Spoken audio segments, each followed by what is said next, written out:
Invisible Rich Man Chapter 1. It was 9 o'clock at night at the male dormitory building in the university campus. Gerald, please go down to dormitory 101 on the first floor and bring my laptop up for me. A guy with blonde hair from the dormitory next door opened Gerald's dormitory room door directly, before he dropped $1 on the floor, then turned around and walked away. By the way, please get me a bottle of mineral water from the supermarket downstairs too. The blonde-haired student turned around before he dropped another $3 on the floor, $2 for the bottled mineral water and another $1 for running the errand for him. Hey, Blondie. Why are the people in your dormitory always asking Gerald to run errands for you? Why? Are you guys being such bullies?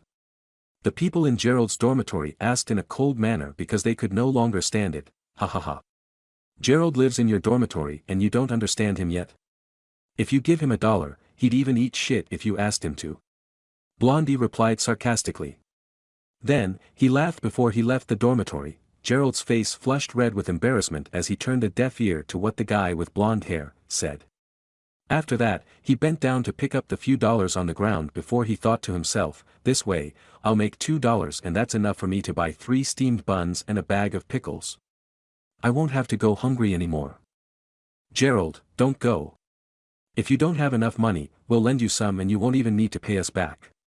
The head of the dormitory could not stop himself from sympathizing with Gerald. Gerald shook his head before he smiled and said, thanks, but it's okay. After speaking, Gerald turned around to walk out of the dormitory. At this time, all the boys looked at Gerald's back as they shook their heads in pity. In fact, Gerald did not want to run errands for others and he wanted to enjoy his university life too.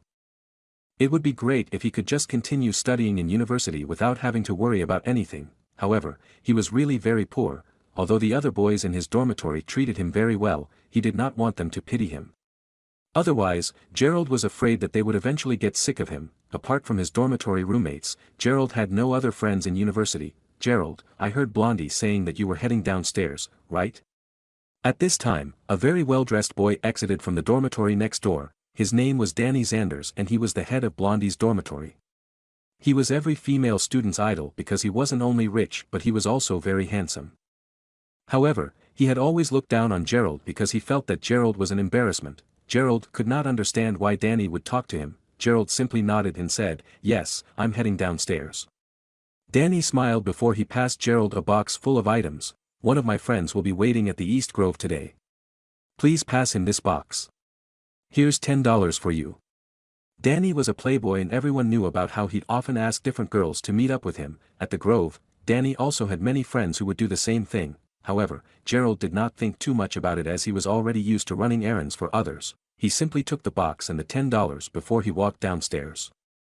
As soon as he turned around, he seemed to hear Danny's faint laughter in the background. Gerald went downstairs to pick up the laptop and buy the bottle of mineral water before he decided to drop the box of items off for Danny. The small grove outside the university was a very famous place for couples to have their secret rendezvous at night. After that, Gerald arrived at the place that Danny had mentioned to him. He could immediately see a man and a woman sitting in the woods, talking and laughing together. However, Gerald was shocked when he saw the man and woman's faces under the moonlight. He was stunned. It was Xavier. Gerald's eyes reddened immediately and the items he was holding fell to the ground. Xavier was Gerald's ex-girlfriend and it had only been 3 days since they had both broken up. Of course, it was Xavier who wanted to end the relationship. When they were breaking up, Xavier had told him she wanted some time alone to herself. However, it had only been 3 days and she was already spending time with another man at the Grove. Both of them also noticed Gerald's presence immediately and the expression on their faces changed abruptly. Gerald. Why are you here? You. Don't get me wrong. I'm here with Yuri because. Xavier started to panic immediately, feeling very embarrassed at this time. She quickly lowered her head, not knowing how to face Gerald. The boy named Yuri Lowell, who was a second-generation rich kid, glanced at the box of items that Gerald dropped to the ground before he laughed out loud. Damn it. Danny really knows how to make a fool out of people. I asked him to send me this box of items and I really didn't expect him to send you here to run his errands instead. This is exciting. This is really too exciting. Gerald knew that Yuri, who was a second-generation rich kid, was Danny's close friend. His family owned several restaurants and he usually drove a BMW 3 Series car to school. Gerald could only clench his fists tightly together after listening to Yuri's words. it turned out that Danny had intentionally done this. Moreover, Gerald believed that Danny actually played a role in his breakup with Xavier. Otherwise, why would Xavier be with Yuri just a few days after their breakup? Xavier, I know that you dislike me, but you don't have to get together with this kind of person after our breakup. Do you know how many girlfriends he has changed before this? Gerald yelled out loud. He loved this girl very much. He really loved her. Xavier felt very anxious and annoyed when she heard Gerald's words. Gerald, who do you think you are? Who gave you the right to teach me how I should be acting and what I should be doing?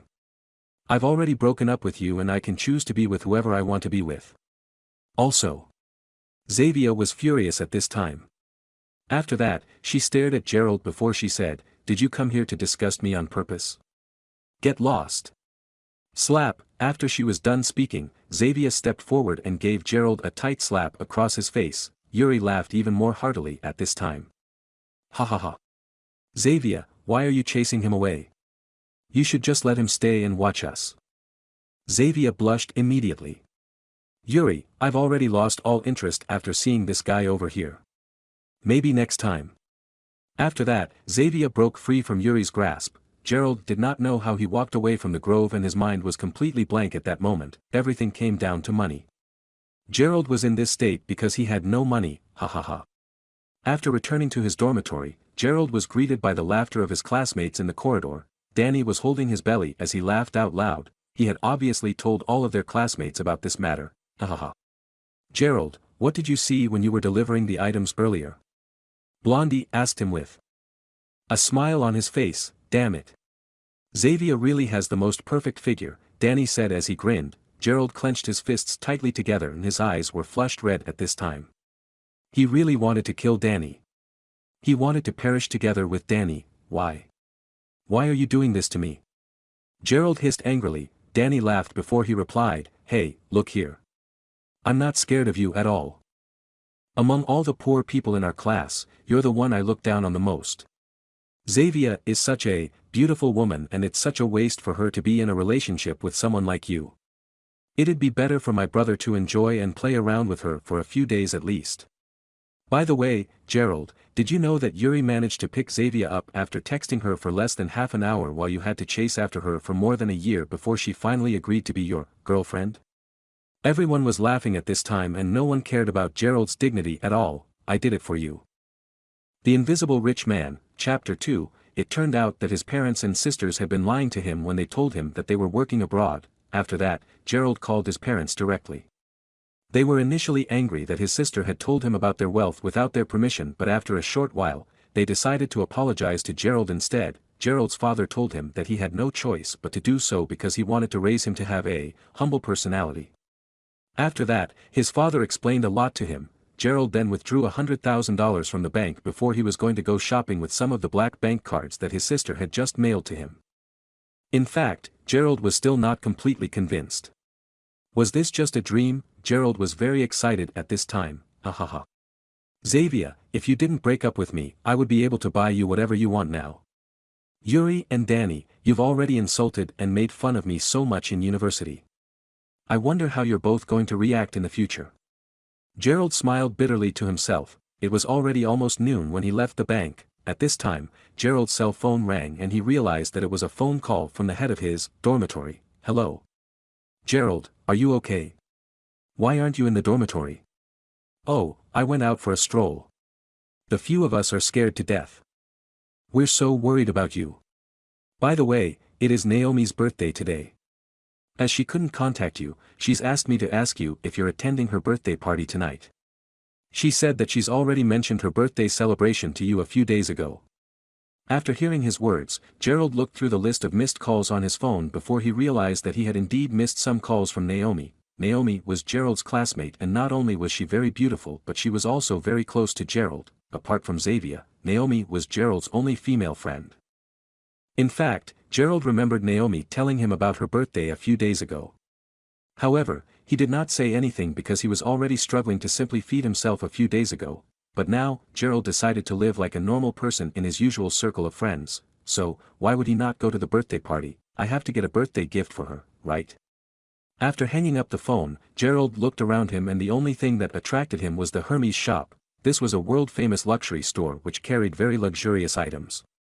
Even though it was very expensive, many second-generation rich kids from Gerald's university liked to come here mainly because of prestige.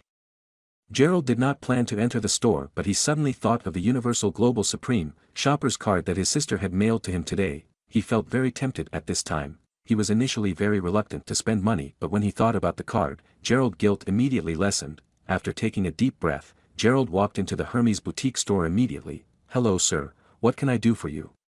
A very beautiful salesgirl inside greeted Gerald very politely. Even though there was a trace of contempt in her eyes when she glanced at Charlie's clothes, she was still very polite. She knew that everyone who entered this store would usually look around first, but she did not understand why someone like him would want to enter their boutique store. "I'll take a look around the store first," Gerald replied immediately. This was his first time stepping into such a luxurious boutique store, so he really did not know what to buy. The salesgirl had a cold expression on her face as she looked at Gerald. "Yuri, can you buy me a bag?"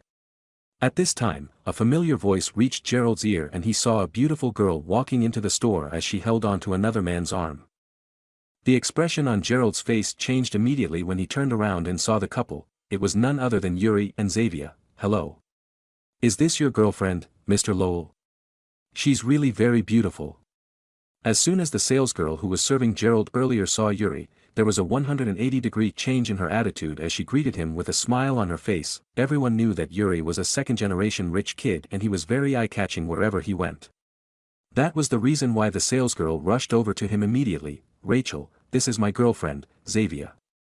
I've brought her here to take a look today because I'd like to buy her a bag." Xavier blushed at this time.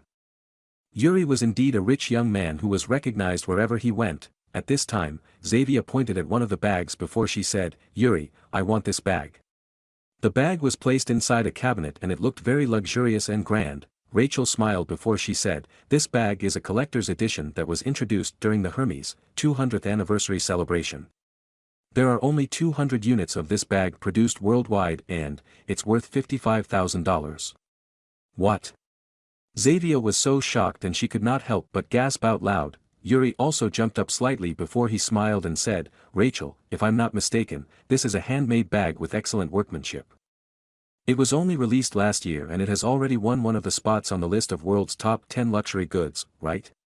Rachel was very surprised at Yuri's extensive knowledge. "You seem to know a lot about bags." Yuri shook his head before he said, "I like to research luxury goods, but this is really a very expensive bag." After that, Yuri looked at Xavier before he said, "My dear, you have really exquisite taste. Let's get you another bag that is worth $5,000 or $6,000 instead." Yuri would rather die than purchase a bag for $55,000. Xavier pouted as she said, "Alice's boyfriend bought her a bag worth more than $8,000. "Well, you'll have to wait until I get more allowance next month, then."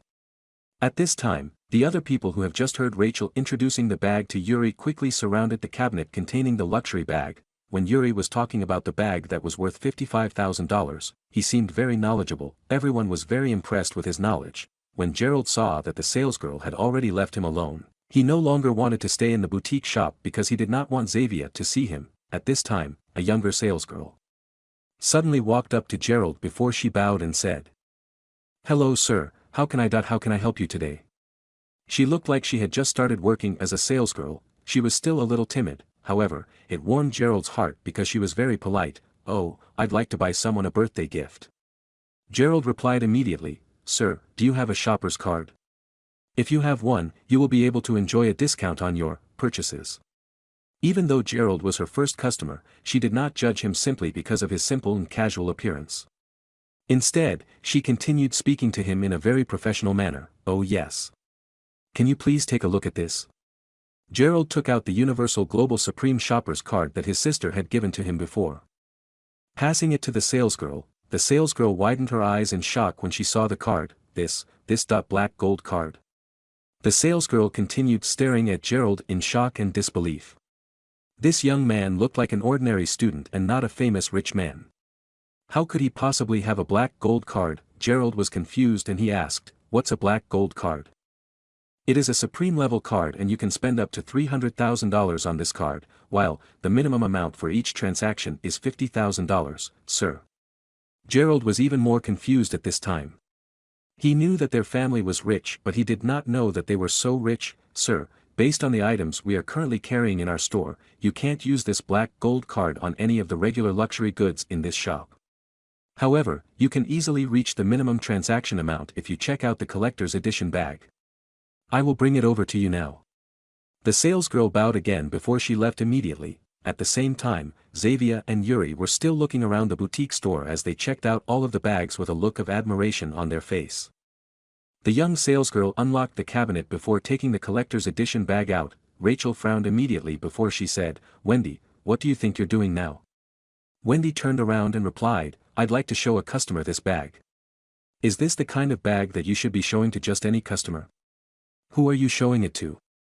Rachel frowned as she stared at Wendy. Wendy looked in Gerald's direction as she said respectfully, "This gentleman over here." Yuri and Xavier also turned around to look at the direction that the salesgirl was pointing at before they burst out in laughter. Ha ha ha. Yuri could not hold his laughter in when he saw Gerald. If he could, he would have already rolled on the ground as he laughed. "What are you talking about? That man wants to see the collector's edition bag?" Yuri asked as he pointed his finger at Gerald. This was a big joke to Yuri. Yuri stared at Gerald with a contemptuous expression on his face, and Gerald felt a little embarrassed at this time because there was a crowd of people staring at him. Rachel also had an ugly expression on her face as she said, "Wendy, do you really think this man would be able to afford to buy any of the bags in our boutique store? Who are you kidding? No, Rachel. That customer has a black gold card. He is our VIP customer." Ha ha ha. Yuri laughed out loud again. "A VIP customer? He's a famous pauper in our university." Xavier also glared at Gerald in disgust as she said, "Gerald, aren't you ashamed of yourself? Why don't you leave this place immediately?" Ha ha ha. Gerald looked around as the crowd of people continued ridiculing him. The young salesgirl was also placed in a very difficult position as Rachel was glaring at Gerald in disgust. At this time, Gerald simply strode over to the counter before he placed his black gold card on the counter. "I'll buy that collector's edition bag today." Gerald rushed towards Danny immediately. As a result, he ended up getting beaten up by Danny's buddies instead. In the end, Gerald's roommates came to his rescue and they brought him back to their own dormitory. Gerald covered his face with his quilt as he continued sobbing as he laid in bed. Why? Why must they bully me and trample on my dignity? Why do I not have any feelings just because I'm poor? Am I not a person in their eyes? Gerald continued struggling internally, and he could not stop the tears from flowing down his cheeks. He could not forget the scene that he had just witnessed tonight. He did not know how long he huddled up under the covers, crying before he finally fell asleep. Perhaps it was because it was such a dark and silent night. Gerald slept very peacefully that night. When he woke up the next morning, there was no one in the dormitory. Gerald knew that the head of the dormitory must not have wanted to wake him up, as he probably felt it would be better for Gerald to stay in the dormitory instead of going to the classroom after the previous night's events. When Gerald picked up his cell phone, he discovered that he had received many text messages and missed calls. To Gerald's surprise, they were all foreign numbers. Gerald also received a text message stating that someone had transferred money into his bank account, Daxtonville Bank, 19 years. The balance of your account ending in 107 is $1,500,000. Gerald was stunned when he looked at the series of numbers. $1,500,000. Who would transfer $1.5 million to him? Gerald hurriedly called the bank to confirm the transfer, and he was even more confused after receiving confirmation from the bank. At this time, his cell phone started ringing again. It was another phone call from an international phone number, and Gerald answered the call immediately. "Gerald, have you received the money that I transferred to you? I'm your elder sister." A familiar voice sounded over the other end of the line. "Sister? What the hell is going on? Aren't you and our parents working hard to make money abroad? Where did you get so much money?" Gerald was completely in shock. Our father was intending to hide the truth from you for another 2 years, but I can't bring myself to do so because I know you're constantly getting bullied in school. Therefore, I plan to tell you the news in advance. Our family is actually really wealthy. The Crawford family has a huge business industry throughout the world. Do you know that 80% of the gold mines, minerals, and petroleum in Africa actually belongs to our family? This is not inclusive of all the other industries in Daxtonville and abroad. What? Gerald gulped immediately. If this $1.5 million wasn't already in his hands, he wouldn't have believed this at all. He really thought that his sister was merely making fun of him. I know you find it really hard to believe me, Gerald, but you have to learn to accept the truth slowly. In the beginning, I was also raised in a poor environment, but after some time, I've gradually gotten familiar with living the lifestyle of a wealthy person. By the way, I've sent something over to you by courier and it should arrive by this morning. You no longer have to worry about money in the future. I don't know how much anything costs in Daxtonville nowadays, but you shouldn't worry, just use the $1.5 million for the time being. I'll call you again next month. After hanging up the phone, Gerald was still in disbelief. He had always lived as a poor person throughout his entire life, but he was actually a second-generation rich kid? The Invisible Rich Man, Chapter 3, Gerald, why are you pretending to be rich? Xavier asked contemptuously. However, Rachel was startled after Gerald placed the black gold card on the counter. This Universal Global Supreme Shoppers card for luxury stores was only available to the most wealthy and powerful families in the world. There was no doubt that the owner of the black gold card was indeed very wealthy and powerful. On the other side, Wendy quickly brought the card reader over to the counter.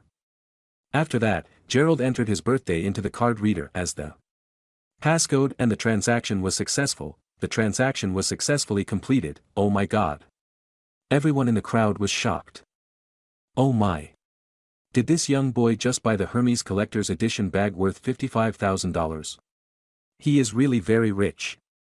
Is this a boy really a very humble second-generation rich kid? Everyone was staring at Gerald with fiery eyes. At this time, even Yuri was staring at Gerald in disbelief. How could this pauper possibly be so rich? He felt a sharp pain in his heart. Moreover, he was still showing off his knowledge on all of the luxury goods before this. Now, he looked nothing more than a clown. Xavier had a look of disbelief on her face at this time. You, Gerald, where did you get this card? How could he possibly buy the bag that was worth $55,000 whenever he wanted to? Xavier could not believe that Gerald also owned a Universal Global Supreme Shoppers card.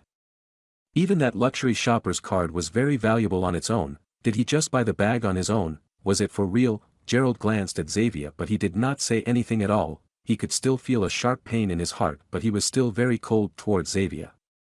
At this time, Gerald thought in his heart, my sister was the one who gave me this card and I can actually purchase something costing up to $300,000. Sir, I will wrap this item up for you immediately. Please wait for half an hour. This is a very luxurious product so we must ensure that the packaging for the bag is perfect. Gerald felt very embarrassed with the crowd of people staring at him so intently. After he rejected the wrapping service, Gerald took the bag in his hand as he prepared to leave immediately. Wait a minute. Stop right there. Yuri had an ugly expression on his face as he walked in front of Gerald to stop him from leaving. What do you want? Gerald asked in a cold manner. Yuri snorted before he pointed at the black gold card in Gerald's hand. I suspect that you've stolen this black gold card from its original owner. After all, it isn't that difficult to steal someone's password or passcode nowadays. After that, Yuri looked at Rachel before he said, Rachel, I'd advise you to call your manager to look into this matter immediately. If this black gold card was really stolen, it'll leave a very bad reputation for your boutique store when this matter is exposed. Xavier came back to her senses at this time and she quickly chimed in, yes, Rachel. How can a pauper, like Gerald possibly own such a supreme card and be able to purchase such an expensive bag? Xavier was still in disbelief. Rachel felt that what they were saying made complete sense, therefore, she looked at Gerald before she said, Sir. Please wait here for a moment. Our manager will come over here right away. After that, everyone blocked Gerald's way as if they were trying to stop a fraudster from escaping. Gerald really did not expect to cause so much trouble just because he wanted to buy a bag. However, he knew that he would not be able to leave now even if he wanted to. He could only stand here and wait patiently for the store manager. Very soon, a woman in her early 30s who was dressed very elegantly appeared in front of the crowd of people. Rachel immediately told the manager that she suspected Gerald to be a fraudster who had stolen someone else's black gold card. The manager looked at Gerald before she smiled and said, I am sorry, sir, but if you do not mind, would you please allow me to check out your black gold card? She was very polite and respectful because she was the manager of the store and she did not judge their customers simply by their appearances. Gerald felt very helpless at this time and he could only hand his black gold card over to the manager without saying anything. The manager brought out a special card reader. After that, she skillfully placed the card inside. Sir, could you please give me your last name? I would also like to know your identification number. The female manager requested respectfully. My name is Gerald Crawford and my sister's name is Jessica Crawford. Even though his sister had put in his birth date as the passcode for his cards, Gerald was not sure if the card was under his name or his sister's. Gerald also handed his identification card over to the manager without any hesitation. Let's see how he'll explain himself now. Yuri said as he sneered. After that, he took out his cell phone so he could file a police report as soon as they found out the truth about Gerald. The female manager proceeded with her inspection. A short while later, a look of horror flashed through her eyes when she saw that Gerald was indeed the rightful owner of the black gold card. He was indeed a supreme member, and this meant that he was a member of a very wealthy and powerful family in the world. The manager broke out in cold sweat immediately. Damn it! Rachel had actually made her offend such an important and powerful customer. The female manager took the card in her hand before she walked over to Gerald and bowed before him in a respectful manner. Dear Mr. Crawford, I am so sorry if I have offended you. Please let me return your black gold card to you. What? Everyone was stunned. Rachel was standing in Gerald's way because she was trying to prevent him from leaving, and she felt extremely embarrassed at this time. Manager, are you sure you did not make a mistake? Is this person really the owner of this black gold card? The female manager raised her hand and slapped Rachel across her face. Move aside now. Rachel covered her face with her hand as she quickly stepped aside. Yuri and Xavier were in a daze. The female manager knew that the two of them knew Gerald, and they were the ones who were trying to ridicule and embarrass him. Therefore, she thought that it would be best if she could gain Gerald's favor by chasing them both out of the Hermes store today. The manager quickly walked up to Yuri and Xavier before she said, "Excuse me, what are both of you trying to prove? Why did you induce our salesgirl to offend our most valuable customer?" Yuri stared at the manager before he said, "I was simply giving you a warning as a kind gesture. We appreciate your kindness, but if you are not going to buy anything, we would truly appreciate it if you left our store immediately." The female manager's words were very sharp and cold. She was chasing them out of the store. Xavier looked at Yuri, hoping that he would be able to get them out of this embarrassing situation. However, Yuri was also sweating profusely at this time. Even if he forked out money to buy a bag worth $10,000, he would still be nothing compared to Gerald. Gerald was a supreme customer. Let's go. Yuri gritted his teeth in anger as he dragged Xavier out of the store. At this time, Rachel was also bowing down in front of Gerald. Sorry. I am so sorry, Mr. Crawford. She regretted her actions, and she really regretted judging her customers by their appearance. Gerald turned a blind eye to her and he simply smiled at Wendy before he said, "Thank you so much for all the trouble today. I don't need you to wrap the bag up for me because I'm in a hurry. Goodbye." After that, Gerald took the bag in his hands before he left immediately. This was the first time that he had ever won in a battle with money. In fact, he was not the kind of person who would spend so extravagantly. However, Gerald was finally an ordinary person who could live his life without worrying about money. After leaving the store, Gerald's cell phone started ringing again. It was a phone call from Naomi. Gerald could hear Naomi's anxious voice over the other end of the line as soon as he answered the call. "Gerald, I don't care what other people think about you, but you're one of my closest friends. You have to come to my birthday party tonight. All of your dormitory mates are here already." Gerald smiled before he replied, "All right, I'll be right there. By the way, make sure that you look good today. I'd like to introduce someone to you." Naomi said, over the phone again. Gerald could only shake his head helplessly. Since he could not possibly give Naomi the bag without wrapping it up, Gerald walked to a nearby supermarket to buy a plastic bag for 20 cents. After that, he put the Hermes bag into the red plastic bag. He then hailed a cab before he rushed to Jade Restaurant. At this time, at Jade Restaurant, Naomi hung up the phone before she smiled at the long-haired girl sitting next to her. The girl was absolutely beautiful and she looked like a goddess. "Alice, Gerald is a very close friend of mine. He's a very good and studious person. I'd like to introduce you to him later." Alice was wearing her earphones and she was shaking her legs as she listened to music. She was really very pure and beautiful. "Okay." Alice Bradford and Naomi were childhood friends who grew up together, and they attended the same university even though they were majoring in different fields. Since it was Naomi's birthday today, she had invited Alice and some of her dormitory friends over to celebrate her birthday with her. At this time, Naomi also knew that even though Alice was a goddess, she had been single since high school and she was currently looking for a boyfriend. Alice opened a bottle of juice as she drank it. In a graceful manner, at this time, the door opened. The Invisible Rich Man, Chapter 4. However, the person who entered through the door wasn't Gerald, Danny. What are you doing here? The expression on Naomi's face changed as soon as she saw Danny. Both of them were classmates and Naomi was once close to them. However, Naomi had found out that morning that Danny had played a trick on Gerald. Therefore, Naomi lost her temper at Danny. Unexpectedly, this guy was so thick-skinned and he actually came here even though she had just scolded him. Naomi, are you still angry? I was just joking around with Gerald last night. Who would have thought that he'd actually deliver the box to Yuri? Danny replied as he smiled cheerfully. Several of his roommates also came with him and they all brought gifts with them. Speaking of it, Naomi's family was also very wealthy and Naomi had already offered to help Gerald several times. However, Gerald had always rejected her goodwill. Danny had known Naomi ever since they were in high school. Naomi, is this the Gerald that you were going to introduce to me? What's wrong? Alice asked as she stared at Danny. As soon as Danny saw Alice, his eyes were shining brightly. In fact, he had already wanted to get acquainted with Alice ever since a long time ago. Alice was the most beautiful girl that he had ever seen in the broadcasting and media department. This time, the only reason why he gathered the courage to brazenly come and apologize to Naomi was because he knew that Alice would also be here. As soon as Danny heard Alice's words, he quickly said, "Hello, the beautiful Alice. Gerald is my classmate. He's a pauper that I made fun of yesterday." Ha ha ha. When Danny recalled that Gerald had delivered some birth control supplies to his ex-girlfriend last night, Danny could not help but laugh out loud. "Shut up." Naomi replied as she glared at Danny. At this time, Alice had a very strange expression on her face. Was there really such a huge distinction between the poor and rich students? Gerald's roommates also had a very ugly expression on their faces at this time. Okay, that I won't say anything else. Danny laughed before he said, "Naomi, why don't you take a look at what I got for you?" At this time, someone pushed the door open once again. After opening the door, Gerald walked in with a red plastic bag in his hand. "Gerald, you're finally here."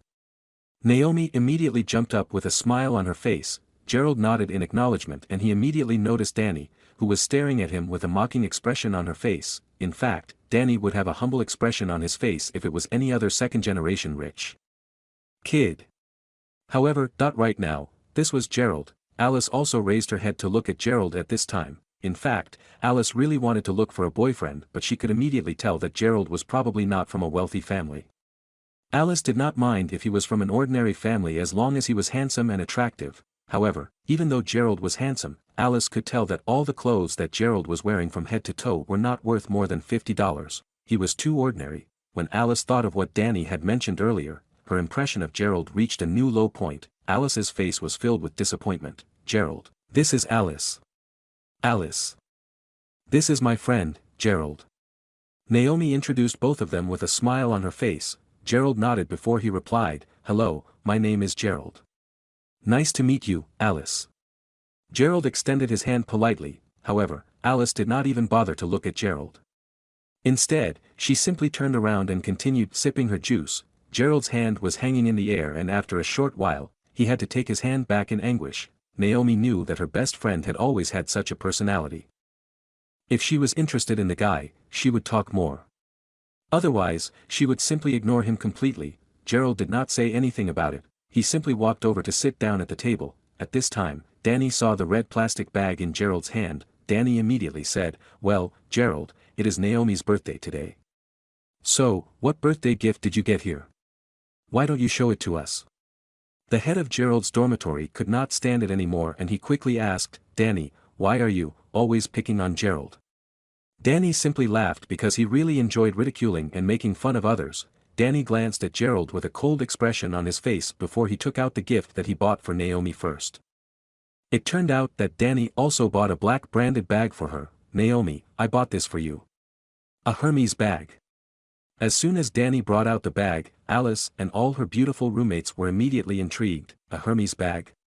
The market price for one of these bags is at least $8,000, right?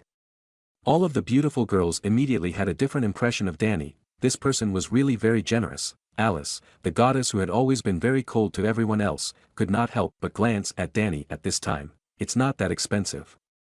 My dad knows the manager at Hermes very well, so I bought it for only $7,900.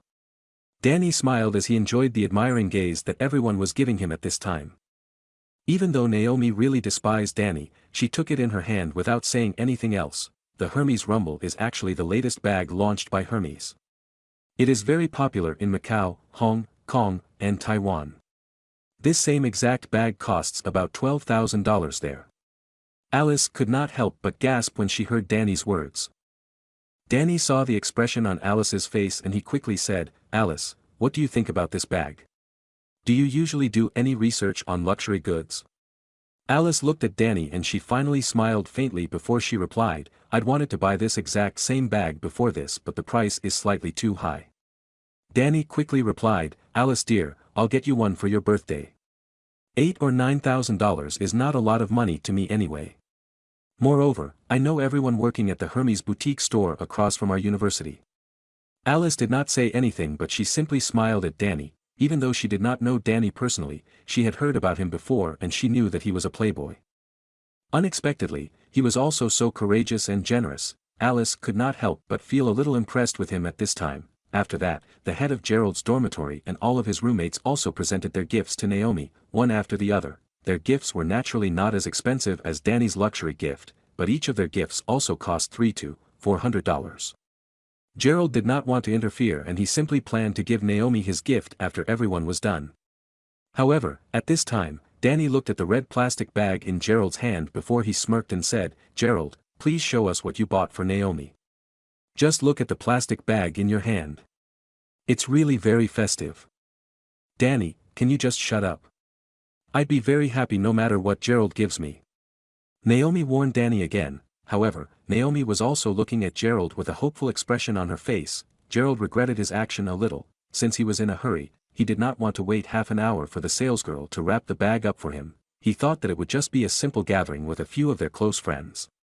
He did not expect that B-star Danny to be here too. "Naomi, I bought you a bag too," Gerald said as he took the bag out of the plastic bag. Alice frowned at this time because she really could not believe her eyes. This person was so poor. He was really unbelievable. Wow. Danny yelled as soon as Gerald took out the bag. Gerald actually bought Naomi a Hermes bag too. He bought her a luxury item too. "Gerald, could you tell me which market stall you bought this bag from? Is it cheap?" Danny's words made all the girls present laugh out loud immediately. Alice shook her head slightly at this time. She originally thought that even though Gerald was poor, he would probably be a good friend. However, Alice simply looked down on Gerald now. This is the limited edition collector's Hermes bag that was launched during their 200th anniversary. There are only 200 units of this bag in this world and each of these bags is worth $55,000. Alice could recognize the bag immediately. There are also many imitations on the internet and the counterfeit bag cost less than $100. However, no matter how vain a person is, they wouldn't buy the counterfeit version of this bag because it's really embarrassing to use a fake high-end product. Alice was not polite at all as she glared at Gerald. This person really made her sick. Naomi initially thought that Gerald would buy some gadgets for her, but she really did not expect him to buy her an imitation item instead. However, Naomi still smiled as she said, "Thank you, Gerald. I'm very thankful and happy no matter what you get me, but you shouldn't spend so much money in the future. $100 is a lot of money for you." Gerald wanted to explain himself and tell Naomi that it was a genuine and original Hermes bag, but he could see that Alice and her roommates were already giving him contemptuous looks. Therefore, he knew that no one would believe him even if he tried to explain himself, and he might end up making them despise him even more. At this time, Alice looked at Naomi before she said, "Naomi, why did you become friends with such an unreliable person?" Naomi did not want to put Gerald in a difficult position. Therefore, she tried to change the topic. "All right, everyone, it's my birthday today and I'm really happy to be able to celebrate it with all of you. Come on, let's make a toast." Alice and her roommates continued staring at Gerald in disgust while the other guys did not respond at all. Danny and his friends simply sneered at Charlie. Gerald did not want to make things difficult for Naomi because he knew that she was caught between him and her roommates. He quickly stood up and said, "Naomi, happy birthday to you, but I just remembered something I have to do back in my dormitory, so I'll be leaving first. Have fun." Gerald knew that he was superfluous, so he got up to leave immediately. Gerald. The Invisible Rich Man, Chapter 5. Gerald walked out of the room immediately. At this time, Naomi and the head of Gerald's dormitory, Harper, chased after Gerald immediately. "What are you doing? I didn't say that I don't like your gift, Naomi said anxiously. Harper also spoke up at this time. Gerald, don't leave. Stay and have dinner before you go. If you leave now, we'll be very bored here. Gerald smiled before he replied, you guys can continue having fun here. There's really something I have to do now, but I hope you guys will believe I'm not the kind of person who would buy something fake. Gerald did not know if his friends would believe him. As he thought about it, Gerald could only blame his sister for giving him the card with a minimum spending amount of $50,000. Even though Harper and Naomi kept persuading Gerald, he still decided to leave in the end. Did that pauper really leave? Danny asked with a smile as soon as Naomi and Harper returned to the room. Harper replied, Danny, can't you change the target of your bullying? Why are you always bullying Gerald? Isn't he miserable enough? Harper could not tolerate it anymore, ahaha. He was the one who asked for it himself. Why did he buy an imitation Hermes bag to gift Naomi? Moreover, he even chose to give her a fake limited edition collector's item. He's really the worst. Alice could only smile wryly as she shook her head. Gerald walked on the street without any emotions on his face after leaving the restaurant. When Gerald was really poor, all he wished for was to be rich. However, now that he was loaded with cash, he did not feel anything special at all. Moreover, he bought his friend a bag that cost more than $55,000, but he was still despised and ridiculed. Just as Gerald was thinking of where he should head to, he suddenly received a phone call. It was a phone call from his sister, Jessica. Gerald immediately answered the call. Sister. Gerald. What are you doing now? I'm not busy at all. If you are free, could you do me a favor? Gerald was curious at this point. Do you know Mayberry Commercial Street? I invested in that street and developed it when I returned to the country to see you 4 years ago. I need to sign a renewal contract with some of the investors, but I can't return to the country now. Back then, I included your name in the development of the project. Therefore, Mayberry Commercial Street belongs to both of us. It'll be the same even if you sign the contract. Go and renew the contract on my behalf. Hello. Gerald, did you hear what I just said? Of course, Gerald heard everything that she said. However, he was really confused at this time. Mayberry Commercial Street, that was one of the highlights of Mayberry City. There were many different shops and business establishments on the commercial street. There was also a place called Wayfair Mountain Entertainment on top of the hill along the commercial street. This was a place that the wealthy and powerful people in Mayberry City would always visit, so, according to his sister, they owned the entire Mayberry Commercial Street. Sister, are you telling me the truth? We own the commercial street. Damn it. I've been talking to you for such a long time already and you actually think I'm just kidding. Why would I joke about this? I couldn't get involved in so many industries on my own. And that's why I used your identity card. You own half of the commercial street now. I've already spoken to Zach, the owner of Wayfair Mountain Entertainment. Once you arrive there later, just tell him your name and let him know you're the second boss. Okay, that's all. I've something else to attend to, so I'll hang up first. Beep, beep, beep. Gerald held the phone in his hand and he was completely at a loss for words. He had never been to Wayfair Mountain Entertainment before and he didn't know what to expect at all. Gerald took a deep breath before he hailed a cab and headed straight to Wayfair Mountain Entertainment. Wayfair Mountain Entertainment integrated dining, entertainment, and accommodation in one building. It was a huge manor located on the hillside on Mayberry Commercial Street. Gerald raised his head before walking into the manor. Sir, please wait.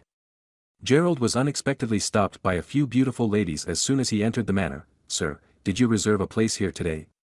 One of the girls quickly asked as she looked at Gerald. These girls were responsible for all the reception work at the front hall and they were already used to receiving many VIP guests.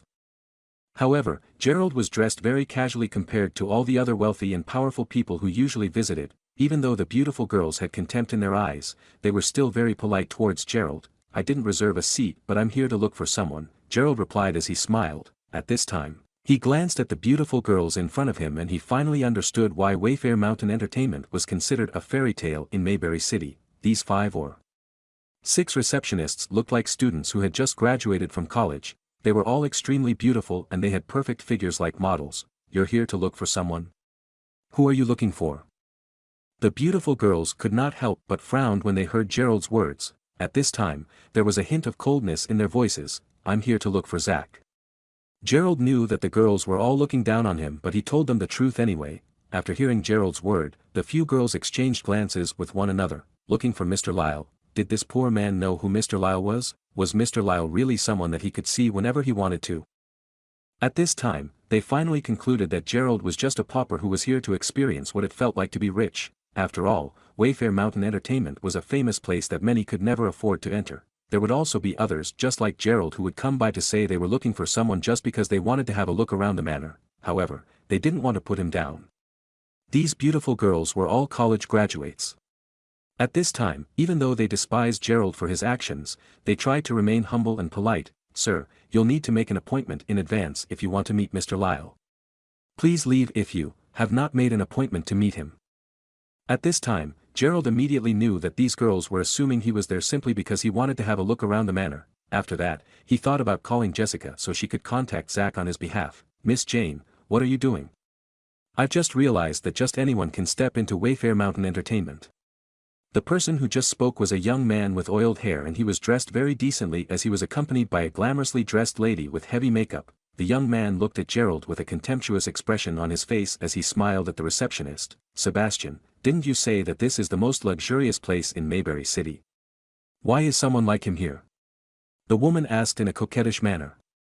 Some people are just born this way and they do not have the ability to express their feelings without any sarcasm. The lead receptionist, Jane, quickly apologized to the young man and said, Sorry, Mr. Lewis. We'll deal with this as soon as possible. Sebastian sneered before he said, That's good. I will be hosting a group of my friends from abroad here later, and I think this manor is really the symbol of Mayberry City. Therefore, I hope you won't degrade this place without reason. Miss Jane, I hope you understand that my father is very close to your boss, Mr. Lyle, and they often dine together.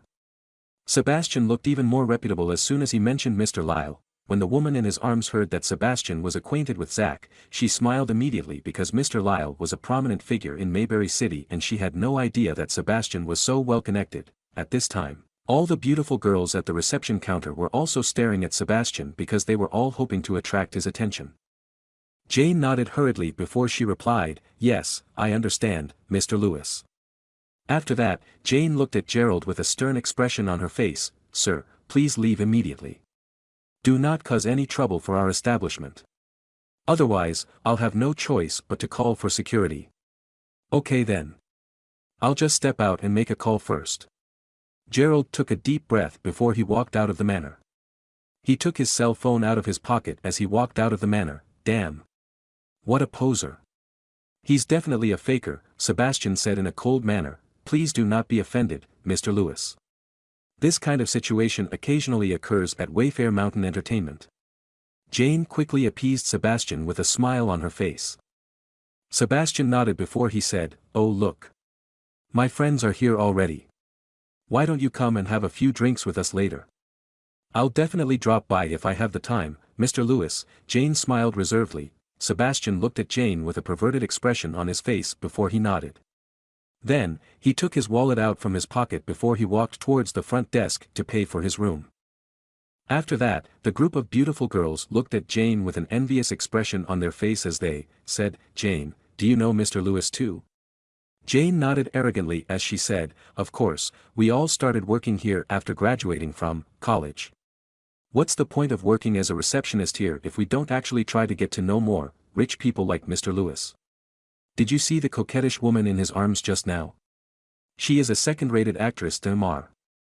Lewis family is focused on the real estate business and their family has a net worth of more than $2 billion. Wow. It's no wonder that his father is acquainted with our boss, Mr. Lyle. It turns out that Mr. Lewis family has such a high net worth too. The receptionists could not stop staring at Sebastian's back as they were all obsessed with him. Ahaha. Do you know that the man just now was actually here to look for Mr. Lyle? Mr. Lyle is now busy discussing business with the chairman of the Mayberry Chamber of Commerce. That guy is seriously ridiculous. Jane replied as she laughed. After that, Jane was preparing to head over to chat with Sebastian again. However, as soon as she raised her head, she realized that the poor man that she chased out had come back in again. Why are you back here again? Jane was startled. The other girls also stared at Gerald with contemptuous expressions on their faces. The Invisible Rich Man, Chapter 6. At the same time, in the most luxurious room in the manor, a middle-aged man with a very majestic aura, was socializing with a group of businessmen. He was the owner of Wayfair Mountain Entertainment on Mayberry Commercial Street, and this naturally made him the richest man in Mayberry City. However, everyone was surprised at this time. This was because as soon as Mr. Lyle answered the phone, he stood up in shock before he ran out of the room frantically. What's wrong with Mr. Lyle? Everyone could not understand his behavior at all. At the front desk, Sebastian had not entered his room yet and he saw Gerald entering the manor again. He couldn't help but offer to help Jane get rid of Gerald. Miss Jane, why don't you just call for security? There isn't any other way to deal with this kind of hillbilly. Sebastian smiled coldly at Gerald. Jane nodded before she motioned for a few security guards to step forward. Stop. At this time, Zach rushed out to the front hall as quickly as he could. Everyone was stunned. Lyle Demar. Lyle. Jane and the rest of the girls were in shock. Sebastian quickly greeted Zach in a respectful manner. Hello, Uncle Lyle. My name is Sebastian Lewis, and my father is Jacob Lewis. We met during the last reception. Sebastian rushed forward to greet him immediately. Unexpectedly, Zach did not even look at him. However, he walked straight towards Gerald. He even pushed Jane and the other girls away in a rude manner. Are you Gerald? Zach asked respectfully. Gerald nodded. Yes, I am. So, you know Jessica? She's my sister. Gerald replied immediately. Zach bowed 90 degrees respectfully in front of Gerald. Hello, Mr. Crawford. I am Zach. Okay. This scene really surprised Jane and everyone else. Sebastian was also shocked at this time. Mr. Lyle actually bowed in front of this hillbilly. Who was he? Gerald was also dumbfounded at this time. He knew that his sister was the boss of this commercial street, but he really had no idea that his sister had such a powerful presence here. He really couldn't believe that his sister actually had the power to make Zach give him this sort of preferential treatment. To be honest, Gerald was still not used to the life of a second-generation rich kid. Moreover, he was still in disbelief that this commercial street actually belonged to him. Yes, Mr. Lyle. My sister asked me to come over here to sign something. Gerald replied politely. Yes, Mr. Crawford, we'll need you to sign the renewal contract. This commercial street, including this manor, belongs to you and your sister. I've wanted to pay you a visit for the longest time, but your sister did not allow me to do so. Zach quickly wiped the sweat off his forehead. He was really happy that Gerald was so polite towards him. However, Jane and Sebastian were dumbfounded at this time. What? This pauper actually owned Mayberry Commercial Street. He was actually the true owner of Wayfair Mountain Entertainment. Tell me, who chased Mr. Crawford out of this place earlier? Zach asked as he turned around and his eyes swept through the crowd of people with a cold expression on his face. The identity of the real boss of the Wayfair Mountain Entertainment, Jessica, was very special, and she was the only reason that Zach could enjoy his current life.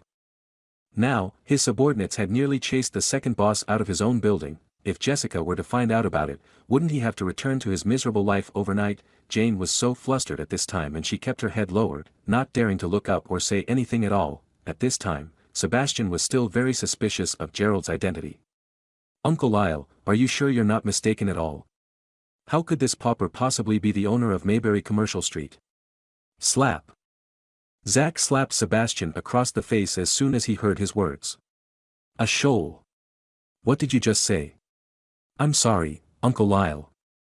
I didn't say anything. Sebastian used his hand to cover his face and he was filled with grievances at this time. Even though he was also from a very wealthy family background, he was nothing compared to Zach. Men, throw this man out of this place immediately. Zach gave the security guards the order immediately. Yes, sir.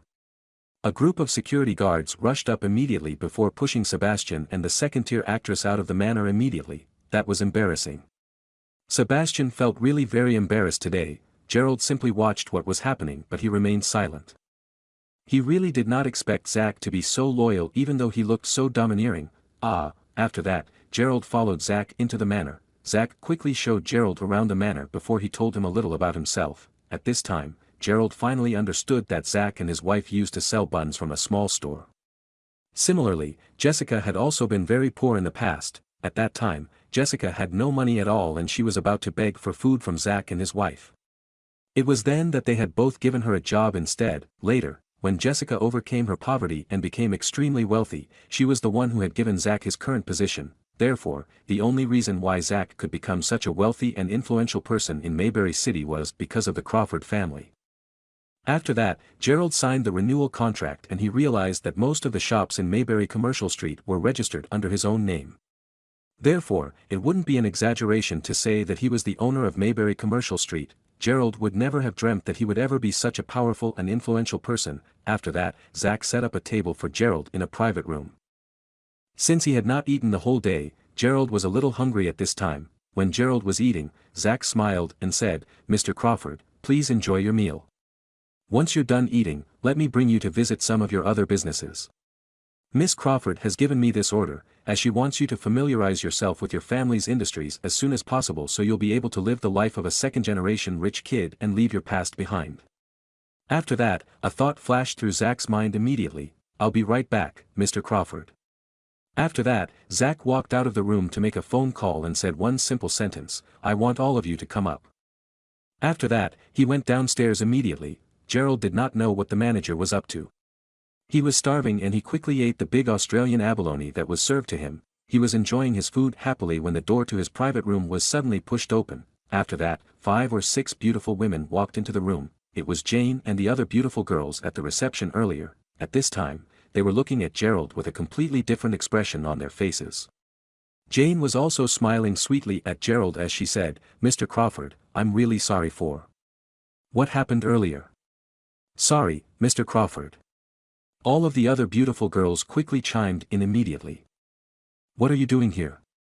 Gerald wiped his mouth as soon as he was done with his dinner. To be honest, even though the girls looked down on him at the front desk earlier, Gerald did not have any hard feelings towards them. Instead, he simply wanted to get things done for his sister as soon as possible. Then, he wanted to leave immediately. However, it seemed as though Zack had already scolded all of the girls. "We're here to accompany you, Mr. Crawford.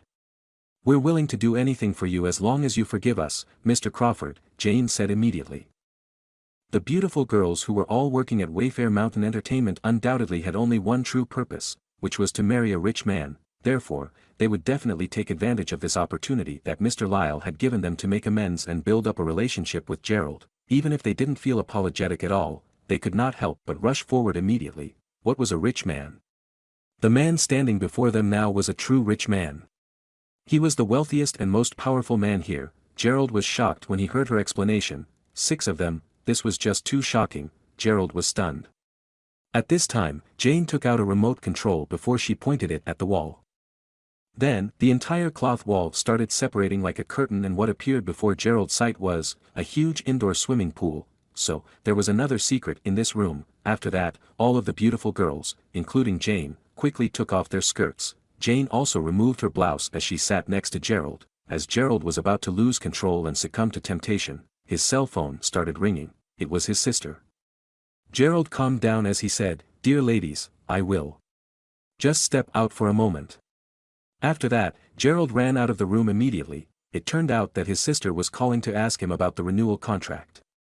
After that, Jessica also told Gerald to get used to being wealthy and she advised him to get out of the influence of poverty. After hanging up the phone, Gerald wondered to himself if he should return to the room. As he thought about it, he suddenly reminisced about the days when he was dating Xavier. Back then, Gerald was really deeply in love with Xavier and that was the reason why he respected her and nothing sexual happened between them at all. Gerald could feel his heart aching when he thought about Xavier. If Xavier were to find out that he was rich now, would she change her mind and choose to get back with him instead? Ugh, he suddenly thought of the times where they were both holding hands as they walked in the cafeteria, the library, and whenever they had spent time together. At this time, Gerald's enthusiasm decreased because he did not want his first time to mean nothing at all. After that, Gerald decided not to return to the room and he called Zack to inform him that he would be leaving first. After leaving the manor, Gerald walked around Mayberry Commercial Street alone. Everyone who walked the street were well-dressed young people or bosses who were coming in and out of the many different establishments. He owned the Mayberry Commercial Street. Gerald should not feel so inferior to others anymore. Gerald had to keep reminding himself of the fact. At this time, a familiar voice suddenly rang in his ear, "Gerald." When Gerald turned around, he saw Naomi and Alice standing in front of the entrance of a karaoke bar. Moreover, Danny, Blondie and the other boys were also there. "Well, Gerald, it's really you. Didn't you say that you were headed back to the dormitory? Why did you come to the Mayberry Commercial Street instead? Why did you lie to me?" Naomi ran over to Gerald before she questioned him with a furious expression on her face. Gerald was left speechless. The Invisible Rich Man, Chapter 7, Gerald scratched his head awkwardly. In fact, he had been trying to avoid Naomi and her friends. He especially wanted to avoid Alice since she seemingly hated him so much. Therefore, Gerald didn't want to waste his time trying to butter up to her. Danny was the one who suggested that we have some fun at Emperor Karaoke Bar on Mayberry Commercial Street. If you try to run away this time, we'll no longer be friends. Naomi told Gerald up front. She had always been a very straightforward and outgoing person and she did not put too much thought into any situation at all, therefore, she would never be able to understand that Gerald was not from the same world as them. Of course, this was all in the past. When Naomi saw that Gerald was not saying anything, she quickly said once again, "Okay, let's go and have some fun together. I know you're afraid that Danny will try to make things difficult for you again, but don't worry about him. If he tries to pick on you again, I'll make sure to teach him a lesson." Gerald could only smile when he heard Naomi's words. He knew that if he continued turning down her invitation, she would be really mad at him. All right, they should just have some fun together then. Naomi hurriedly led Gerald to the entrance of the Emperor Karaoke Bar. When Gerald looked at the name of the bar, he realized that this was one of the properties registered under his own name. Gerald had never had the opportunity to do this in the past, but this time, he would finally be able to pay for his friends. "Oh. Mr. Crawford is also here on Mayberry Commercial Street. Do you know the way around this place? Do you know where you can have a lot of fun here? I can show you around." Danny walked over to Gerald with a sheepish smile on his face. "Danny, shut up already.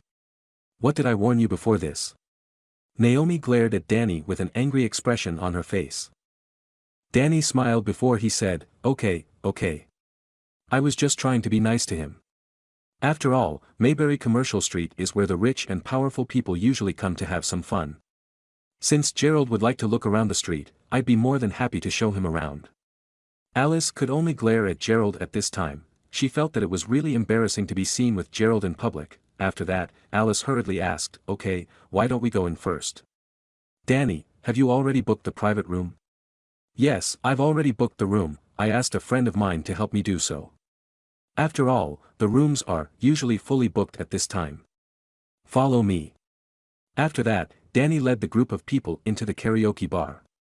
This was the first time that Gerald had ever entered a karaoke bar and he thought that it was actually a rather luxurious place. Moreover, the private room that Danny had booked for them was indeed very huge and luxurious.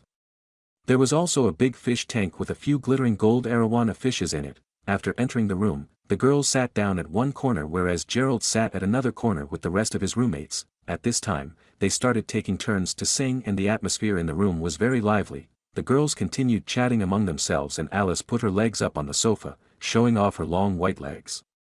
"There are actually arowana fishes here." Gerald kept looking at the fish tank out of curiosity. He had already read about how popular the arowana fishes were because of the good luck and fortune that they purportedly brought. However, he felt as though these arowana fishes were completely different compared to the ones that he had seen in the books before. Therefore, Gerald decided to ask Harper about it. Harper nodded before he said, "Yes, these are arowana fishes but the ones here look a little different because they're imported from Malaysia. They're very valuable and only the really wealthy and powerful people can afford to buy these arowana fishes." Danny unintentionally heard Gerald and Harper talking about the arowana. At this time, he couldn't help himself from smiling before he said, "Oh my God, Gerald. You can even recognize the luxury brand Hermes but you cannot even recognize this precious arowana fish?"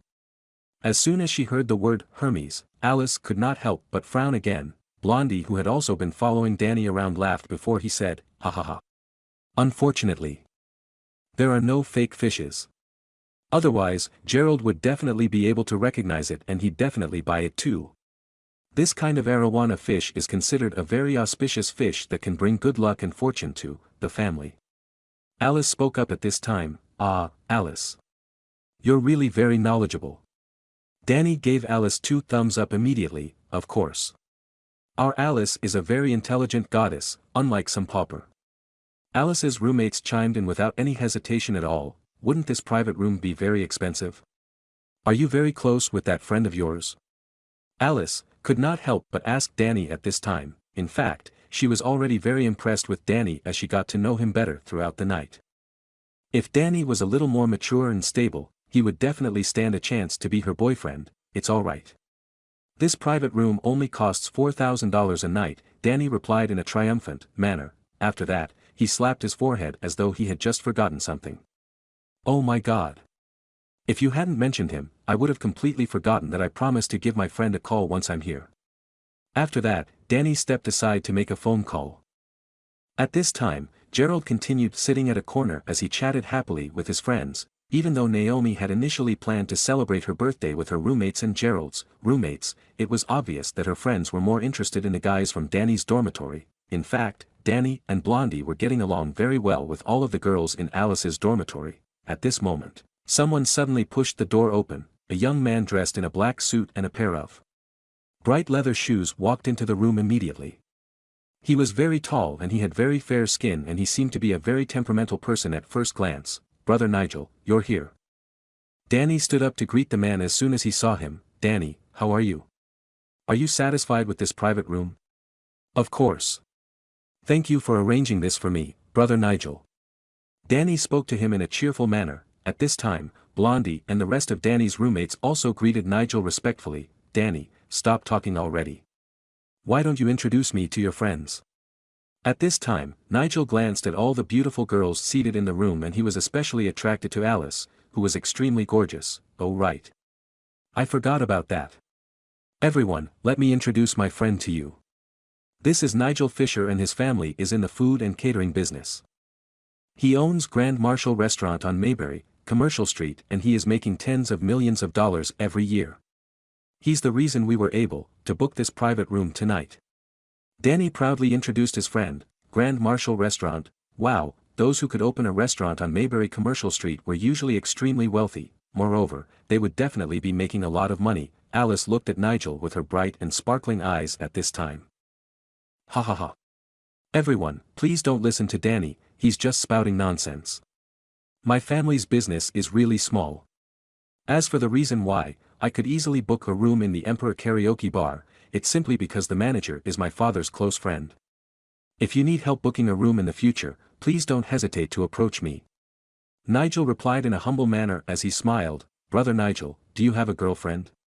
The girl seated beside Alice suddenly asked him a random question and everyone in the private room started laughing immediately. Nigel smiled bitterly before he shook his head.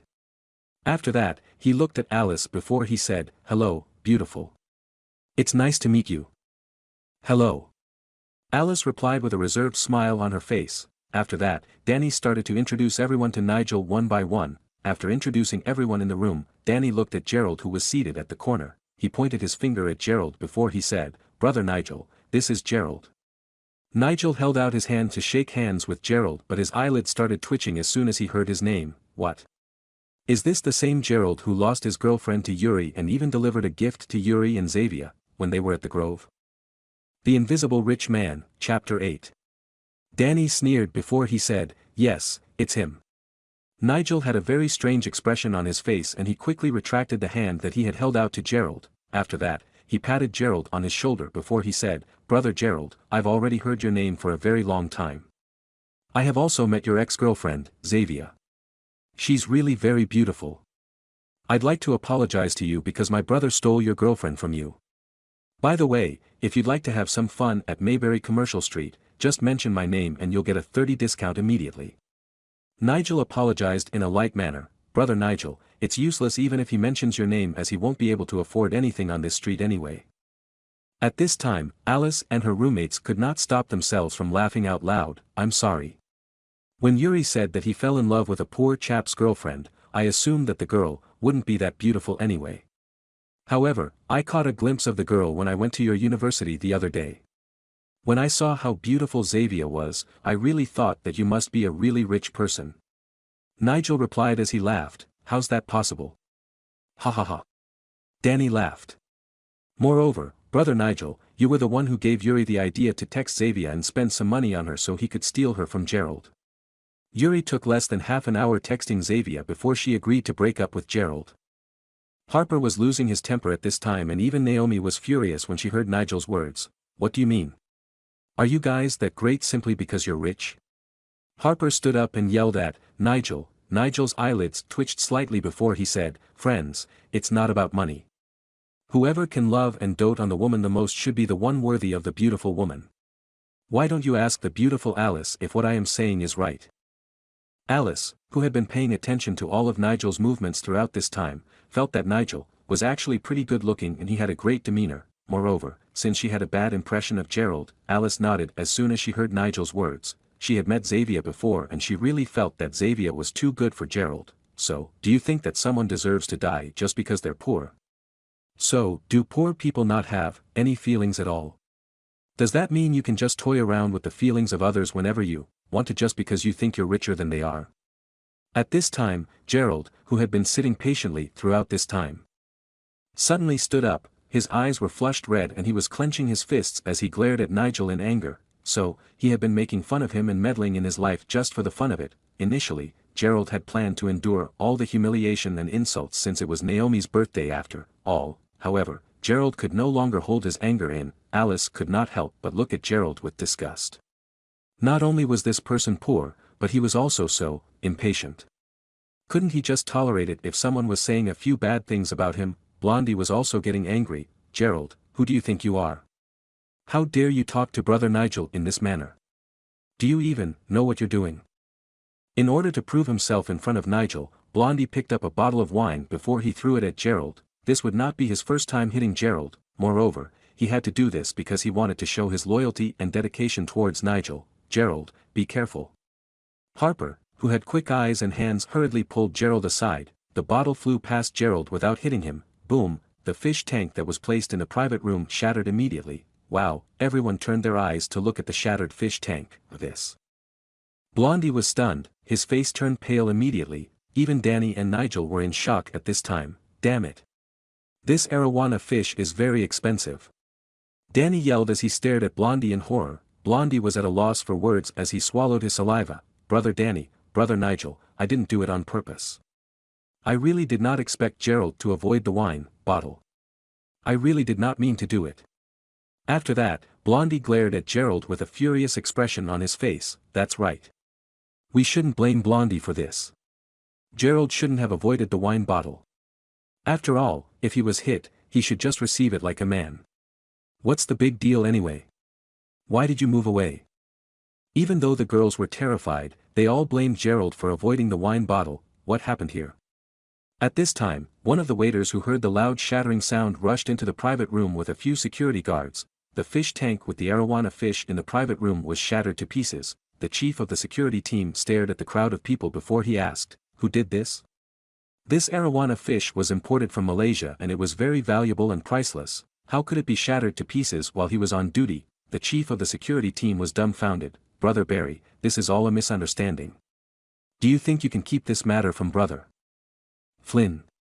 Nigel quickly took out a cigarette before he passed it to Barry. Barry raised his hand to reject the cigarette immediately. Nigel, don't get me wrong, but you have to understand that this is a very expensive fish and fish tank. There is no way I can help you on this matter.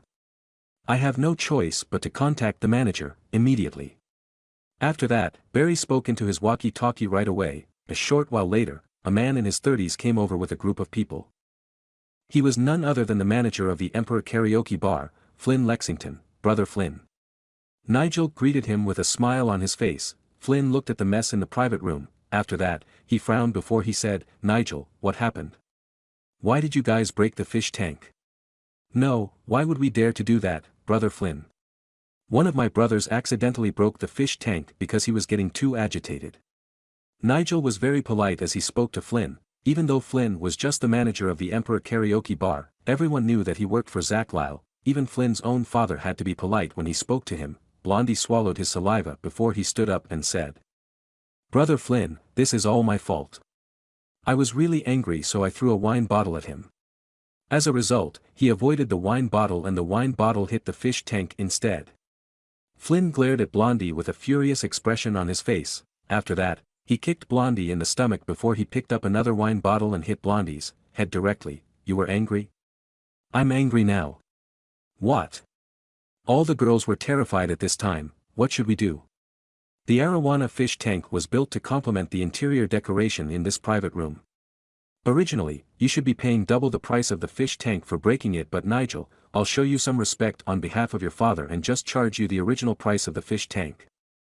Which is $200,000. Don't you say I'm not helping you. After that, Flynn walked out of the private room immediately. Naturally, 2 bodyguards continued guarding the door at this time. What should we do, Brother Danny?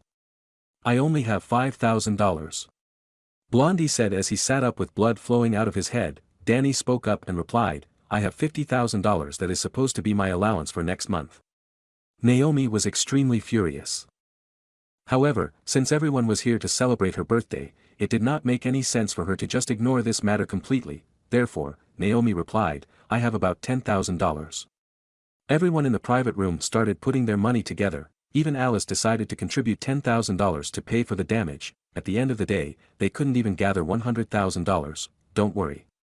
Let me ask Brother Flynn if he can give us a further discount, Nigel said before he slipped out of the room. How would that even be possible? The people in the private room were in trouble. I shouldn't have celebrated my birthday. I'll just call my dad now. Naomi yelled as she stomped her feet anxiously. Alice stopped her immediately before she said, Naomi, how could we possibly ask you to pay this sum of money? I think that the one who started provoking others should be the one responsible to pay for the damages. After that, Alice looked at Gerald. Gerald, this is all your fault. You were the one who started provoking Brother Nigel. If not because of you, Blondie wouldn't have lost his temper and tried to hit you with the wine bottle. Alice said in a cold manner, yes. The group of girls agreed immediately. At this time, Naomi spoke up again. Please just stop it. Stop blaming Gerald for everything. All of you don't need to worry about this money. Since we're here to celebrate my birthday, I'll make sure to pay for the damages no matter what I have to do. After that, Naomi tried to call her father. On the other hand, Harper and Gerald's other roommates also wanted to help, but their monthly allowances were only around $1,000. In fact, Gerald was actually very angry. He was really furious at Nigel, Danny and Blondie. However, Gerald could not bear to watch Naomi placed in such a difficult position. Even though he owned this shop, the manager, Flynn, did not know who he was. Moreover, it would not be convenient for Gerald to call Zach in the private room. Therefore, he simply said in a light manner, I'm going to the washroom. After that, he left the private room. Alice's eyes widened in shock when she saw Gerald stepping out of the room. Oh my God. I've met so many different people in my life, but I've never met anyone else more shameless than he is. Is he actually running away when the girls are still here? At this time, Gerald was already in the washroom. He knew that it would be fine for him to make the phone call since the security guards would not say anything. Inside the washroom, Gerald made the phone call. Brother Zach. Gerald. Please just call me Zach. What can I do for you? I ran into some trouble. The Invisible Rich Man. Chapter 9. Gerald quickly explained the situation to Zach and Zach quickly nodded in response. By the way, Brother Zach, do you know someone named Nigel Fisher? I heard that his family runs a restaurant on Mayberry Commercial Street.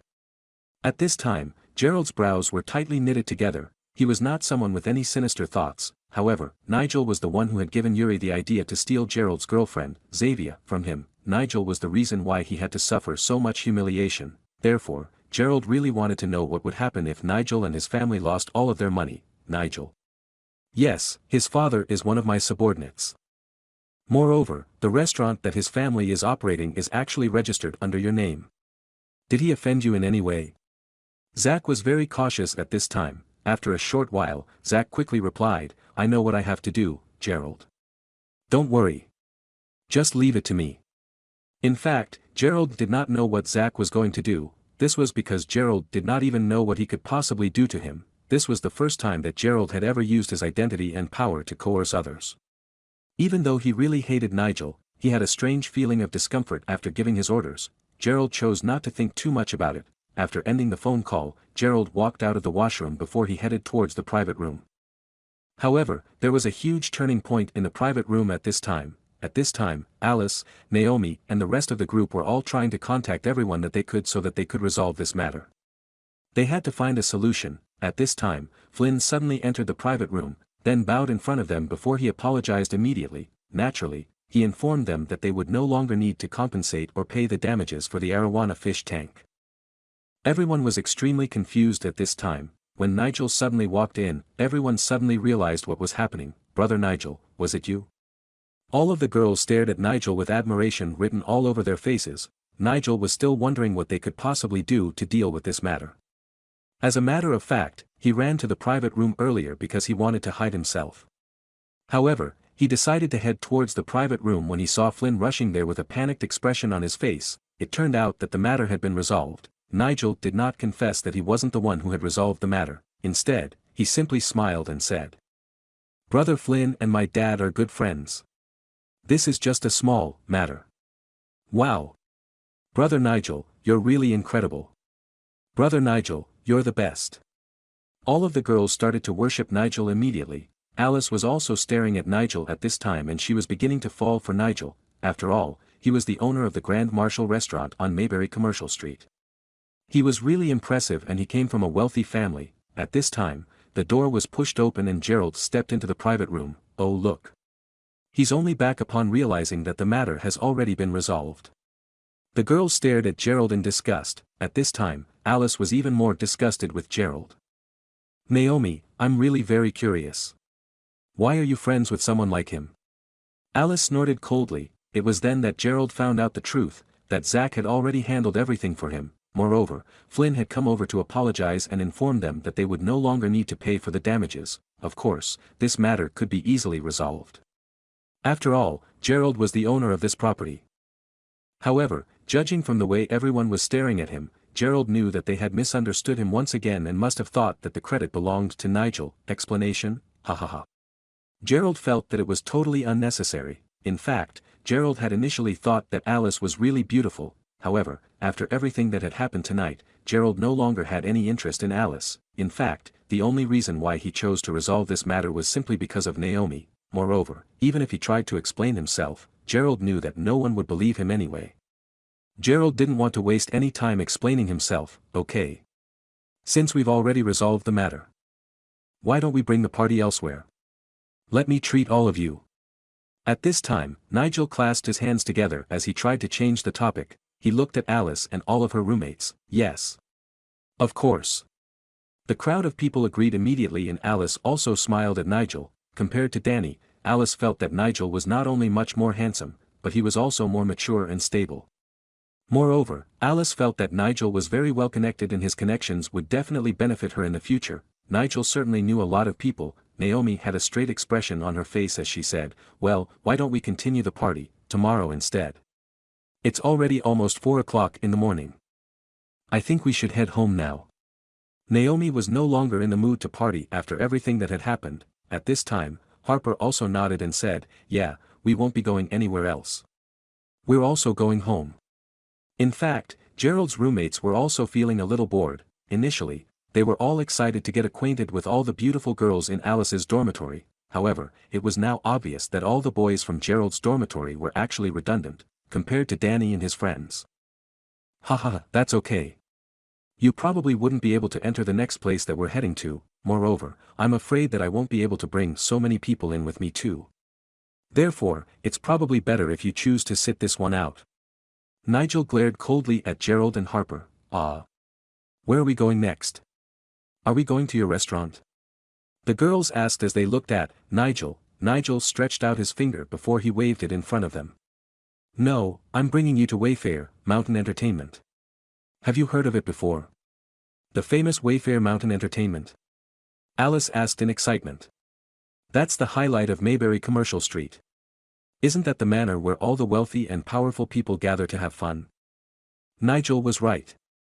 Some people would never be able to afford to enter that place in their lifetime. Alice was from a rather wealthy family and she had the opportunity to catch a glimpse of the manor because of her extremely wealthy uncle. Unexpectedly, Nigel could actually get them into the manor too. "Since there are so many beautiful girls, let me get the car first. Wait for me at the entrance." Nigel waved his hand before he walked out of the private room. Today, Nigel was really captivated by Alice's beauty. In fact, he wanted to use the same method that he taught Yuri to win Alice over. He believed that every girl could be easily bought with money. "Naomi, why don't you come with us? Today is your birthday after all. Didn't you say that you really want to see and experience Wayfair Mountain Entertainment for yourself? The opportunity is laid right in front of you now." Alice tried to persuade Naomi to come with them as she held on to her hand. "Yes. All of us have never been there before, so why don't we go there together today? Moreover, We have Brother Nigel to protect us tonight. He's very reputable and it seems as though he's very well connected on Mayberry Commercial Street. There's nothing we have to worry about since Brother Nigel is here with us." Danny also smiled expectantly. At this time, Naomi frowned before she said, "There's something I simply can't figure out. Alice, don't you think that whatever happened just now was a little strange?" Alice frowned before she asked, "Strange? What are you talking about? Are you referring to the incident about the arowana fish tank?" "Yes," Naomi replied as she continued frowning. "All of you can clearly see that Flynn was very persistent and clear when he told us to pay the damages of $200,000. At that time, he didn't seem to show Nigel any consideration at all, and Nigel had to praise him and butter him up to make sure that he was happy. However, in less than 10 minutes, Flynn's attitude changed drastically. He even came over to apologize to each and every one of us personally. Don't you find it a little strange?" Naomi quickly explained the situation. Everyone in the private room went silent immediately. Harper suddenly replied, "Yes, I find it very strange too. Flynn doesn't look like an easygoing person. He's certainly not someone that anyone can deal with easily.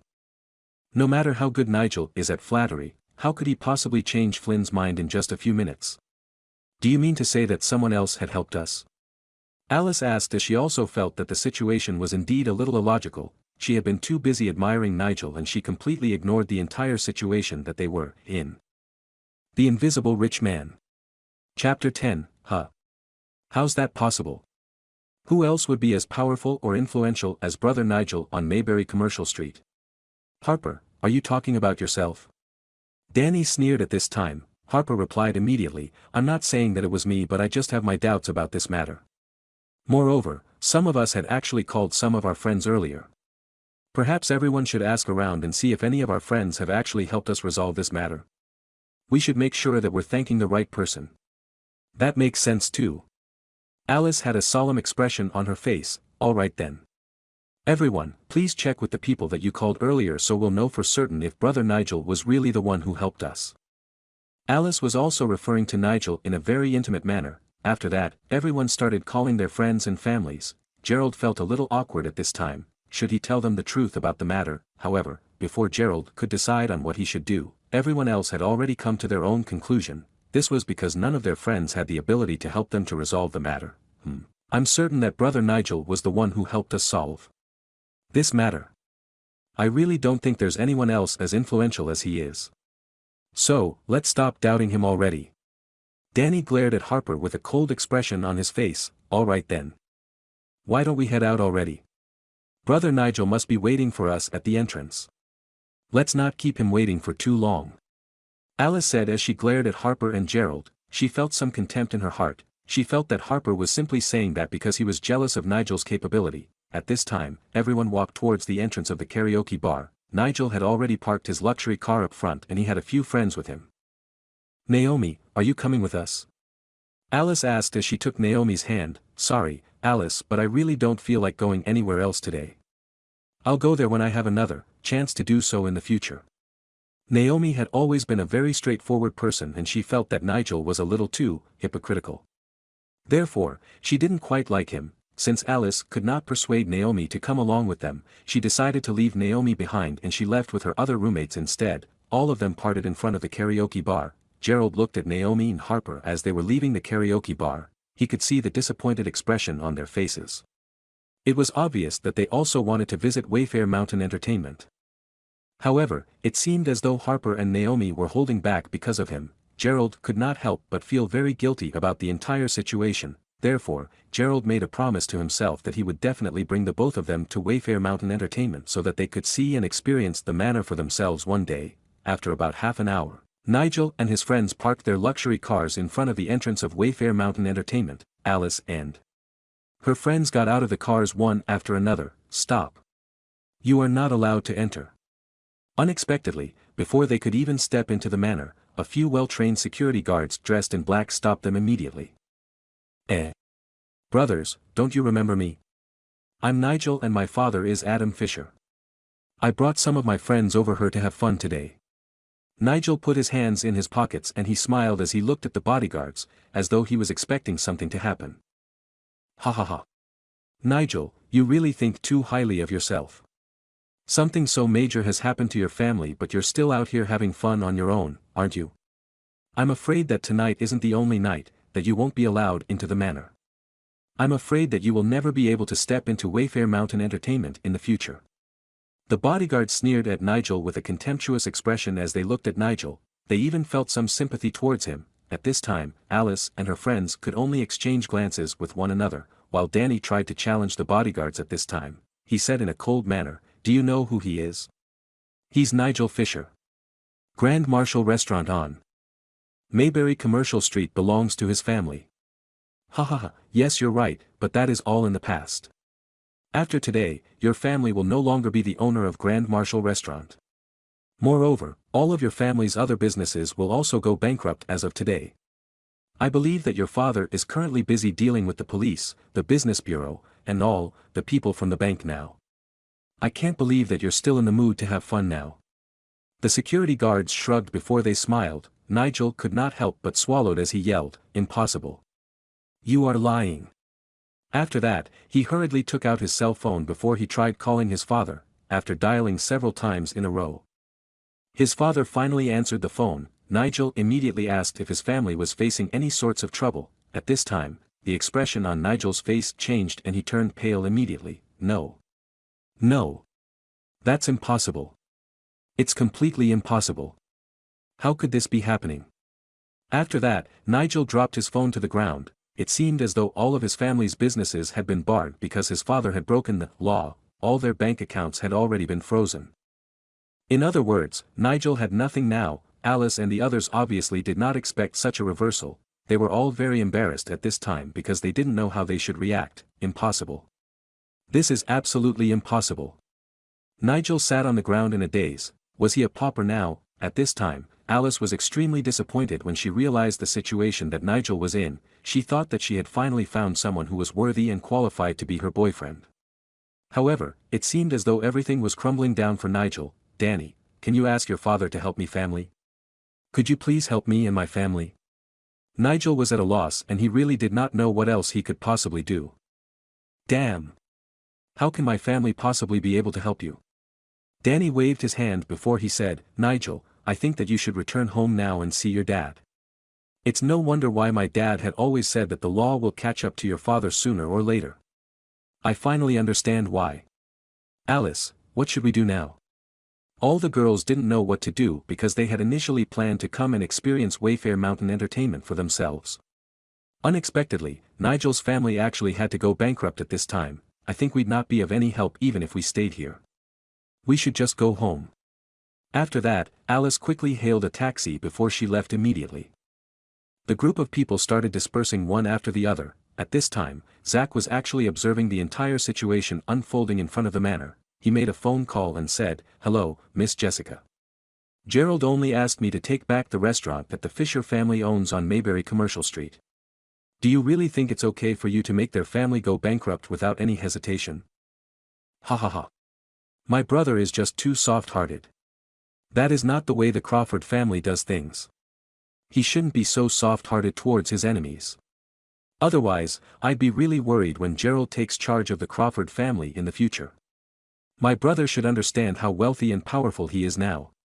Zach nodded in response. Of course, Jessica from the Crawford family had already done everything that needed to be done. In fact, Jessica was the only person who knew the best way to teach Gerald about how he should live as a wealthy and powerful person.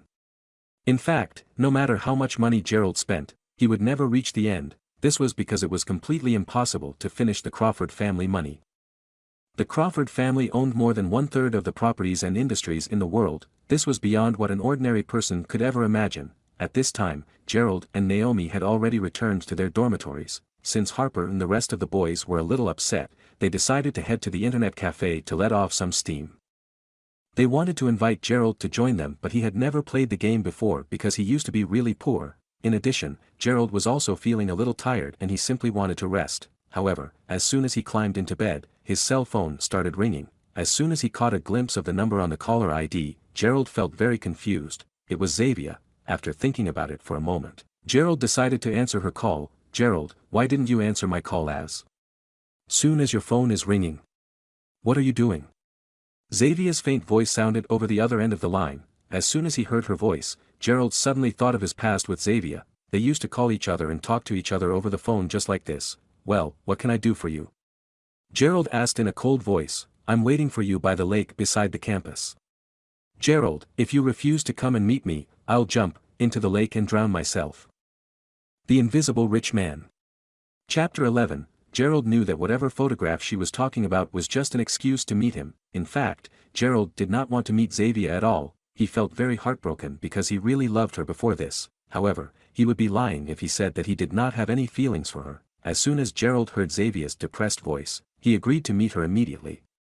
He got up and looked for the pictures that he had been keeping in his cupboard all this while. They had both taken these pictures by the small lake by the campus before this. At that time, Xavier had held out her arms affectionately and Gerald had also taken her in his arms as he smiled sweetly at her.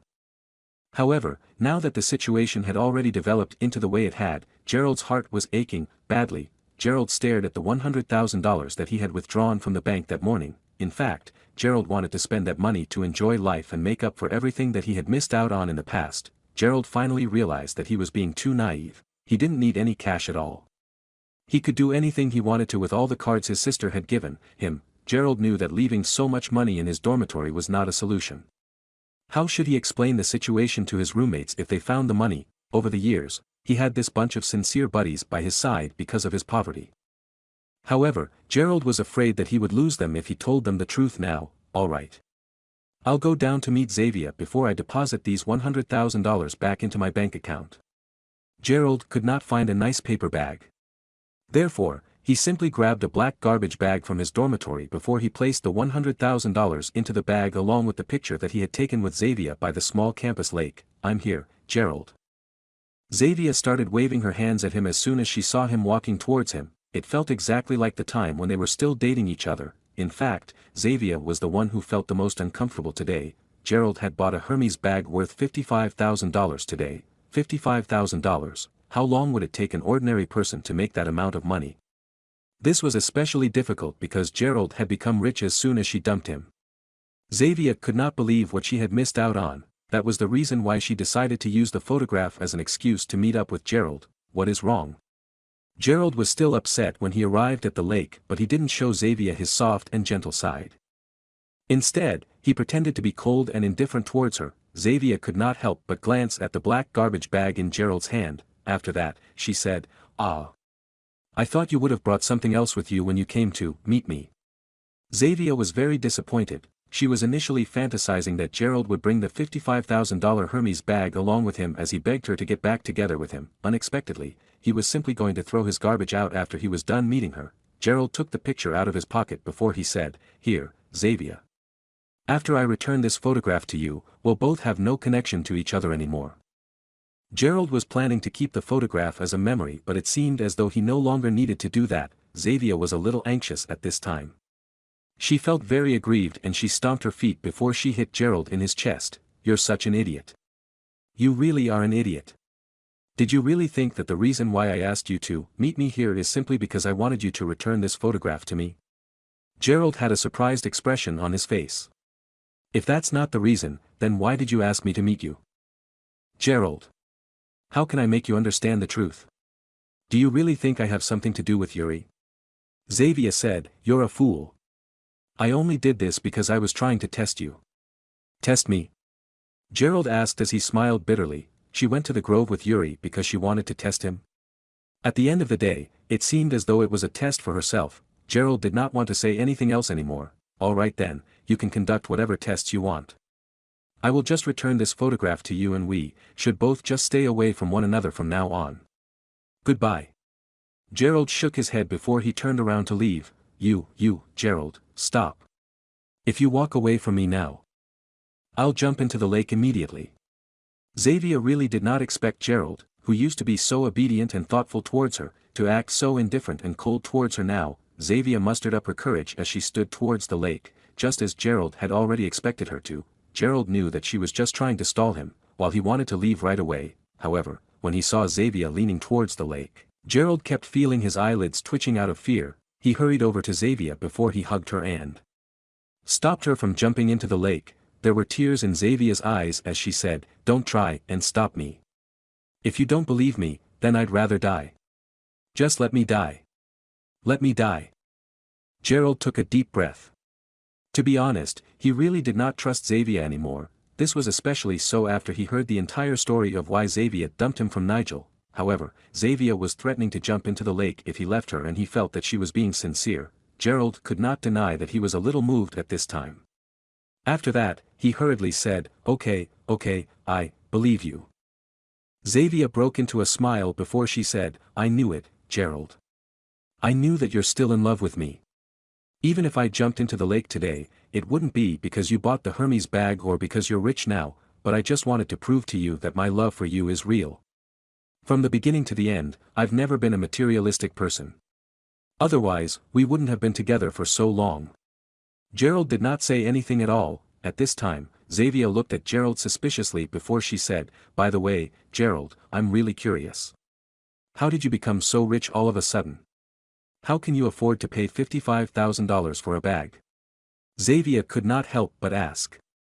Gerald knew that Xavier would definitely ask him this question. However, he was no longer the Gerald who would tell her everything. Similarly, Gerald wanted to test Xavier. "Oh, so this is what happened.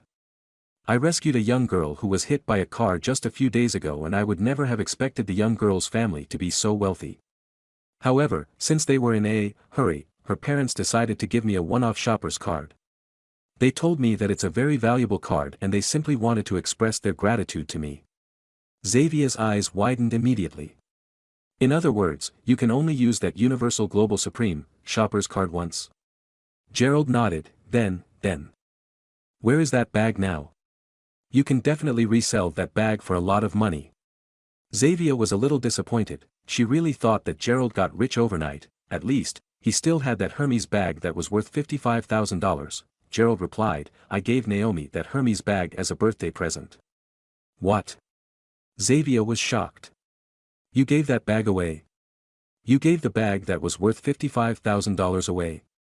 In other words, you are left with nothing now?" Gerald nodded. "Xavier, I really can't believe that you're not a materialistic person. To think that you're actually deeply in love with me. We should." Gerald wanted to hold Xavier's hand at this time. Slap, "Get away from me. Why would I be in love with a pauper like you?" After finding out the truth, Xavier gave Gerald a tight slap across his face. "Damn it. I can't believe that I wasted so much time and almost jumped into the lake because of you. This is ridiculous. This is just so stupid." Xavier yelled at Gerald as she glared at him in disgust. Ahaha. Gerald completely gave up on Xavier when he saw her acting like this. It turned out that this was actually Xavier's true colors. "Xavier, I'm really very disappointed in you," Gerald said as tears welled up in his eyes. "Both of them used to be so good together. Please don't waste my time. I don't care if a poor man like you feels disappointed in me. I really shouldn't have bothered wasting my time on you. People like you should just pick up trash." To vent her anger and frustration, Xavier grabbed the garbage bag in Gerald's hand. She wanted to throw the bag of garbage directly at his face. However, since she grabbed the garbage bag so hard, the garbage bag tore apart. The $100,000 scattered on the ground. They were all red bank notes. "What? This?" Xavier's eyes widened in disbelief as she stared at the money on the ground. The Invisible Rich Man. Chapter 12. Xavier stared at the money scattered all over the ground. She was very confused. She would never have dreamt that Gerald's garbage bag actually contained a pile of money. What? This money? Xavier did not know what to think. "Gerald, where did you get this money?" Gerald ignored Xavier. Instead, he squatted down before he picked up the $100,000 from the ground. "Why do you care? Didn't you say that I'm not worthy of someone like you because I'm just a poor man?" After that, Gerald turned around to leave. Xavier was getting impatient at this time. If Gerald was really poor and if he had really bought the bag with that one-time shopper's card, Xavier would not feel that it was a pity for them to break up. She would never regret her actions. However, now Gerald actually had $100,000 in cash. "Gerald, stop. You'd better explain this matter to me. Otherwise, I'll scream." Xavier yelled as she jumped anxiously. She had to figure out the truth. She didn't know why she was especially afraid that Gerald had really become a rich man overnight. "Scream? Hahaha." Gerald smiled bitterly before he said, "Xavier, you can just do whatever you want to. Ah! Help! Help me! Someone is trying to rape me. Xavier screamed as loud as she could. Even though it was already late at night, there were still many campus couples who were out together. As soon as they heard Xavier screaming, they looked towards the lake immediately. Damn it.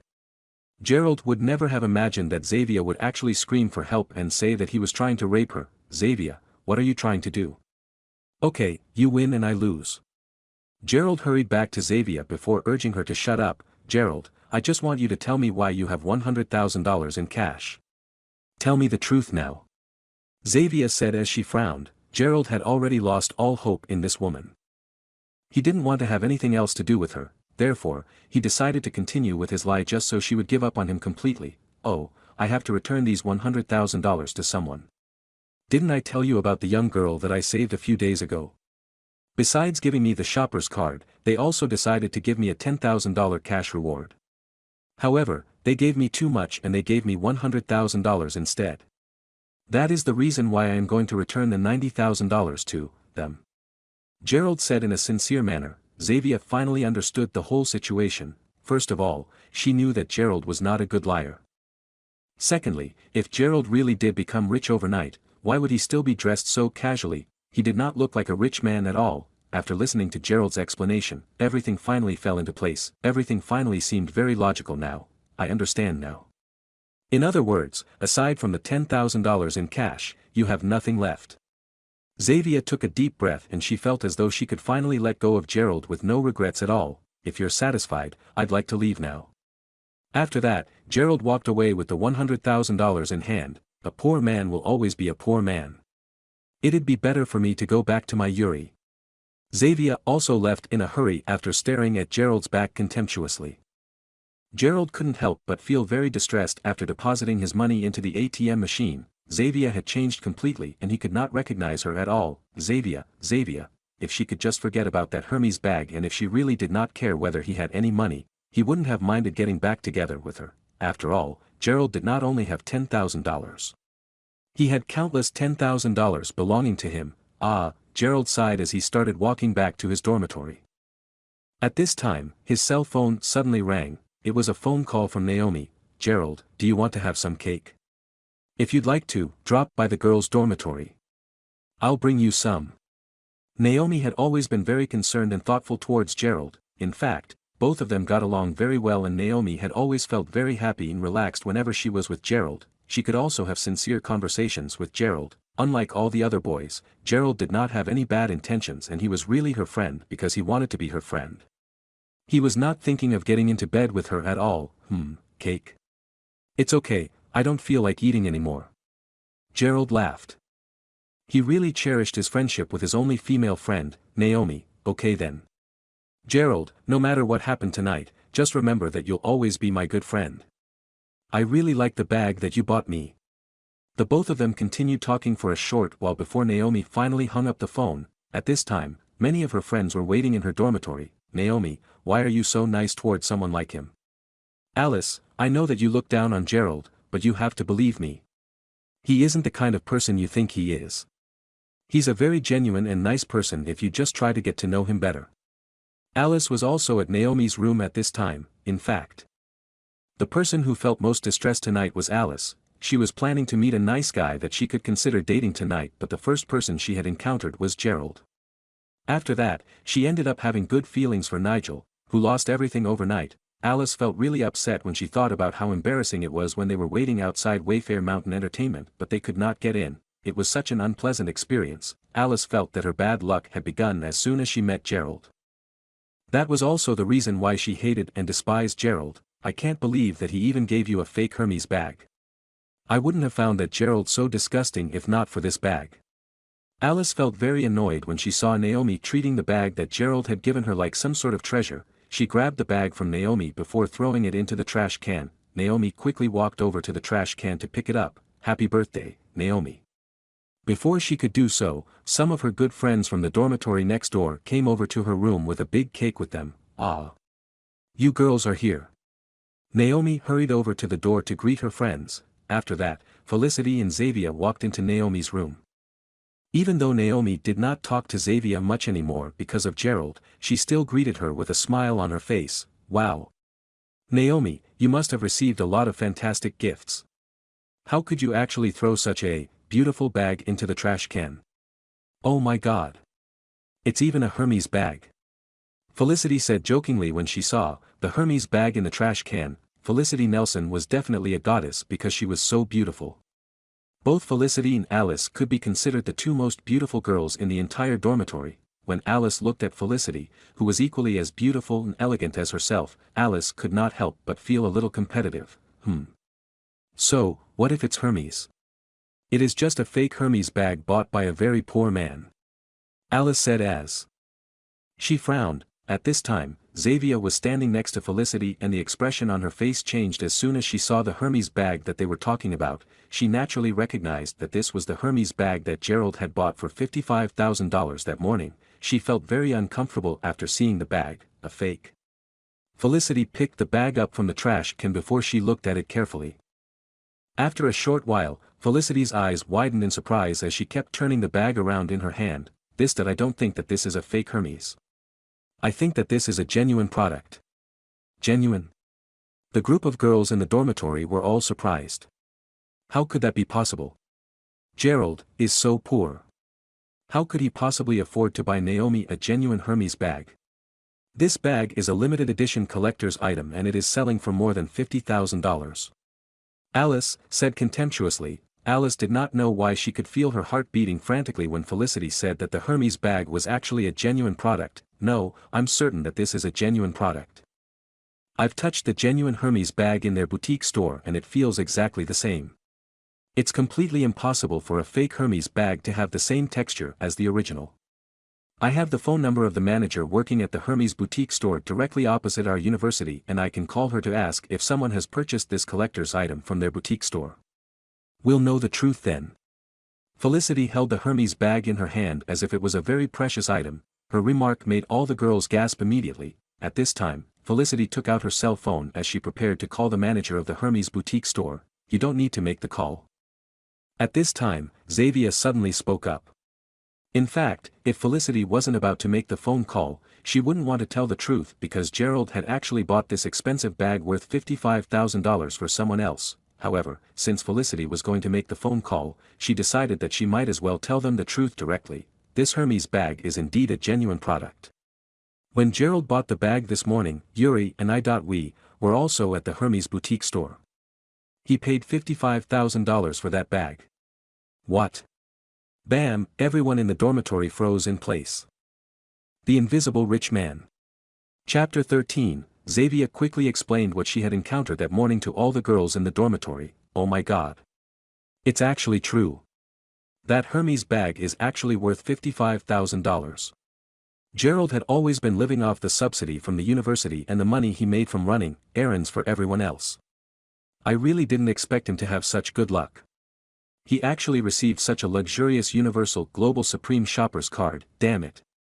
If Gerald is willing to give me this Hermes bag, I'd definitely be more than willing to spend the night with him. One night? No way. If Gerald is willing to give me this Hermes bag, I'm willing to be his woman for at least 1 month. Oh, you're so shameless. Even though they all knew that Gerald's card was just for a one-time use, knowing that the Hermes bag was a genuine one worth $55,000 was still very shocking to everyone. Even if they sold this bag, they could easily get $40,000 to $50,000, this was still money. Alice had a very ugly expression on her face at this time. She never would have expected Gerald to actually give Naomi a Hermes bag that was worth $55,000 as her birthday gift. She suddenly thought of all the contempt that she felt for him today as well as the envy and admiration that the other girls were feeling for the Hermes bag at this time. Alice felt as though she had just been played. She got even more furious at this time. Ahaha. Even if the bag is really worth $55,000, doesn't Gerald know that he could have just sold the Universal Global Supreme Shoppers card for more money instead of using it directly? This only proves that this person is very dim-witted. Alice said after analyzing the situation. Xavier also nodded in acknowledgement. Yes. There's definitely a problem with Gerald's brain. Ha ha ha. Please don't be jealous. Gerald gave the $55,000 Hermes bag to Naomi as a birthday gift. We should be happy for her. Naomi, you should treat him to a meal. Felicity giggled. she wasn't only beautiful but she was also a live broadcaster, she had already seen a lot in this world, yes, yes. Naomi, you should treat him to dinner. Naomi, can you just lend me this Hermes bag for one day? Just one day. All the girls were begging Naomi at this time. Naomi was in shock. Why should she lend them the bag? The first thing that came to her mind was the fact that Gerald probably did not know that he could have sold the shopper's card for more money instead. She was afraid that he had been fooled by the salesgirl. After all, Gerald had never experienced this sort of luxury before. No, I'm going to return this bag to Gerald. If he decides to sell the bag, he can make at least $40,000 to $50,000 and he'll be able to live a carefree life in university without having to worry about money anymore. Naomi thought differently from others and she was actually worried about Gerald. No way. No way. Unexpectedly, Xavier and Alice yelled out loud in unison. Xavier was thinking to herself and she really could not accept the fact that Gerald would actually have $50,000 if that happened. She didn't want that to happen at all. She didn't want Gerald to be living a better life after she dumped him.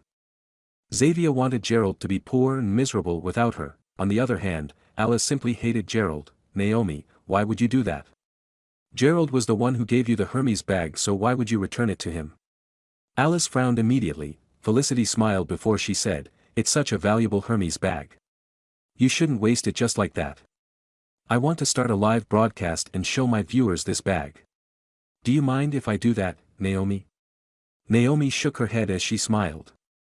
Even though Naomi agreed to allow Felicity to show the Hermes bag on her live broadcast, she was thinking about how she would convince Gerald to return the bag to the luxury store the next day. Even if they couldn't get back the original amount that Gerald had paid for the bag, they could at least get back $40,000 to $50,000. Click. Click, the group of girls rushed over to take pictures of the Hermes bag. The Hermes bag finally fell into Felicity's hand. She started her live broadcast immediately. Hello, babies. I've not seen all of you for a day and I really missed all of you. Besides, I have some beautiful babies with me here today as an added bonus. Felicity said as she smiled cutely at the camera. In a blink of an eye, there were already more than 3,000 people watching the live broadcast. Felicity had already been hosting live broadcasts for more than a year. Since she was hosting a local live broadcast, most of her fans were her classmates and her university mates. As soon as Felicity appeared, the discussion in the live broadcast room was extremely lively. Damn. This is really a bonus. I really like that tall girl with red hair. Wow. Please give me the number of that beautiful girl with red hair. Oh my god. Felicity, you're actually friends with Alice from the Broadcasting and Media Department? Ah. Alice from the Broadcasting and Media Department is simply too gorgeous. You're taking my breath away. On the other side, Alice, who had always had a cold expression on her face, finally smiled when she saw her name on the live chat. She did not feel as depressed as she felt when she saw the beautiful Felicity earlier. She nodded as she smiled slightly at the fans on the screen. Wow. Are you guys more interested in the other beauties now? Humph. I'm so sad. Felicity made a gesture as though she was wiping the tears away from her eyes as she showed an aggrieved expression on her face. After that, the crowd of people replied immediately. How would that be possible? All of you beauties are my wives. I love all of you. At this time, the live broadcast room prompted, the wealthy and young Yuri is now online, the super wealthy Danny is now online. When their classmates saw that Felicity was online, everyone started watching her live broadcast immediately. Felicity was really a very beautiful and gorgeous girl and she was very experienced and professional in her live broadcasts. Therefore, she was many boys' dream girl. However, Felicity also had very high demands and standards. Both Yuri and Danny, who were from the next class, had already tried to pursue her before but they failed undoubtedly. This was also the reason why they would both always try to support and help Felicity. They wanted to get in her good books. Babies, you're all in love with someone else now and I'm already crying. Aren't you going to send me some gifts? I am giving you guys the pleasure of looking at so many beautiful girls now. Felicity said in an aggrieved manner. Gerald's roommate, Harper, had always been in love with Felicity. Therefore, he sent her 10 roses at once. Each rose was priced at $1. Wow, thank you so much, Harper. I've received your love. Harper then replied, you're so beautiful, goddess. By the way, isn't the bag in your hand the gift that Gerald had given Naomi today? At this time, Harper typed his comment in the live chat. This instantly sparked a heated discussion among the viewers. Damn it. I didn't even realize that it's a Hermes bag. Moreover, it seems like it's the limited edition collector's item. Oh my god. Felicity, are you getting sponsored by a man? My heart is breaking into pieces. Danny said, ha ha ha. Yuri told me that Gerald bought this bag for Naomi with a one-time shopper's card. Ha ha ha. I cannot believe that Gerald is so stupid. The netizens then replied, oh my god. He must be an idiot. Xavier had obviously told Yuri about how Gerald could afford to buy the bag, and Yuri had told Danny and his friends about it. After that, the online discussion revolved around Gerald, Yuri, ha ha ha. I'm really stimulated by many idiots today. Xavier actually fought with me for the entire day because of what Gerald did. I really feel as though we wasted a lot of time because of that idiot. Harper realized that they were all mocking Gerald, therefore, he tried to change the subject by sending Felicity another 10 roses, one after the other. Danny said, Harper, why are you sending Felicity this broken gift? Can you only afford to send her roses? After that, he continued typing, why don't you send her a rocket instead? One rocket cost $100, Danny sent you a rocket. Danny sent you a rocket. Danny sent 5 consecutive rockets in a row. Felicity, Xavier and Alice were extremely excited at this time. They didn't realize that it was so easy to make money through a live broadcast. Since he did not want to fall behind, Yuri sent Felicity 10 consecutive rockets at the same time, $1,000. He wanted to wipe out all the bad luck from his encounter with Gerald today. Xavier was very proud at this time. This was her man, Yuri. Danny then replied, ha ha ha. Harper, I think even if everyone in your dormitory, including Gerald, were to pool all your money together, you wouldn't even be able to compare to me. You're all just 6 paupers to me. Do you want to compete with me in the live broadcast room today? Harper was furious at this time. At this time, in Gerald's dormitory, Gerald sneezed and he woke up from his sleep. After that, he saw all the messages that his classmates were sending, one after the other. When he turned on his cell phone, he realized that his classmates were all talking about him and the Hermes bag that Felicity had shared on her live broadcast. All the beautiful girls were saying that he was a fool. What was happening? Gerald was stunned. Were they mocking him? When Gerald read through the messages from his classmates, he realized that Felicity must have talked about him in her live broadcast. Was he a part of her sharing today? As he thought about it, Gerald quickly logged into Felicity's live broadcast. As soon as he logged into the live chat room, he saw Danny and Yuri insulting and making fun of his roommates, 6 paupers. Gerald smiled coldly to himself. The Invisible Rich Man. Chapter 14. At this time, Yuri and Danny were creating a scene in the live broadcast room. Ordinary man sent you an international cruise ship. Ordinary man sent you an international cruise ship. Ordinary man sent you an international cruise ship. 10 consecutive international cruise ships were sent at one go. The price of each international cruise ship was $1,000. Wow. Thank you, ordinary man. I love you, ordinary man. Felicity yelled out in excitement. Each of the girls could not help but looked at the screen on Felicity's phone at this time. This was no ordinary person. He had actually sent her 10 international cruise ships worth $10,000 at one go. Alice and Xavier were slightly surprised at this time. They already heard that they could make money from live broadcasts a long time ago, and they were finally convinced today. Ordinary man, are you from our university? Which department are you from? Asked some of the girls. At this time, at the same time, Yuri and Danny, who were viewing the live broadcast, suddenly felt very languished. Of course, they had $10,000. In fact, each of them had around $20,000 to $30,000 as their allowance every month. However, if this tyrant could swipe $10,000 at one go, he must really be an extraordinary person. They would never be able to steal the limelight from him. Felicity was also very excited at this time. Yes, original man, may I know which department you're from? Ordinary man replied, I'm from the language department. The language department? That's our department. Apart from Danny and Yuri, who else is so wealthy in the language department? I've never heard of him. All the girls were surprised. If he was really from the language department, then they would have to make sure that they dressed up beautifully in future. Otherwise, they might lose out on the chance to get together with this ordinary man. Ordinary man, which class are you in? Do you have a girlfriend? If you don't, I can introduce one to you. At this time, Xavier quickly walked towards Felicity as she spoke to the camera. In fact, Xavier was also an extremely beautiful girl with long legs and pinkish rosy cheeks. Xavier was also thinking that she should also start a live broadcast so she would be able to make some money and get herself a rich man so that she could prepare for her future. Therefore, she could not help but ask the question out of curiosity. Ordinary man, no, I don't have a girlfriend. Ordinary man sent you an international cruise ship. Ordinary man sent you an international cruise ship. Ordinary man sent you an international cruise ship. Bam. Bam. Bam, he sent another 5 consecutive international cruise ships to Felicity's live broadcast.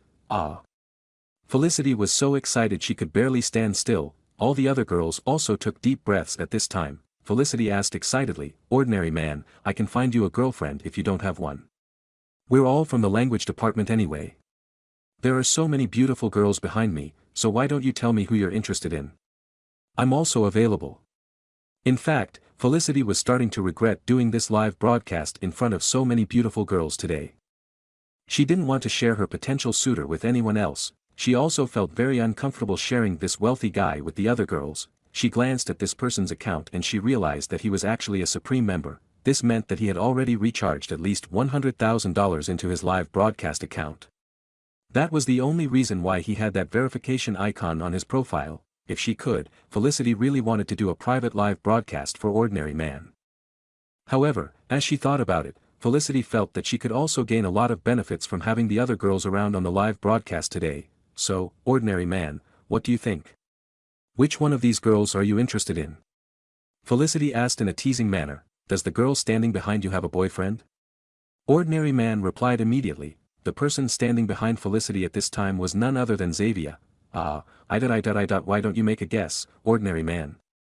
Xavier replied in surprise. She didn't want to be so straightforward with her answer because she knew that Yuri was probably still watching the live broadcast. Ordinary Man sent you an international cruise ship. Ordinary Man sent you an international cruise ship. Ordinary Man sent another 5 consecutive international cruise ships to Felicity's live broadcast. At this time, the management team for the live broadcast platform took notice of Felicity's live broadcast because of the 20 consecutive international cruise ships. Therefore, the management team quickly promoted Felicity's live broadcast to the homepage.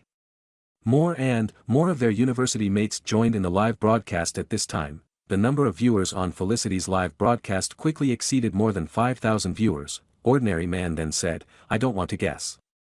Why don't you tell me the answer directly? Xavier took a deep breath and her face flushed red as she said, She wanted to grit her teeth and say that she didn't have a boyfriend. Felicity was very jealous at this time and she quickly said, yes, she has a boyfriend.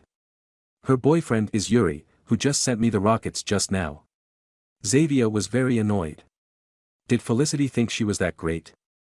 When she returned to her dormitory, she will look into starting her own live broadcast in the future. When that time comes, they'll know who has a higher popularity then. Ordinary Man, ha. He actually dares to show off when he's just sending a rocket. By the way, the bag you're holding in your hand seems to be worth a lot of money. I heard that it's worth over $50,000. I think that man who gave you the bag is the true hero. Felicity raised the Hermes bag in her hand before she said, wow. Ordinary Man, you can actually tell the value of this bag.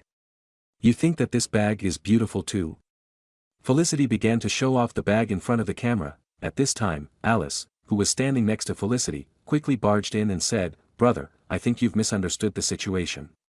The person who gave our friend this bag isn't a hero. He is just a pauper from your language department. Alice couldn't take it when someone was actually praising Gerald for being a hero, therefore, she subconsciously stepped in to explain the truth. What if you find out in the future that the person who gave your friend that bag isn't actually a pauper? What if you find out that he's actually a very wealthy and powerful man? What would you do then? Don't you think that we shouldn't judge a book by its cover? Ordinary Man spoke up immediately. Alice replied, you sound like a very mature and stable man, but I assure you that the person who gave my friend this bag is definitely a pauper. As for how he could afford to buy this bag, there's actually a long story behind it. Alice continued chatting with this Ordinary Man through the live broadcast. However, she did not know why she had a strange feeling in her heart. She felt as though this man was very mature and stable. Even though he was very wealthy, he didn't seem like a dull, ordinary second-generation rich kid. Alice would love to have an opportunity to meet up with him. Ordinary man sent you an international cruise ship. Ordinary man sent you an international cruise ship. Ordinary man sent another 5 consecutive international cruise ships to Felicity without any hesitation. Everyone was shocked. Ordinary man, do you want to exchange numbers with me? I can give you a private live broadcast, every day if you want me to.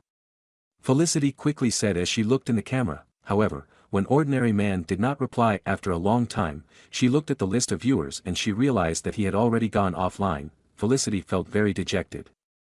However, he had already given her $25,000 today. Felicity could not help but feel a little excited. At the same time, many of the girls had already downloaded the live broadcast software on their phones because they wanted to find out the details of the Ordinary Man in Felicity's live broadcast so that they could chat privately with him.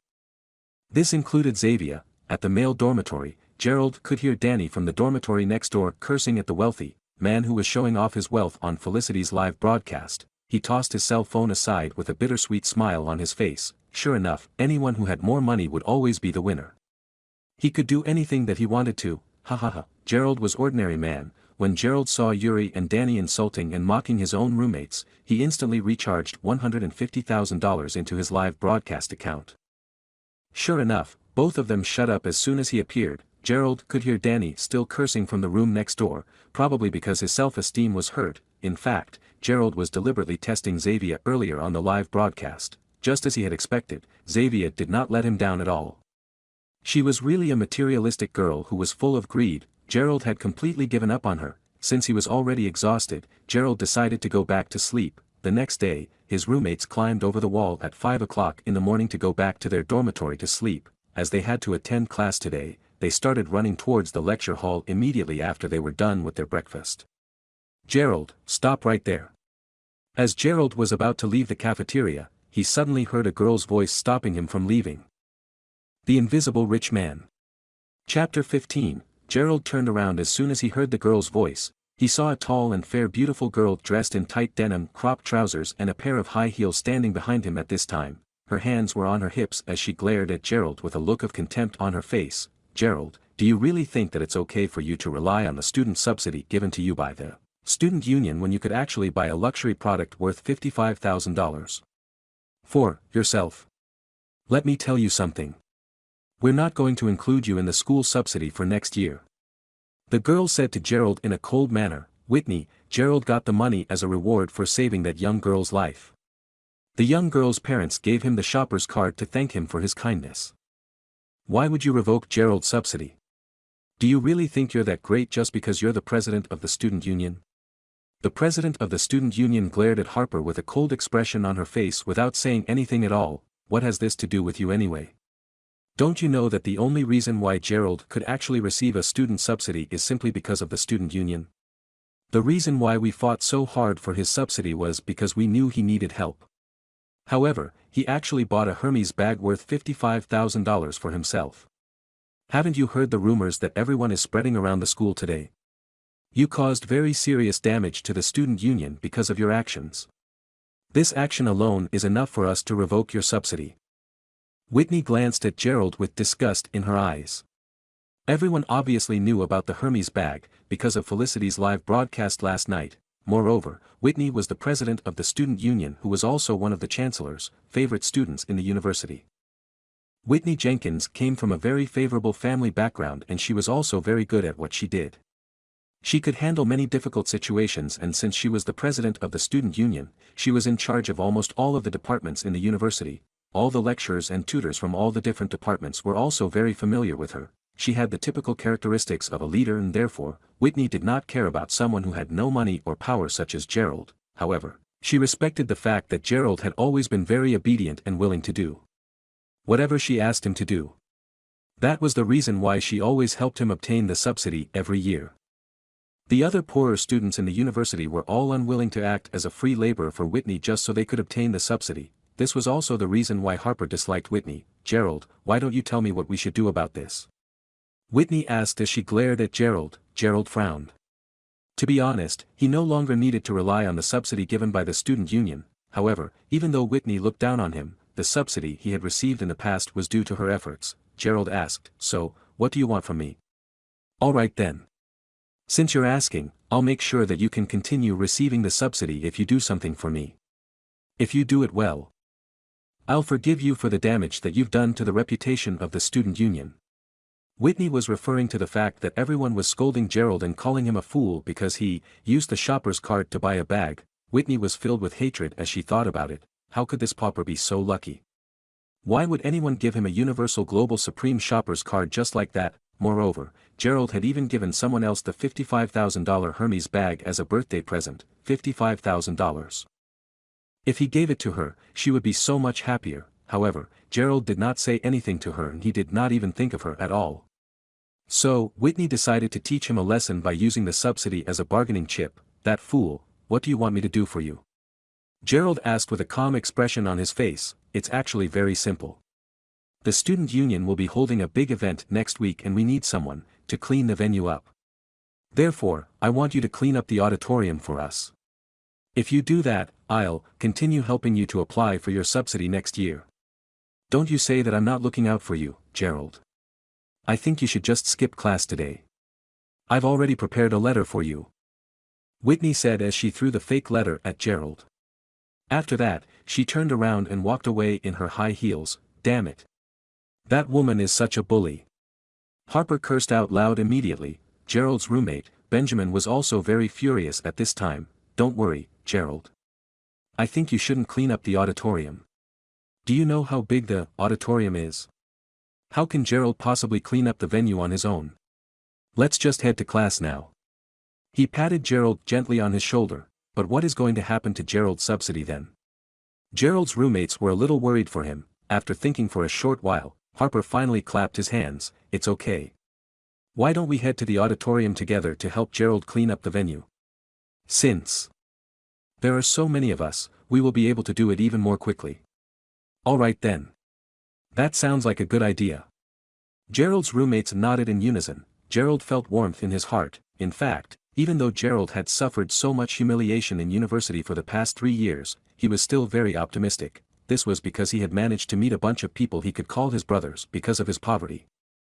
These were brothers who really thought of what was best for him. However, Gerald could never allow them to get punished along with him. To be honest, Gerald really wanted to tell them that he was actually a second-generation rich kid. However, Gerald was afraid that their friendship would come to an end as soon as he told them the truth about himself. Gerald felt that their friendship and concern was the true wealth to him and he didn't want to lose that. Forget it. I'll clean up the venue on my own. It wouldn't be the first time that I'll be cleaning up the auditorium all by myself anyway. Moreover, all of you won't be as skillful as I am and I think you won't be able to help out much even if you did come with me. After thinking about it, Gerald decided not to reveal his identity yet. Therefore, he could only endure this for the time being. After that, Gerald headed to the auditorium by himself. Gerald, why did you take so long to come here? Do you really think you're that great just because you bought a new bag? Whitney started insulting Gerald as soon as he stepped into the auditorium. Ha ha ha. Everyone who were rehearsing for the upcoming event in the auditorium burst out in laughter as soon as they heard Whitney's words. This was because they would be putting up a performance next week. Therefore, Whitney decided to ask the team from the student union department to rehearse for their performance here. Don't say that. After all, he could afford to buy a bag worth $55,000. How can we even be compared to him? Yes, you better be careful when you speak, President. Otherwise, Gerald might actually turn out to be a wealthy and powerful man who can throw money at your face. The group of girls looked at Gerald as they laughed out loud. Moreover, the group of boys were staring at Gerald with an envious expression on their faces. In fact, they were all jealous. They were jealous of Gerald's luck. If they had $55,000, they could buy the bag and give it to their president, Whitney. Instead, Gerald turned a deaf ear to them and he did not even bother to reply at all. After that, he picked up a broom as he prepared to clean up the mess that they had left behind. Go away. Do you really think you're a wealthy and powerful man now? At this time, a tall and muscular boy came over as he pushed Gerald aside in a harsh manner. Gerald nearly fell down because of him. Of course, Gerald knew who the boy was. His name was Victor Wright and he was the vice president of the student union and also the captain of the university's basketball team. His family specialized in trade and he was also very rich. He also contributed a fair share to all of the humiliation that Gerald had suffered in his 3 years of university life. Victor. Why are you here? Whitney was very surprised and cheered up as soon as she saw Victor. This was because Victor was the type of guy that Whitney was interested in. He was not only tall, handsome, and wealthy, but he was also a very good basketball player. He was the type of boy that girls would fall head over heels in love with. At the same time, many girls from the performing team looked at Victor as they blushed slightly. "Oh.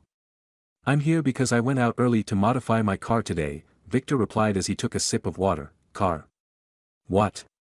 Victor? Did you buy a car?" Some of the girls asked in surprise. "Ha ha ha. Yes, I bought an Audi A6 just to use it for fun," Victor replied as he chuckled. Wow. All the beautiful girls were very impressed at this time. Even Whitney was slightly moved when she heard his words. "Is your car domestic or imported?" In fact, it did not matter whether the car was domestic or imported because an Audi A6 was a very powerful car. Imported. "My dad's friend helped me to get it for $100,000 cheaper." "Ha ha ha," Victor replied as he smiled. At this time, there was a strange expression on Whitney's face. Moreover, Gerald, who was sweeping the floor, couldn't help eavesdropping on their conversation. When he heard that they were talking about cars, Gerald had always dreamt of owning his own car. He did not care about the brand of type of car as long as it was a car. Why was this his dream? This was because in the past, Gerald would never have been able to afford to buy a car at all. Therefore, he was very curious as he listened to their discussion. He was very distracted at this time. He didn't even realize that his broom was sweeping over a girl's feet as she sat on the rostrum. Ah! Gerald only realized what he had done when the girl screamed out loud. The Invisible Rich Man. Chapter 16. Gerald accidentally swept the broom over the girl's feet. She was wearing a pair of white shoes and her calves were extremely fair. She was also carefully listening to Victor as he talked about his car, her full attention on Victor's words. Unexpectedly, Gerald had actually swept the dirty broom over her shoes, smearing dust all over her white shoes. She couldn't help but scream when she realized what was happening. Her scream unexpectedly attracted the attention of Whitney, Victor, and the others who were in the auditorium at this time. "What's wrong, Mila?" Whitney hurried over before she asked Mila with a concerned expression on her face. Victor also rushed over to Mila immediately. No, I'm fine. There's no problem at all." Mila Smith tucked her hair behind her ear and she took out some wet wipes before she leaned down and attempted to wipe the dust off from her shoes. However, the more she tried to wipe her shoes, the dirtier they got. Mila was also obsessed with cleanliness. Therefore, she couldn't help but frown when she saw the mess on her white shoes. "Gerald, did you do that to Mila's shoes?" Whitney asked as she glared at Gerald. She had a cold and aggressive expression on her face. Moreover, Victor was also very angry at this time. "Damn it, you pauper. Do you know how much Mila's shoes cost? You'll never be able to afford to pay for it." After that, Victor stepped forward before he grabbed Gerald by his collar. No, it wasn't him. When Mila saw that Victor was about to beat Gerald up, she quickly stepped forward to dissuade him. In fact, Mila had already been paying some attention to Gerald for a long time. She felt that he was a very different person compared to everyone else. Moreover, she could tell that he was not from a rich family background. Perhaps that was the reason why Victor and the rest of the boys were always bullying him. However, despite being bullied and humiliated all the time, Mila could not see the slightest look of inferiority in Gerald's eyes. He was completely indifferent and the fact that he was poor didn't seem to bother him in the slightest. Gerald always had a very humble and sincere look on his face. Even if Mila wanted to lose her temper, she couldn't bring herself to do so. Therefore, Mila quickly stood up for Gerald when she saw that Victor was going to beat him up. "Don't worry, Mila. We should at least make sure that this pauper pays you back for your shoes," Victor replied in a vicious manner. Mila was not from the language department, but she was a student from the broadcasting and media department instead. However, she had been friends with Whitney ever since they were young and the reason why she came over to the auditorium today was because she wanted to have some fun. Though Victor liked Whitney, he was even more interested in her best friend, Mila. "Oh, no. There's no need for him to pay me back for the shoes. I'll just go back to the dormitory and change into another pair of shoes," Mila said in a hurry. She also nodded slightly at Gerald. "You're lucky today, kid," Victor said as he glared at Gerald. In fact, Victor was glad that he was able to act as the hero in front of the two beautiful girls today. When he saw that Mila was about to leave, he quickly approached her. "By the way, Mila, why don't we go out and have a meal together after you change into a new pair of shoes? After all, everyone must be tired from the rehearsal today." I'll treat everyone to a meal at Orchard Gardens. Wow! Orchard Gardens. I heard that the fruit salad and steak there is really delicious, but dining there is also really expensive. Brother Victor, I'd like to come too. All the girls were excited as soon as Victor said that he would be buying Mila a meal at Orchard Gardens. Sure. Victor replied as he clasped his hands together. At this time, Whitney grabbed Mila's hand before she smiled and said, Mila, we'll wait below your dormitory for you. In fact, Gerald could tell that Mila did not feel like going at all. However, Mila could tell that everyone was very excited to go there and Victor had just had a clash with Gerald because of her, therefore, she could not bring herself to turn down his invitation. Mila nodded slightly. Okay, I will drive. See you guys there. Victor was very excited that his strategy to ask Mila out seemed to have succeeded. Therefore, he glanced at Gerald before he walked out of the auditorium. Whitney turned and looked at Gerald before she said, What are you looking at, Gerald? Do you really think that you are invited to join us for lunch too? Let me tell you, your subsidy isn't confirmed yet, you'd better stay back and make sure you clean up this auditorium properly. Otherwise, I'll make sure to teach you a lesson when I return. Gerald kept quiet as Victor and Whitney continued taunting him in tandem. In fact, he was very angry at this time. However, he knew that he would not gain anything from losing his temper and he would only be giving Victor the opportunity to beat him up. It was really unwise to ask for a beating. Therefore, Gerald decided to just let it go. Come on, Mila. Let's enjoy the ride in Victor's new Audi A6 later. Whitney pulled Mila out of the auditorium after glaring at Gerald with a contemptuous expression on her face. The other people also walked out of the auditorium, one after the other. They would definitely not be able to get there in one car, so Gerald couldn't help but wonder how they would be getting there. Gerald thought to himself as he cleaned up the mess that they had left behind. Should he get a car too? He continued thinking to himself. When Gerald was done cleaning up the auditorium, it was almost noon. At this time, Gerald suddenly received an incoming phone call. It was a phone call from Harper, the head of his dormitory. Gerald, are you done cleaning up the auditorium? Gerald nodded. Yes. Is Whitney crazy? We've already discussed this matter among ourselves and we've decided that if she dares reject your subsidy application, we'll bring this matter up to the Chancellor. Gerald felt warmth in his heart as he said, Thank you for looking out for me. Gerald, if you're free, come and join us for lunch. Harper invited Gerald for lunch, but Gerald could hear the sudden change in his tone. It sounded as though Harper was a little embarrassed. Gerald was so close to Harper and he naturally knew that there was something amiss. This man was usually very manly, so why did he sound so embarrassed and shy today? Will there be anyone else joining us today? Gerald could not help but asked with a weary smile on his face. Bingo. Gerald, do you remember the girl named Haley who was with Alice at Naomi's birthday party last night? All the girls from Alice's dormitories attended Naomi's birthday celebration last night. Gerald had a vague impression of Haley Ian's. She had short hair and she looked very cute and petite. However, her character and personality were similar to Alice's. She kept rolling her eyes at Gerald last night even though she did not say anything at all. Yes, I know who she is. Why? Did you ask her out? Gerald asked with a surprised expression on his face. Well, I was heading back to the dormitory after class today when I ran into her. She lost her cell phone in the cafeteria and I offered to help her look for it. Fortunately, I'm quite familiar with some of the workers in the cafeteria.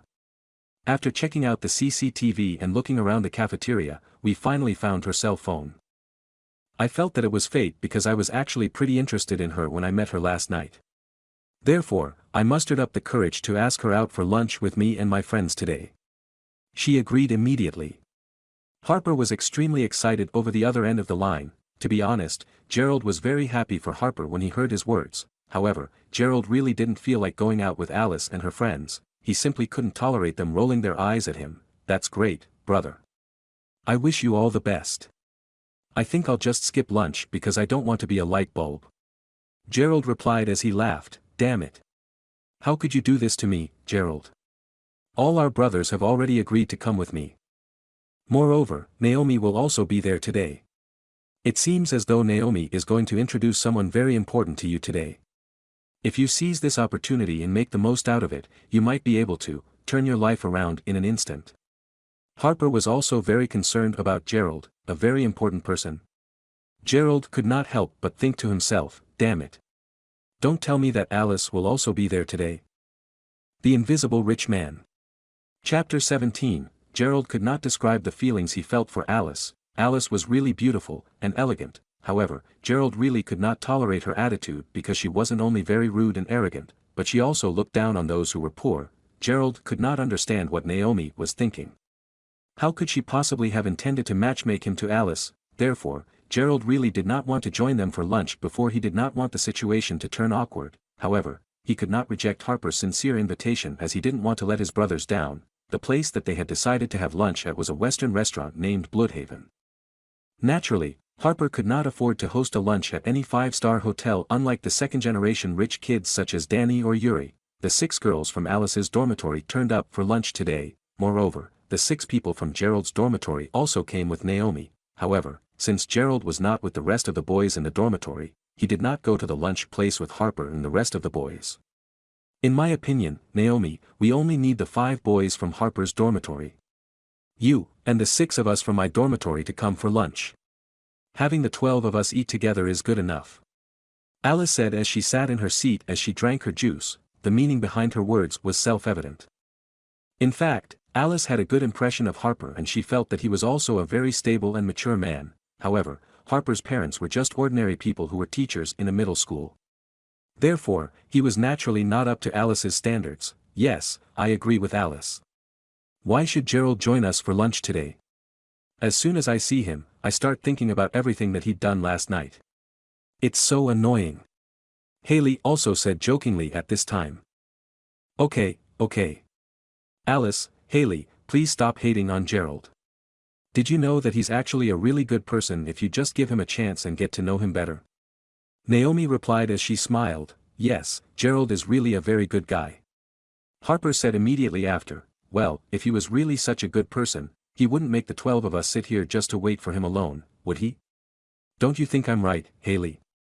Alice said as she snorted coldly, oh look. Gerald is here. At this time, Naomi stood up excitedly as she waved at Gerald, gesturing for him to come over and join them at the table. I'm sorry for being late. I had to go back to the dormitory to make an important phone call. There was something that I had to deal with. Gerald said as he smiled at Naomi. Naomi was sitting directly opposite Alice at this time. Her eyes wandered for a moment before she stood up and pulled Gerald to her seat and said, Gerald, sit here.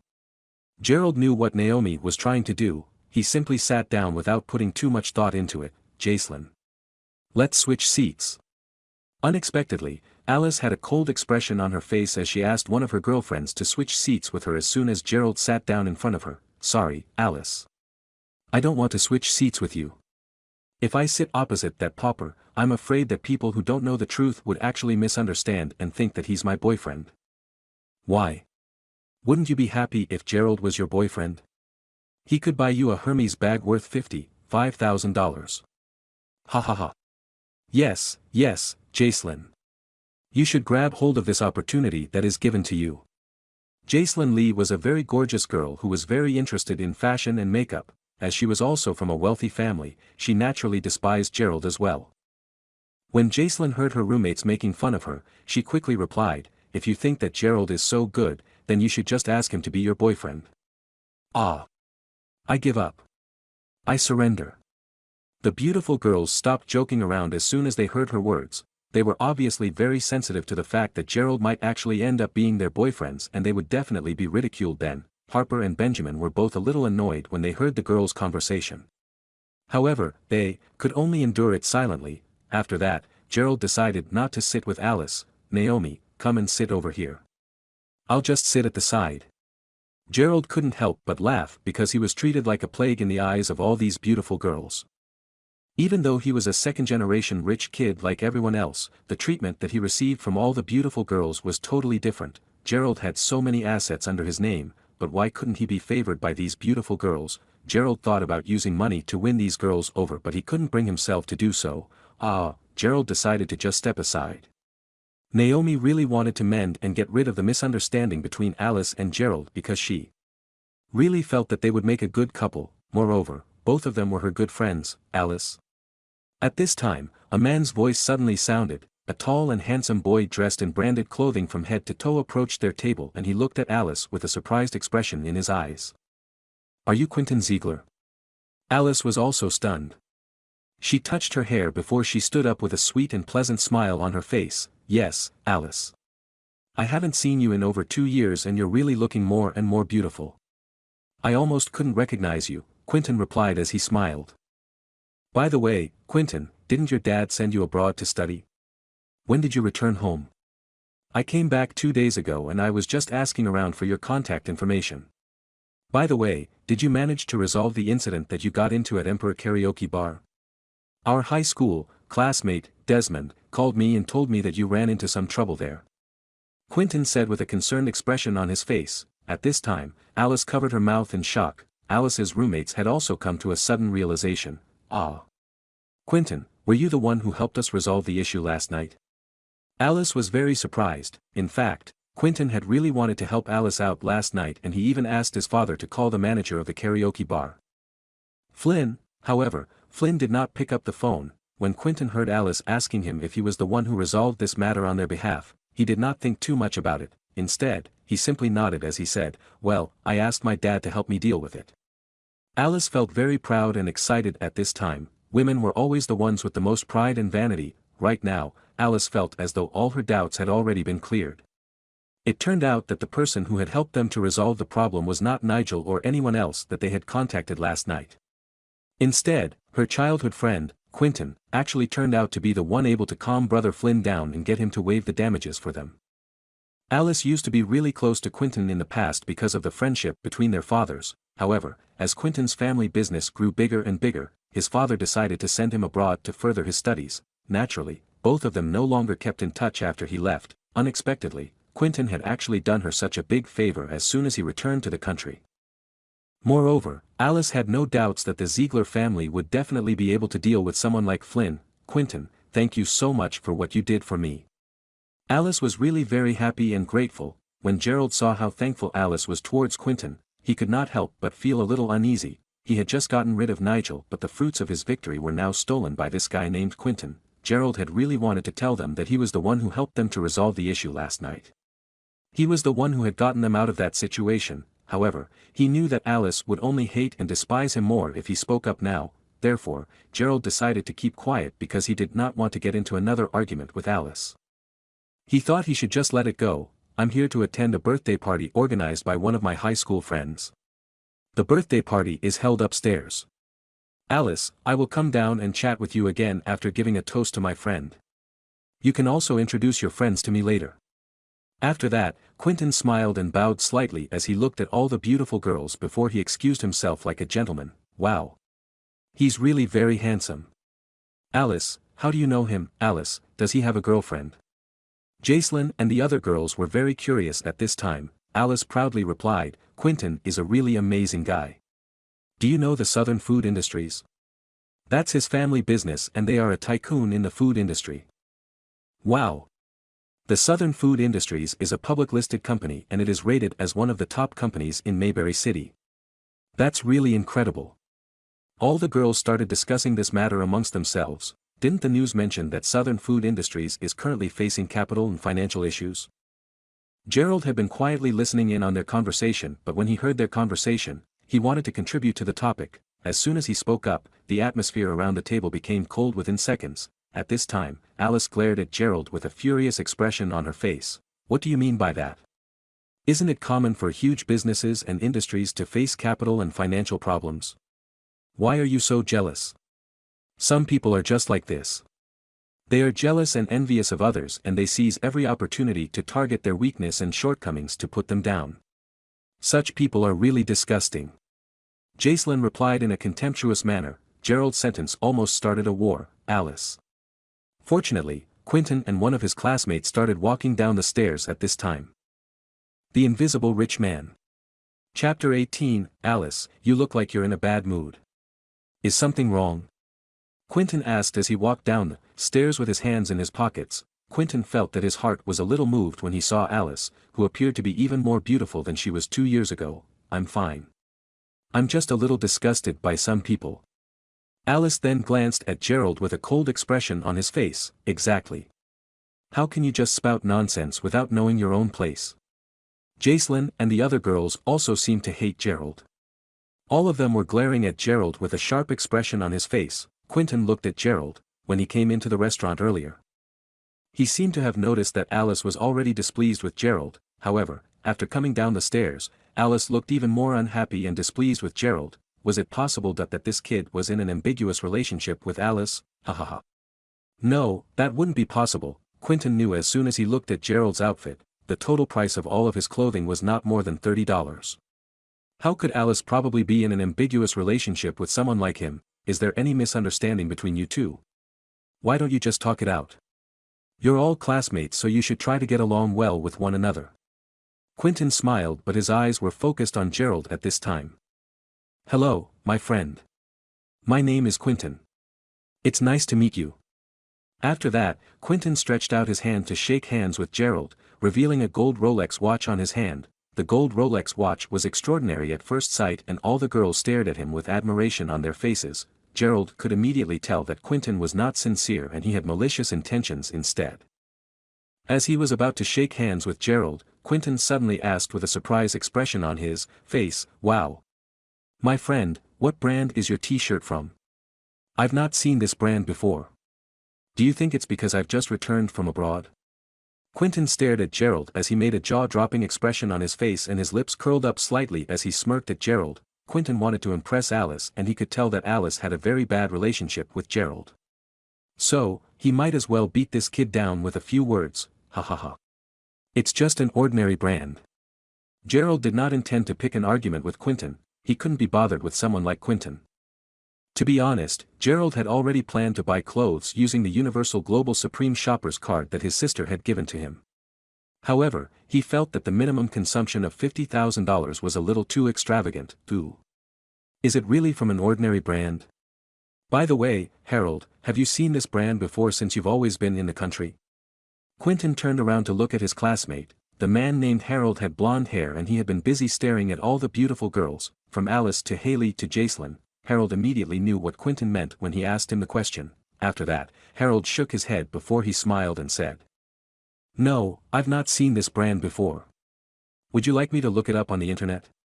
Both of them continued their discussion in a serious manner. In fact, everyone could tell that they were just trying to mock Gerald. However, Gerald did not look embarrassed at all. At this time, Alice and the other girls had a satisfied expression on their faces as they looked at Gerald. Ha ha ha.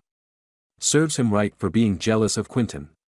Now we get to watch other people ridiculing him for being poor. Jacelyn said as she laughed. After all, Quentin has just returned to the country after studying abroad. How could Gerald ever be compared to him anyway? Alice also said in a low voice. Alice obviously knew that Quentin was ridiculing and making things difficult for Gerald because of her. However, he was doing it in an indirect manner compared to Danny. He was implying it without pointing fingers at Gerald. This made Alice very happy as she felt that Quentin was a very intelligent person. "Quentin, let me introduce you to my friends." After glancing at Gerald, Alice quickly introduced Quentin to everyone around the table. After that, Quentin also introduced Harold to Alice and her friends. Harold's family owned one of the biggest training academies in Mayberry City. Both of them sat down at the table and Quentin naturally sat opposite Alice. On the other hand, Harold seemed to be very interested in Jacelyn and Haley. The girls kept staring at Quentin and Harold as they continued chatting. The original theme of the lunch today was supposed to be the development of a relationship between Harper and Haley. Unfortunately, Quentin's presence suddenly changed everything and this made Harper feel a little unhappy. Gerald could also tell that Harper was a little upset. He could not simply ignore this and watch as his brother was neglected. Fortunately, Gerald was already prepared for this kind of situation.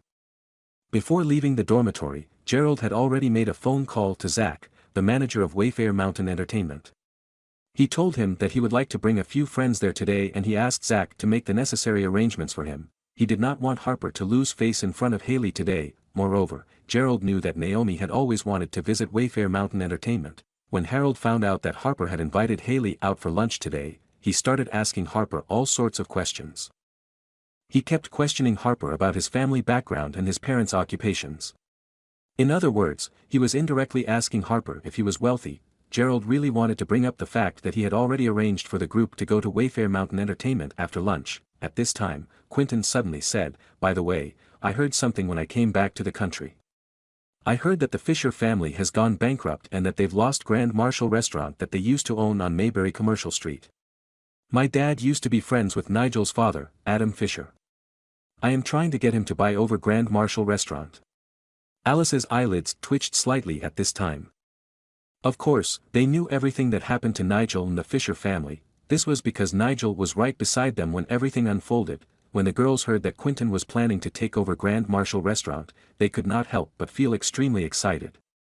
They quickly made up their minds to become good friends with Quentin. Alice nodded slightly before she said, "Yes, we know about what happened to Nigel and his family.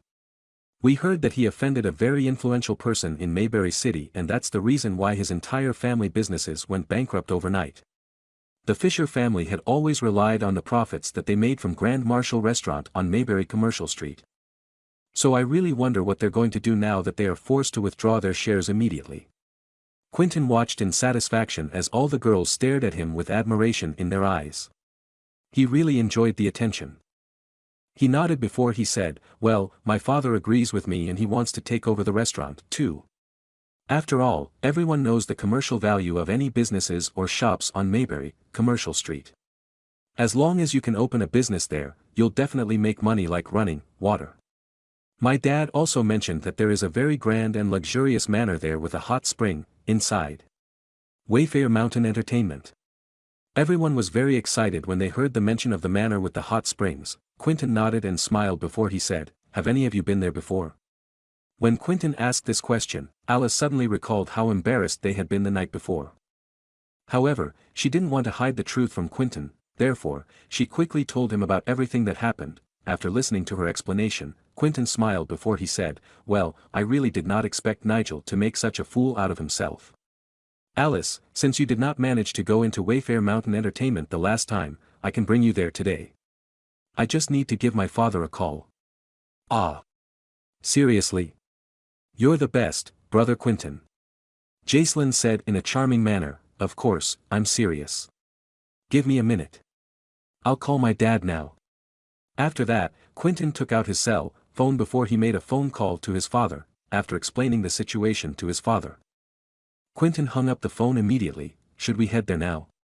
I am afraid that they'll have more guests in the afternoon. If the place is overcrowded, there is nothing that my father can do for us then." "Okay. Sure." All of the girls were more than willing to leave at this time. "All right then, I will go and get the cars with Harold. We will leave in 2 cars. Quentin said as he prepared to go and get the car with Harold. "But Quentin, there are 7 girls, so 2 cars would be enough for us. But what about them?" Alice asked as she pointed at Harper and the rest of the boys. Quentin looked at Harper before he asked, "Did you not drive here?" Harper shook his head and he felt very embarrassed at this time. "Forget it. We won't be joining you guys." Naomi felt very uncomfortable to be caught in the middle. Therefore, she said, "Well, if they aren't going, then I don't want to go either." Gerald did not want Naomi to be placed in such a tough spot every time. He knew that she really wanted to go and check out Wayfair Mountain Entertainment, therefore, he quickly said, "Naomi, you can go ahead with the rest of them first. We'll join you later. After all, we've already ordered a table full of dishes." In fact, Gerald intentionally said those words and he was targeting Alice and Haley at this time. After all, Harper was treating them to lunch today and he had already ordered a table full of dishes, but they were leaving without taking even a single bite. Gerald felt as though they were not taking Harper seriously. Being the sensitive person that she was, Alice could immediately hear the contempt in his voice as soon as she heard his words. She quickly replied, "Ha ha ha. You'll come and join us later. Do you really think you'd be able to enter Wayfair Mountain Entertainment without Quentin? Moreover, why are you being so sarcastic? It's just a table full of dishes. Do you want me to pay for the food, then?" Harper waved his hand in a hurry before he said, No, you guys can just leave first. I will see you later, Haley." Harper glanced at Haley. He really wished that he would be able to see her later, but he knew that Alice was right. How would they possibly be able to enter Wayfair Mountain Entertainment later? After that, Alice and the rest of the girls left with Quentin and Harold. Harper was just glad that the situation did not end up as awkward as it was last night. However, after the girls left, Harper felt as though he no longer had any appetite. He felt very discouraged at this time. "Harper, don't feel so discouraged. I said that we'll go to the manor and I will make sure that we do so. Just trust me. Gerald comforted Harper as he patted him gently on the shoulder. Harper smiled bitterly before he said, I know you mean well, Gerald. Forget it. Let's just eat and enjoy the meal before we go back to the dormitory to sleep after this. Gerald knew that Harper simply thought that he was being stubborn. He smiled because he knew that he could not be as low-key as he wanted to be anymore. This was because he knew that most of the time, Harper and the rest of his roommates were ridiculed and humiliated because of him. Gerald was also very upset at this situation, therefore, Gerald took out his cell phone before he called Zach. Zach, I will head over to Wayfair Mountain Entertainment with my friends later. If it's convenient for you, could you send 2 cars over here to pick me up? Zach was very respectful on the other end of the line. Of course, Mr. Crawford. Anything for you. Could you please send me your location? Gerald gave Zach his location over the phone before he hung up the phone immediately. Harper looked at Gerald in surprise. Damn it, Gerald. Who did you just call? The invisible rich man. Chapter 19. Harper knew that Gerald was a very honest person, even if he could be a little vain sometimes. Moreover, he knew that Gerald wouldn't continue lying to his own brothers after the rest of the girls had already left. However, they couldn't understand what was going on. Did Gerald really have the ability to bring them into Wayfair Mountain Entertainment? How could this be possible? Gerald smiled as soon as he heard Harper's question. He would find out later. Excuse me, sirs. Will all of you continue having your meal here? At this time, a beautiful waitress came over to their table as she asked them in a polite manner, even though she was speaking in a very polite manner. She could not hide the contempt that she was feeling in her heart. She naturally knew who would be paying the bill today. However, she had also witnessed everything that had happened earlier and she knew that all the beautiful girls had already been brought away by Quentin and Harold. At the same time, the other people who were dining in the restaurant at this time were also looking at Gerald, Harold, and the rest of the boys as they laughed at them. The situation that they encountered was similar to getting robbed of their girlfriends in public. That was also the reason why the beautiful waitress came to ask them if they wanted to continue enjoying their meal there. No, just pack up all the food for us. We will bring it over to Wayfair Mountain Entertainment to enjoy the food there later. Gerald could see the contempt in her eyes. How could he allow Harper to continue eating in this restaurant at this time? However, he felt that it was really a pity to waste all of the food on the table. The beautiful waitress and the people around them almost burst out in laughter as soon as they heard Gerald's words. Is this guy a fool? Who do you think you are? You actually want to pack your food from this restaurant to bring over to the Wayfair Mountain Entertainment as dinner instead? Doesn't he know that Wayfair Mountain Entertainment also serves food? Ha ha ha. I guess they're trying to save their own pride since the rest of the girls had already left with the other 2 guys earlier. Ha ha ha. I think college students nowadays really have no sense of shame at all. They can just brag out of pride. The people around them continued mocking them. Harper couldn't help but lower his head in embarrassment. The waitress rolled her eyes before she glanced at Gerald and said, all right then. In that case, may I know which one of you is going to settle the bill today? Me, I'll settle the bill immediately, Harper replied in a hurry. The dishes on the table would easily cost more than $800 today. That would be more than 80% of Harper's living expenses for the month. Gerald took the plastic bags from the waitress as he started packing up the food on the table. Even though all the customers were ridiculing and making fun of them at this time, he wasn't bothered at all. Sob. Sob. At this time, 3 luxury cars suddenly drove past the restaurant. After that, the 3 luxury cars stopped and parked right in front of the restaurant. Wow. 3 Rolls-Royce Phantoms. Damn. Who is so incredible? One of those cars is worth almost $1.5 million. Oh my god. Look at the car license plate. The license plate for all 3 of the luxury cars were 689. That number alone was worth a few $100,000 already. Everyone in the restaurant could not help but look out of the restaurant and even the waitress was stunned at this time. If the owner of the luxury cars was going to dine in the restaurant, she would run out to meet him now so that she could win some of his favor. The waitress quickly straightened out her clothes before she strode towards the door. She wanted to see if the owner would come in for a meal. At this time, 3 people stepped out of the car. These 3 men were dressed in black suits and they were all wearing sunglasses and Bluetooth headsets in their ears. They really looked like bodyguards that were usually seen in a movie. The atmosphere was very solemn at this time. Gentlemen, may I ask if... The beautiful waitress rushed forward to greet them immediately. However, the three men did not even bother to look at her and they simply walked straight to Gerald, who was busy packing up the food at this time. "Mr. Crawford." The three bodyguards greeted Gerald as they bowed respectfully at a 90 degrees angle. "What? Mr. Crawford?" The bodyguards are referring to this young fool as Mr. Crawford. Everyone in the restaurant was shocked. Harper and the other boys were even more surprised at this time. What was going on? Was Gerald really so awesome? At this time, Gerald finally finished packing up all the food. "Guys, why don't we get into the car so that we can get to the manor now? Mr. Crawford, please let us carry the food for you." The bodyguards ran over before they took the packed food from Gerald's hand. Harper and the rest of the boys followed Gerald out of the restaurant, as though they were living a dream. "Mr. Crawford, please walk slowly." The beautiful waitress' face was already pale at this time and she greeted Gerald in a respectful manner, while Gerald simply nodded. At the same time, he felt a little embarrassed. He really wasn't used to people staring at him. The few of them quickly got into the luxury cars as they headed towards the manor. On the way there, Harper couldn't help asking Gerald about the situation. "Gerald, what is going on?" Gerald felt that it was still too early for him to reveal everything to them. Therefore, he simply said, "Brother Harper, I'll certainly explain everything to you soon. Just remember that we are brothers and, whatever happens to you will always be my business. I will make sure that you will not lose face today." Harper nodded and he did not ask Gerald any more questions. After a short drive, they finally arrived at the manor. Initially, the bodyguards were also given the task of bringing Gerald and his friends around and making sure that they could enjoy all the food and entertainment in Wayfair Mountain Entertainment. However, Gerald knew that Harper and the rest of the boys could not let loose and enjoy themselves with the bodyguards around.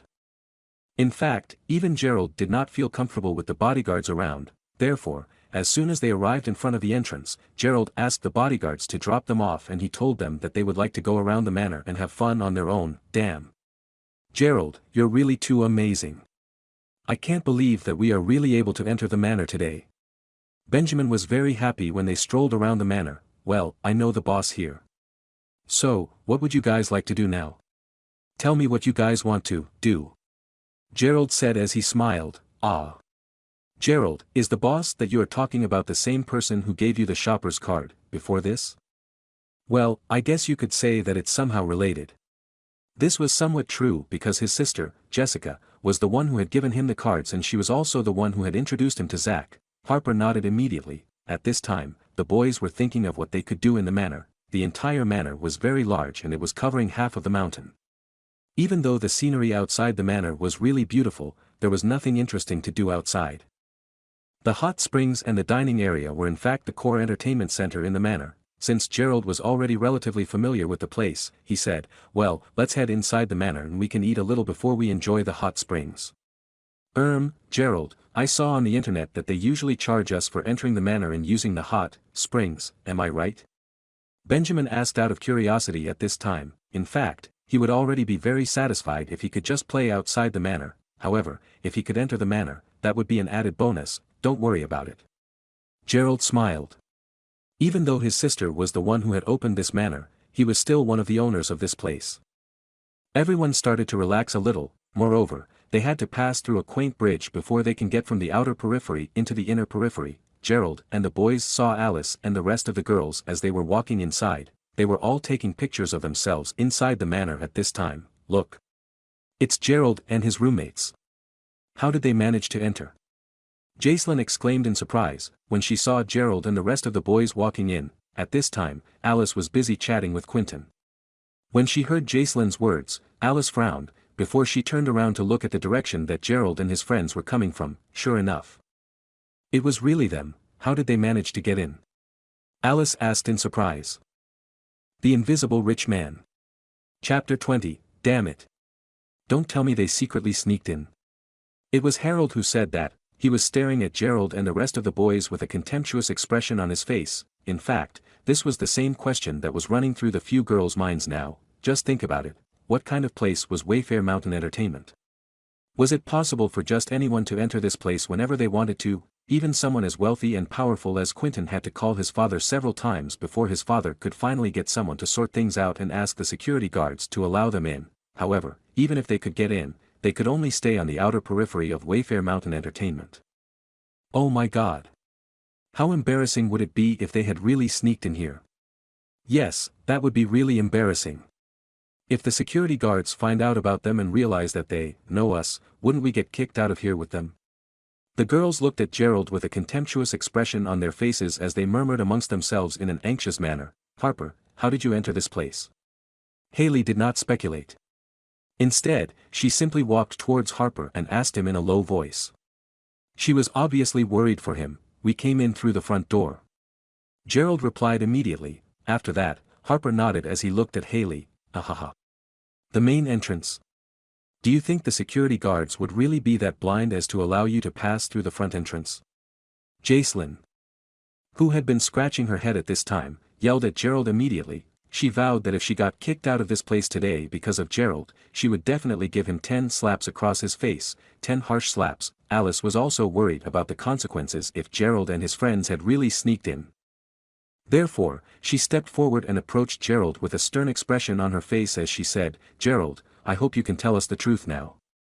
If you really did sneak in today, then you'd better tell us in advance so Quentin can help us figure out a solution." "Yes. Please don't make the situation bad for everyone."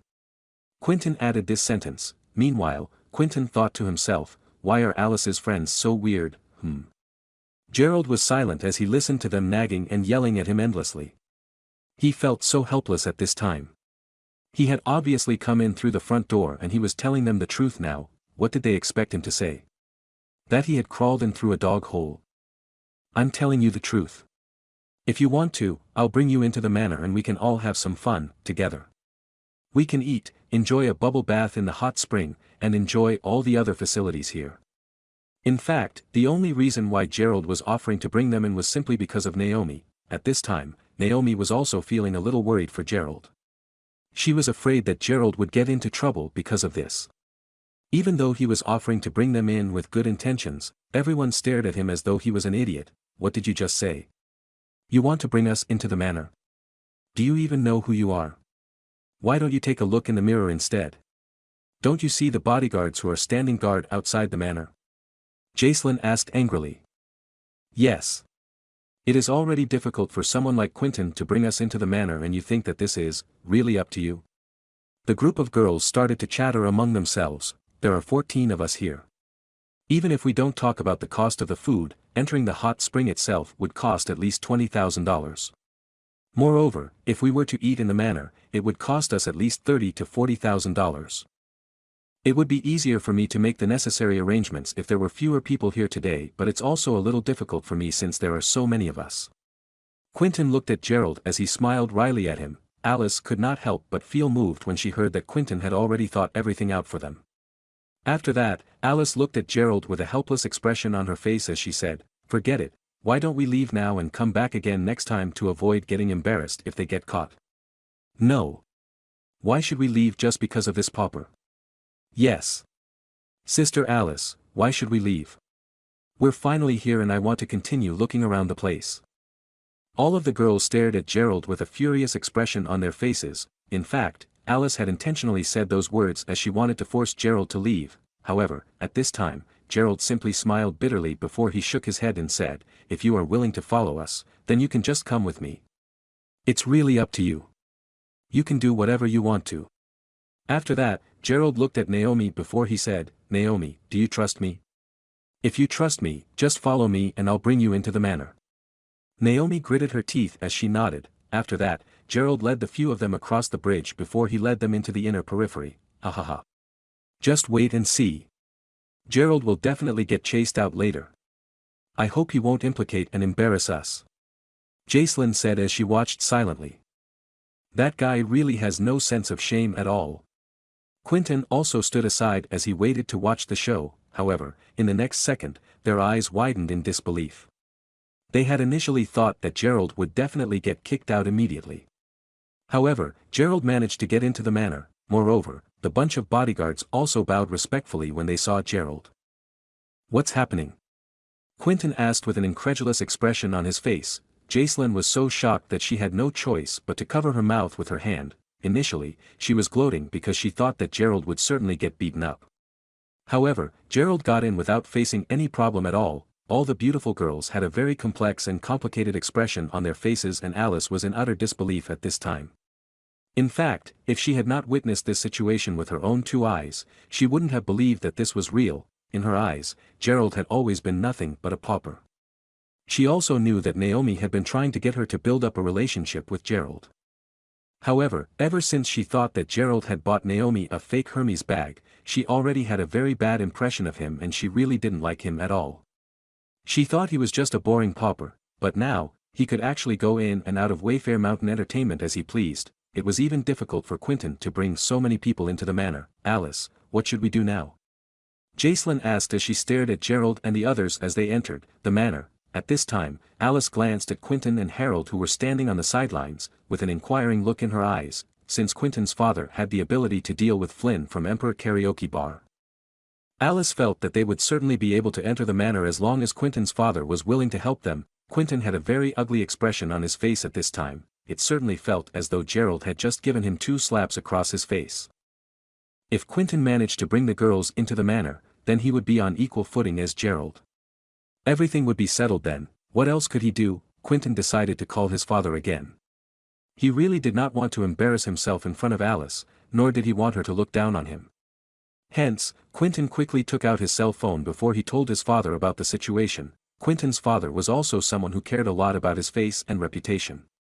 As soon as he heard that someone had beaten his son in terms of money, he could not tolerate it any longer. Therefore, he did all that he could to ensure that Quentin could enter the manor with the girls. Moreover, he had even promised to sponsor Quentin $20,000 for his expenditure today so that his son would not lose face. Even though it was a lot of money, Quentin's father felt that it was necessary to save face. Ha ha ha. What's the big deal?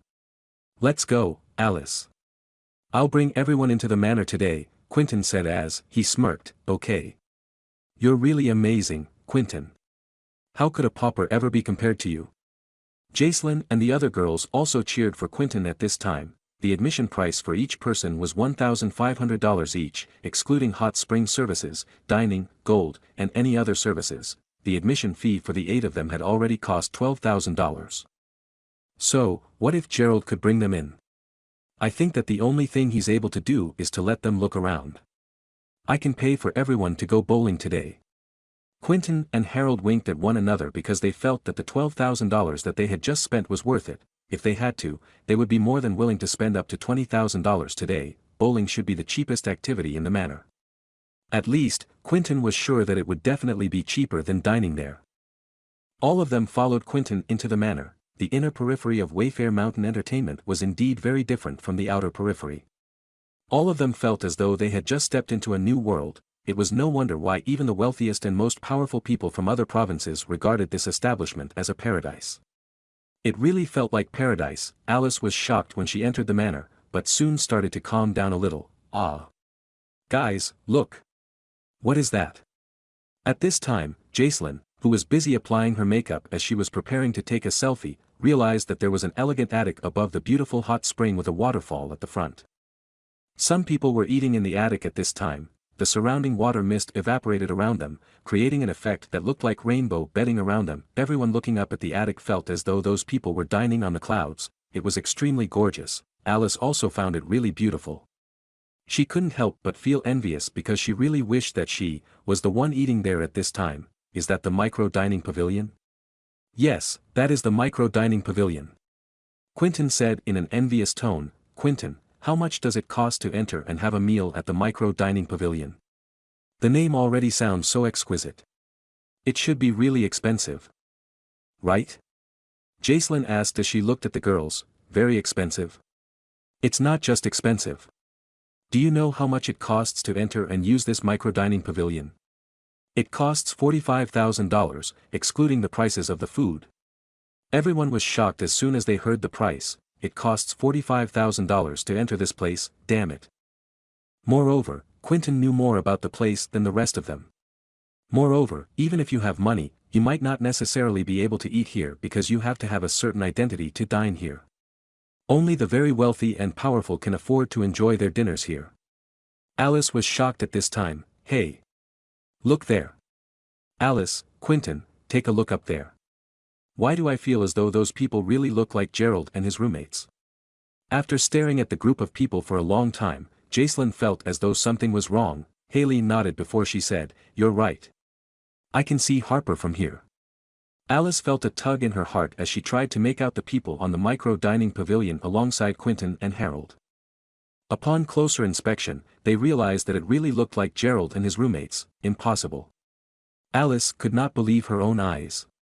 How could a pauper possibly afford to be up there? It was absolutely impossible. Ring, ring, ring. Just then, Alice received a phone call. It was a call from Naomi. Alice, why did you guys come in so late? All the dishes have already been served. I can see you. Look up, here. The scenery from up here is really amazing. Why don't you come and join us? Alice could see Naomi standing on the micro-dining pavilion as she beckoned for them to come and join them as soon as possible. Oh my God. It is really Gerald, Naomi, and the rest of the boys. This. Jacelyn gulped at this time.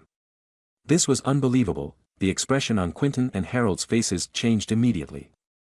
It seemed as though they would never be able to keep their heads up high today. Alice, let's go up now. Jacelyn could not wait anymore.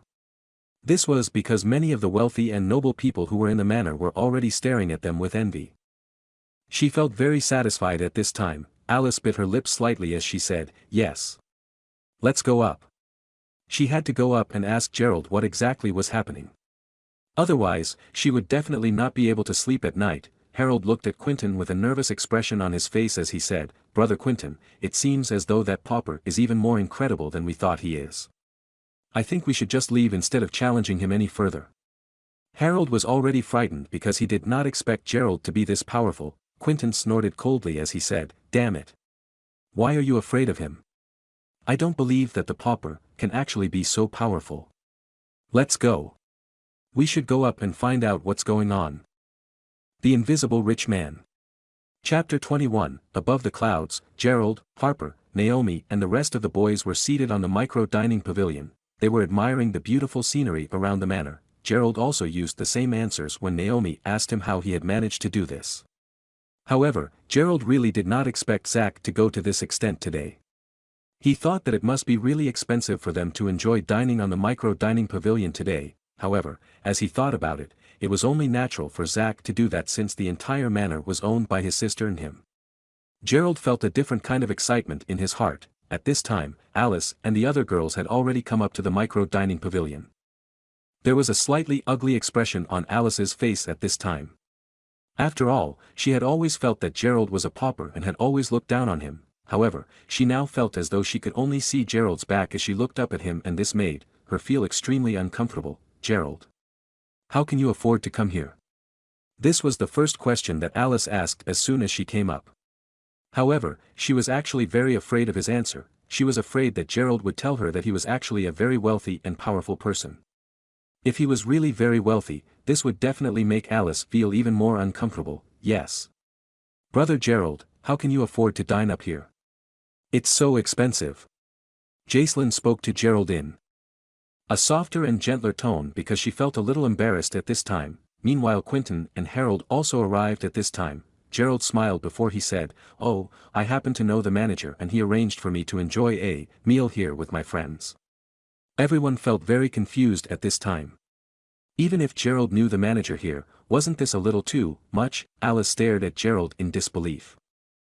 After that, Naomi could not help but reveal the truth to everyone. She told everyone about how Gerald got to know the manager and why the manager had invited him to the manor today. Alice was finally relieved at this time. Naomi, do you mean to say that the expensive Hermes bag that Gerald previously bought and the only reason he's able to enter and dine at a place like this is just because he saved the manager's daughter after she was involved in a car accident? Is that the reason why he's receiving all this grand treatment? Naomi nodded her head slightly. Gerald is really very lucky. I guess good people are always rewarded. That scared me to death. Alice thought to herself. She couldn't help feeling a little more relieved at this time, and even Quentin took a deep breath as soon as he heard Gerald's words. Gerald might be receiving even better treatment compared to second-generation rich kids like them. However, this was all just a favor given to him by others. After today, what would Gerald be? Alice and the other girls felt much better after the clarification. Of course, Gerald could see that Alice no longer felt the same contempt that she felt for him before this, but she did not feel any gratitude towards him at all. This meant that she felt that she was already giving Gerald face with her presence alone. Gerald smiled as he thought about it. Oh, look. Is this an oil painting? Do you think it is painted by a real famous artist? The crowd of people sat down as they ate and drank together in the relaxing and cozy atmosphere. At this time, Jacelyn was staring at the 4 oil paintings hanging on the 4 pillars of the attic. One of them was an antique oil painting by a famous painter in foreign history, and Jacelyn could recognize it at a single glance. I think it is real. Gerald replied as he laughed. There seemed to be very little fake or counterfeit items in this place. Everything was invested with a lot of money. What do you mean that you think so? Of course, everything here is real. Quentin couldn't help but reply sarcastically when he heard Gerald's words. He had just returned from studying abroad, and of course, appreciating foreign artwork was one of his strong points. Gerald was a pauper and he clearly had the ability to invite everyone here tonight, but he knew nothing at all. Moreover, Gerald obviously knew nothing about art. Therefore, in order to save face, Quentin had to attack him so that he would stand out in some other way. The market price for this painting is $150,000. It's a very valuable and expensive painting. The other 3 paintings on the wall are also very valuable. So it's no wonder why it costs so much to dine here. Oh my God! Is it really worth $150,000? All the girls were very impressed at this time. Jacelyn was even more excited. I have to take a picture with all these expensive oil paintings tonight. Everyone started laughing again. After that, Gerald stood up before he took down the oil painting from the wall as he said, "If you want to, you can just take it down and have a look." Hey! Hey! Hey! Oh my God, what are you trying to do, Gerald? Are you sure you can afford to pay for the painting if anything happens to it? Quentin yelled as he widened his eyes in shock. On the other side, Harold also said, "Do you really think you're the host just because someone invited you to have dinner here today?" Even though Alice did not say anything, she was staring at Gerald. After that, she simply shook her head in disappointment. Alice felt that Gerald was always lacking compared to others, no matter what he tried to do. He could never be compared to Quentin, no matter what it was. He was just really embarrassing.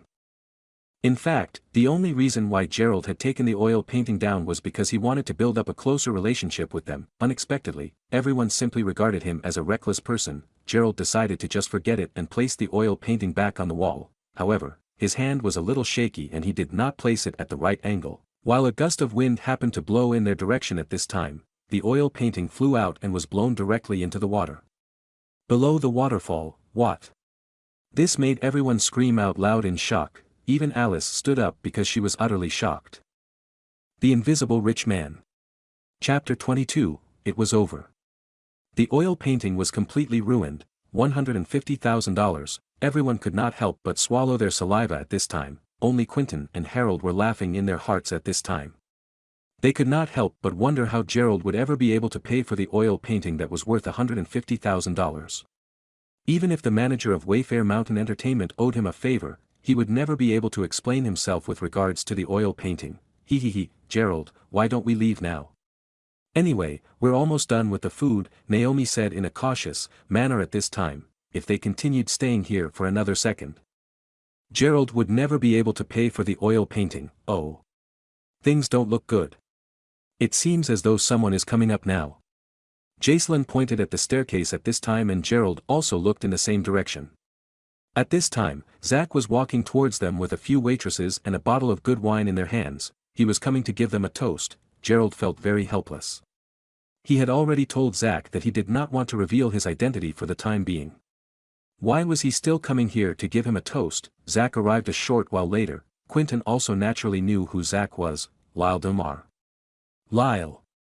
Quentin quickly greeted him. Unexpectedly, the manager whom Gerald was talking about was in fact one of the richest men in Mayberry City. Zach Lyle. Alice was very surprised at this time and she did not dare to speak at all. Good luck to Gerald. As soon as he arrived, Zach nodded slightly towards the crowd of people. After that, he looked at Gerald before he greeted him respectfully, Mr. Jar. As he was about to greet him, Zach suddenly recalled that Gerald had already told him that he did not want his identity to be revealed. Zach said, "Brother Gerald, are you satisfied with the arrangements I've made for you today?"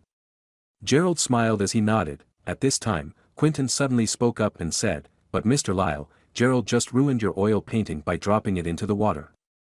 "Yes, Mr. Lyle. Even though we told him not to do it, Gerald took the oil painting down and he dropped it into the water." Jacelyn quickly hurriedly chimed in as she did not want to bear the responsibility for the oil painting. Meanwhile, Naomi quickly spoke up for Gerald. Mr. Lyle, Gerald didn't mean to do it. At this time, Harper also defended Gerald and he asked Zach what they could do in order to repay Zach for the oil painting. Zach immediately understood the situation that was unfolding before him. It seemed as though not everyone here were Gerald's true friends, and Zach knew that Gerald had not revealed his identity to anyone yet. He also knew that Gerald was a very low-key and introverted person. It seemed as though he did not want to brag about the fact that he was actually very wealthy and powerful. Moreover, Zach was not stupid and he clearly remembered Gerald's reminder to him. Therefore, he would not do anything to cause the crowd of people to have any suspicions about Gerald's identity. Zach had a shocked expression on his face as he exclaimed, "What? The oil painting was dropped into the water?" Zach started trembling with a frightened expression on his face. It seemed as though he really cared about the oil painting. The atmosphere suddenly became very tense and Naomi asked anxiously, "Mr. Lyle, we're really sorry about the oil painting. Brother Gerald, do you know that the oil painting costs over $150,000? Moreover, my boss really likes this oil painting very much. Tell me, what should I do if my boss asks me about this painting?" Zach asked as he stared at Gerald. Gerald knew that Zach wanted to give him a way out of this matter without revealing his identity or the fact that he was indeed the real owner of Wayfair Mountain Entertainment. That was the reason why he could only react this way. Zach was a rather interesting person. Gerald had a very regretful look on his face as he said, "Mr. Lyle, I really didn't expect this to happen, but I can tell you that this isn't entirely my fault." "Not your fault?" Zach asked as he frowned. Jacelyn, who was standing aside, thought that Gerald had wanted to push the blame to her. Therefore, she hurriedly said, "Gerald, it's your fault. The oil painting dropped into the water because it flew out of your hands. You shouldn't try and blame anyone else for your own mistake." "Exactly. If you've done something wrong, you should have the courage to step up and admit your mistake. Otherwise, how can you call yourself a man?" The girls were all very contemptuous at this time. "I guess Gerald is just afraid he'd have to pay the $100,000 out of his own pocket. That must be the reason he's trying to push the blame away from himself," Harold quickly said as he was still jealous of Gerald. Gerald did not only prove that he was better than Quentin or Harold, but he also made them very envious and jealous of him. Gerald smiled before he said, "Mr. Lyle, I admit that I was the one who had taken the oil painting down in the first place. The reason why I said it isn't entirely my fault or responsibility, however, is because there was a gust of wind when I was trying to put the oil painting back in place and it blew the oil painting away." "Ha ha ha. Gerald, you're really ridiculous." The crowd of people could not help but feel contempt at this time. Quentin said, "Gerald, are you seriously trying to put the blame on the gust of wind? Don't you think you're trying too hard?" Zach looked as though he was thinking hard about what Gerald had just said. After a short while, he finally patted his forehead and said, "Brother Gerald, thank you for explaining the situation to me. So, was that actually what happened? I'm sorry for misunderstanding you. I guess we can only blame the gust of wind for blowing the oil painting away and causing it to fall into the water. I suppose it really isn't your fault at all. Yes, you shouldn't hang the oil painting here. It's very dangerous when the wind is strong," Gerald replied in a hurry. Yes, Brother Gerald. Thank you for the reminder. I'll ask my staff to deal with this matter. I guess it's our fault for putting this oil painting here in the first place." "What?" Everyone was shocked at Zach's reaction. Was Zach convinced just because of a few words by Gerald? Quentin felt a lump in his throat at this time. He felt very uncomfortable, while Alice and the rest of the girls felt even more uneasy. "Well, in that case, I would like to thank you for your hospitality today, Mr. Lyle. If it's fine with you, we'd like to go home now." Gerald smiled. He thought that the way that Zach cooperated with him with regards to this situation was indeed very funny. After leaving the Wayfair Mountain Entertainment, all of them could not help but look at Gerald in a daze. This was especially so for Alice, who felt that everything was too unreal and she couldn't understand Gerald at all. "Gerald, you are really amazing. I can't believe that you actually managed to persuade Mr. Lyle with just a few words when he seemed to care so much about that oil painting." Naomi couldn't help but admire Gerald after leaving the manor. Alice was also listening in at this time. She felt very doubtful about the whole situation. Were things really as simple as they seemed? The Invisible Rich Man. Chapter 23. after returning to the dormitory, Alice and the other girls still felt very unpleasant and surprised. If Gerald was really poor and if he had won hundreds of thousands of dollars from the lottery, they would not feel so uncomfortable. However, he was actually able to buy such an expensive limited edition luxury bag, and he could even afford to treat them to a meal at the most expensive spot in the manor. Moreover, when it came to the oil painting, Gerald could actually persuade Zach to let the matter go just like that. How was that possible? Alice, what do you think of the incident today? Alice was sitting on her bed as she listened to Jacelyn, who was removing her makeup at this time. After that, she frowned before she said, I don't know. Perhaps we're overthinking this. Didn't Haley already call Harper to ask and confirm the situation with him? After all, the only reason why Zach is treating Gerald so well is because Gerald saved his daughter's life. I guess Zach is just trying to come up with a reason just so Gerald wouldn't feel too embarrassed about the oil painting.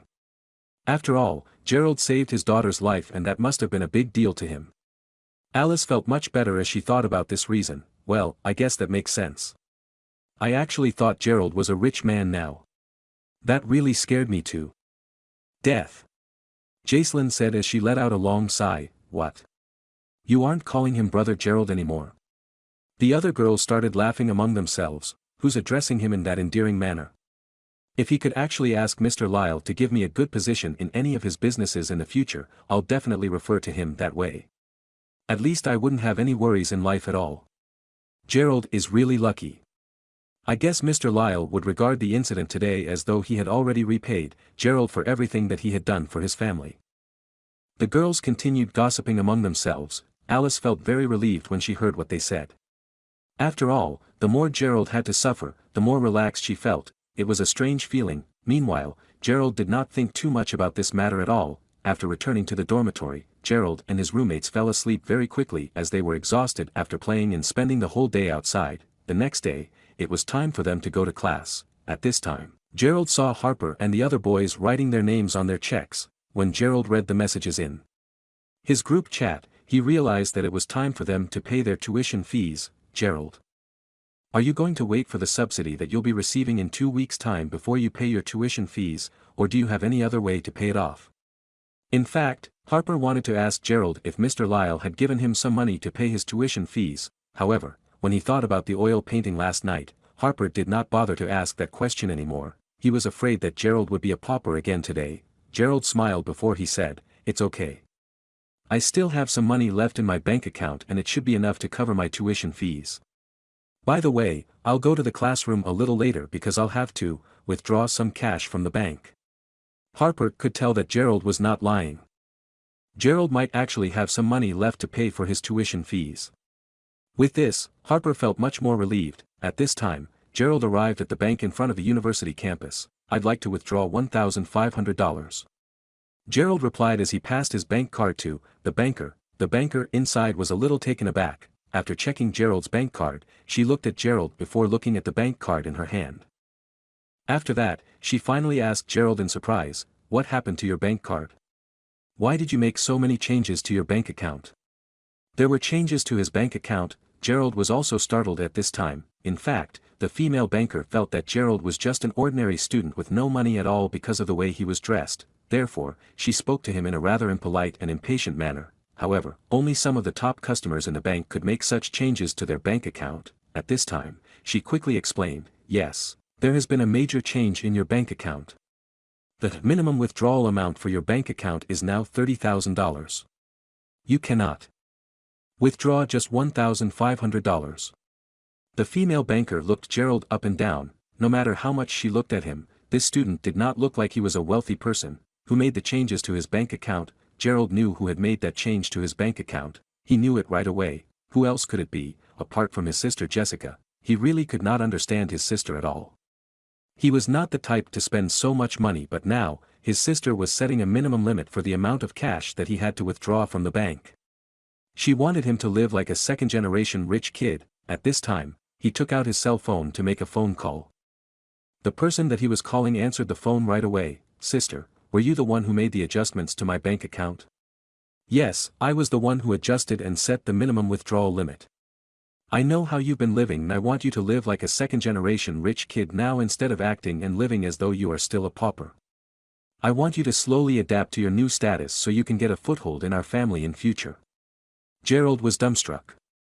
By the way, I would have called you even if you did not call me today. Changing the minimum withdrawal limit for your bank account is not the only thing I did. Do you remember the Universal Global Supreme Shoppers card that I gave to you? There is about $1.5 million left in the card. I've set the expiry date for the money for the end of the month. If you don't spend the money in the card by the end of the month, then the money in the card will just go to waste. What? Gerald's eyes widened in shock. Too ruthless, this was too cruel, she was forcing him to live like a second-generation rich kid. You'd better get used to your new status and life as soon as possible. Otherwise, your parents and I will have to worry about how we can finally get you out of the shadow of poverty every day. After that, Jessica hung up the phone immediately. What's wrong with you? Are you withdrawing the money or not? Can you stop delaying and wasting our time? Unknowingly, there was already a queue behind Gerald and there were about 5 or 6 students waiting behind him because they wanted to withdraw money too. The person who just spoke was a boy who was well-dressed and he had his arms around a beautiful girl as he glared at Gerald with contempt. Today was the day of their tuition fee payment, therefore, it was not surprising that many students were here at the bank to withdraw money to pay for their tuition fees. When the boy saw how Gerald was dressed and when he saw him talking on the phone for so long, he assumed that Gerald had no money left in his bank account and that was why he had no choice but to call home to ask for money. Oh, so did you manage to get your family to put together some money for you? Do you know that all of us are already late for class because of you? At this time, the girl in the boy's arm spoke as she glared at Gerald. All right then, I will withdraw the minimum amount. When Gerald saw the long queue behind him, he quickly spoke to the female banker. The Invisible Rich Man. Chapter 24, Gerald wanted to withdraw his money as soon as possible so he could leave the bank immediately. Therefore, he decided to withdraw $30,000 immediately. He quickly gave his instructions to the female banker behind the counter. The female banker was doubtful. However, she entered the figure into the computer and subsequently, her computer directly displayed that the withdrawal was successful. The female banker's eyes widened in shock immediately. $30,000, oh my God. This student was really rich. Sir, your withdrawal is successful. After that, the female banker straightened her hair before she stood up and expressed her respect for Gerald. After that, she picked up the bundle of cash before she placed it onto the money counter. Buzz, buzz, the machine sounded immediately. It was all money. The students who were queuing up in the bank to withdraw money froze in place. The boys and girls behind Gerald gasped, and at this time, people could even fit 2 eggs into their mouths. The 2 people behind him had been ridiculing him earlier because they thought he did not have enough money in his bank account. However, it seemed as though he had more than enough money. All the girls in the bank cast a strange look at Gerald at this time. They seemed to be saying, "Handsome guy, please look at me. Please take a look at me." Gerald rubbed his nose because he felt a little embarrassed. After that, he realized that there was no way he could carry so much money with him and he could not possibly carry all that money in his hand. He looked around and he caught a glimpse of the black garbage bag in the trash can in front of the counter. It had just been replaced so it was still brand new. Gerald took the black garbage bag before he placed it on the counter. You want to use this? The female banker was utterly surprised. Was everyone who was wealthy so peculiar? Yes. Gerald did not say much. Instead, he simply took the stack of cash and placed it into his black garbage bag before he took his identification card from the female banker and walked out of the bank. Just look at that. He's rich and you were just ridiculing and making fun of him earlier. Are you even half as rich as he is? As soon as Gerald left the bank, everyone began whispering amongst themselves. At this time, the girl who was in the boy's arms gave him a look of disgust as she punched him in his chest. The boy simply glared at Gerald's back as he replied angrily, "Well, damn it. Why would a wealthy person dress like that?" Even though Gerald did not want to be late for class, he was already late because of the delay. Report. Gerald stood at the classroom door. Cassandra McGregor, the young and beautiful female class representative, glared at Gerald. Ahaha. I thought that you'd be too scared to come for class since we'd be paying our tuition fee today. After that, Cassandra glanced at the black garbage bag in Gerald's hand before she said, "Why? Did you go out to pick up garbage because you don't have enough money to pay your tuition fee?" Ha ha ha. As soon as Cassandra said this, everyone in the classroom burst out in laughter. Gerald did not say anything. This was because he knew that his class representative had always been very biased towards the rich and she treated the poorer students very differently. What else could he say? Therefore, the only people that Cassandra treated very well in class were the wealthy ones such as Danny and Yuri. They would even go out and have fun together after classes. Danny, who usually skipped classes and missed out on his exams, could still obtain a high credit score. He did not even have to apply for time off at all. However, if Gerald missed a single class without applying for leave, Cassandra would threaten to expel him immediately. Even though it might seem to be an exaggeration, it was nothing but the truth. So, I guess you're going to have to rely on the subsidy to pay your tuition fee for this semester, am I right? I didn't see Whitney giving any reports about this matter. Anyway, Gerald, let me warn you that the deadline for the tuition fee payment is the end of the month. If you do not pay your tuition fee on time, then I'll expel you and kick you out of this university without any hesitation at all. Cassandra glared coldly at Gerald before she continued, all right, take your trash with you and go back to your seat now. How embarrassing. Cassandra knew all about Gerald's situation, however, Gerald was not mad at all.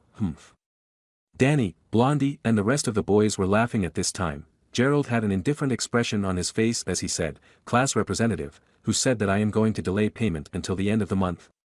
I'm here to pay my tuition fee today. What? What? You're going to pay your tuition fee today? Cassandra was very surprised. At this time, Xavier, who was sitting in the middle of the classroom, gave Gerald a cold look. Gerald, please don't do the same thing as you did previously. You paid your tuition fee with $1 and $5 notes and I had to count each and every note for a very long time with the help of your classmates. Cassandra had a worried expression on her face. During the last semester, Gerald gave everyone a shock when he paid his tuition fee. Since he did not manage to get the subsidy from the university last semester, Gerald had to pool together all the money that he had earned from his part-time jobs to pay for his tuition fee. At that time, it caused a huge sensation in the university. Was there really such a poor student in the university? Cassandra was afraid there would be a repetition of the same scene last year and she would be embarrassed all over again. Oh, class representative, I think we'll have to work overnight again. I feel sorry for my right hand. I thought I'd be able to use it to eat and play games instead.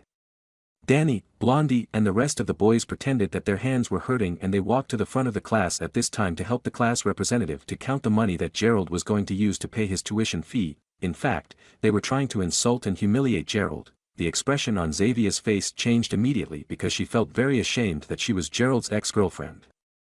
Ha ha ha. All right then. If you want to count the money so badly, then count it slowly and let me know, once you're done counting.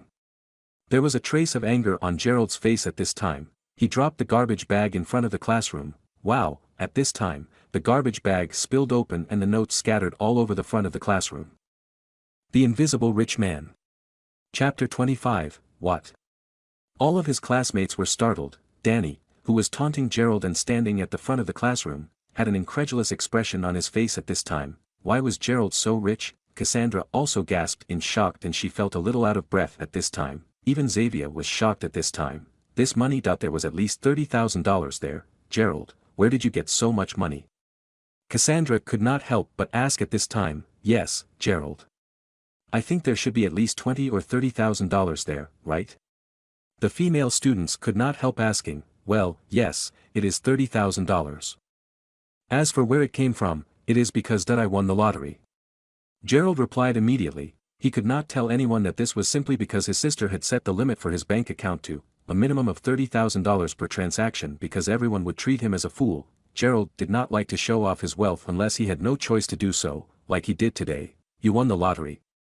Gerald's words caused quite a huge commotion among all his classmates. Danny and Blondie looked like fools as they stood at the front of the classroom at this time. They were initially planning to taunt and humiliate Gerald in front of their classmates, but who would have expected Gerald to actually throw $30,000 in front of them just so they could count it?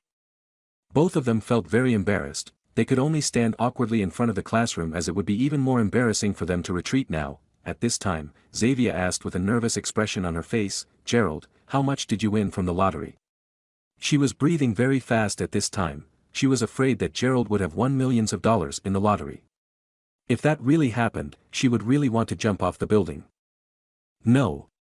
Absolutely not. How could someone who was just dumped by her have such good luck? No way. Gerald smiled indifferently before he said, not much.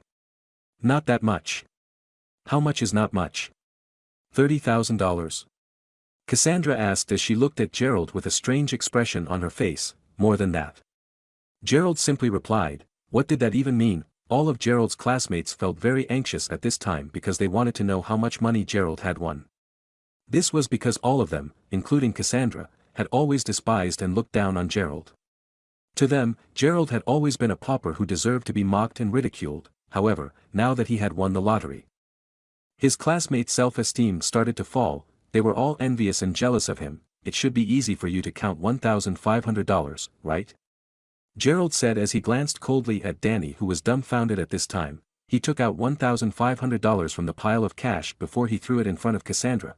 After that, he turned around and faced his classmates as he said, which one of you would be willing to lend me your backpack today? Since he had already revealed his riches, Gerald no longer felt the need to act as pitiful and useless as he did before. He wanted to be a little more like Danny and Yuri, who could use money to their own advantage and get people to work and butter up to him. Therefore, Gerald decided to borrow a backpack to place his money in instead. Gerald, you can use my backpack. Gerald, why don't you take my backpack instead? I don't really need it today. Gerald. At this time, all of his classmates quickly called him by name because they wanted to offer Gerald their backpacks. In the end, Gerald simply borrowed one of his classmates' backpack. After that, he placed the remaining $28,500 into the backpack. Why are you sucking up to him? He only has $30,000 anyway. Moreover, he even has to pay by cash. He's nothing but a nouveau riche. Danny and Blondie said in a vicious manner. Xavier looked at Gerald with an extremely uncomfortable look on her face. She wanted to talk to Gerald, but she felt very embarrassed. She did not know what to do. If she had broken up with Gerald just a few days later, she knew that he would have spent the $30,000 on her without any hesitation at all. Gerald, you're so lucky. Moreover, it seems as though you're really popular among your classmates. All of them are offering to lend you their backpacks. Since you're already rich now, don't you think you should treat your classmates to a meal? At this time, Cassandra, who was standing at the front of the classroom, suddenly spoke in a bitter manner. Yes. Gerald, you have $30,000 in cash. You should treat all of us to a nice dinner. The Invisible Rich Man. Chapter 26, I wonder if you'd be willing to treat us to dinner, Gerald. After all, we've been classmates for more than 3 years. Some of the girls chimed in at this time. Gerald thought to himself. Since he had already said that he had already won the lottery, people would feel uncomfortable if he did not offer to treat them to a meal. In fact, Gerald was initially planning to treat Naomi and his roommates to a nice dinner, but now, Gerald simply replied, all right then. I'll treat all of you to dinner tonight. Anyone who would like to come can do so. In fact, the meaning behind Gerald's words was that people who felt they were close to him could attend the dinner if they wanted to. Yay! All his classmates started cheering immediately, and their lessons seemed even more interesting that day. Moreover, more and more people were gathering around Gerald as they wanted to know how much money Gerald had won from the lottery. However, Gerald refused to say anything at all, and this made all his classmates very anxious. Brother Danny, are we going for the dinner tonight? Should we? I think that kid is trying to provoke us on purpose. Blondie said in a bitter manner. The person that he had been bullying and despising all this while was suddenly better than him. Of course, he would feel uncomfortable about the situation. Blondie felt that way. Ha ha ha. Of course, we have to go. We have to go so we can make this kid bleed tonight. Danny smiled and stroked his chin as he stared at Gerald. Blondie understood what Danny meant immediately. Alright, brother Danny. You're really the best. Later at noon, Gerald decided to book a restaurant to host the dinner that night. He had to show his classmates that he was more than willing to treat them to dinner, so of course, he had to host the dinner at one of the restaurants on Mayberry Commercial Street. However, he knew that he could not choose a restaurant that was too luxurious and high-end. Otherwise, everyone would say he was pretending to be a wealthy person when he was not that well-to-do anyway. Therefore, Gerald decided to book a restaurant called Homeland Kitchen to host the dinner at instead. This was because this was much more casual compared to the luxurious Grand Marshal restaurant down the street. As soon as he entered the restaurant, Gerald saw a few people whom he knew in the restaurant. Manager, I've spent quite a lot of money here today. I paid more than $300 per head. You have to give me a discount when I come here again in the future. Ha ha ha. That would be no problem at all, Mr. Wright. I'll definitely give you a discount when you come again next time. Brother Victor really has a very good reputation. What nonsense are you spouting? Do you know who Victor is? He's driving an Audi A6 now. Moreover, Homeland Kitchen is one of the most prestigious restaurants on Mayberry Commercial Street. Whoever marries Victor will definitely live a good life in the future. Whitney, the reason why we can come and eat at this restaurant today is because Brother Victor is giving you face. Gerald looked around at the group of people in the restaurant at this time. Whitney, the president of the student union, Victor, the vice president of the student union. And a few of Whitney's friends were here at this time. They were all looking at Victor with admiration written all over their faces. Hello, sir. Gerald did not want to run into any of them, and he especially wanted to avoid Whitney because her mouth was like a cannon. He wanted to turn around and host his dinner at another restaurant instead. However, the waiter discovered him and he quickly bowed as he greeted Gerald in a very loud voice. Victor and the other guests turned around to look at them immediately. When Victor saw Gerald, his eyes lit up in an instant. Gerald. Whitney shouted suspiciously. After that, she asked, "What are you doing at a place like Homeland Kitchen?" In her eyes, Gerald was someone who had to work hard every day to make enough money to sustain himself. If he did not think of how he could make some money today, he would definitely have to worry about what he could afford to eat tomorrow. Why would he possibly come to such a high-end restaurant as this? Perhaps he's taking up a part-time job here. Ha ha ha. We still have classes later in the afternoon and he's here to take up a part-time job now? Ha ha ha. I guess he came out here secretly because he doesn't have enough money to pay off his tuition fee today. I guess he's trying to work part-time and earn some extra money here today, otherwise, he'd be expelled for being unable to afford to pay his tuition fee. The 4 or 5 girls who knew all about Gerald's situation laughed as they talked among themselves. Whitney had a cold expression on her face as she continued questioning Gerald. Gerald, are you trying to take up some part-time job now when we still have classes in the afternoon? Do you believe that I'll report this to the student department so that you will get a penalty and credit deduction? Even if you make enough money to pay for your tuition fee, I will make sure that you can't graduate because you do not have enough credits to do so. Victor sneered as he stared at Gerald.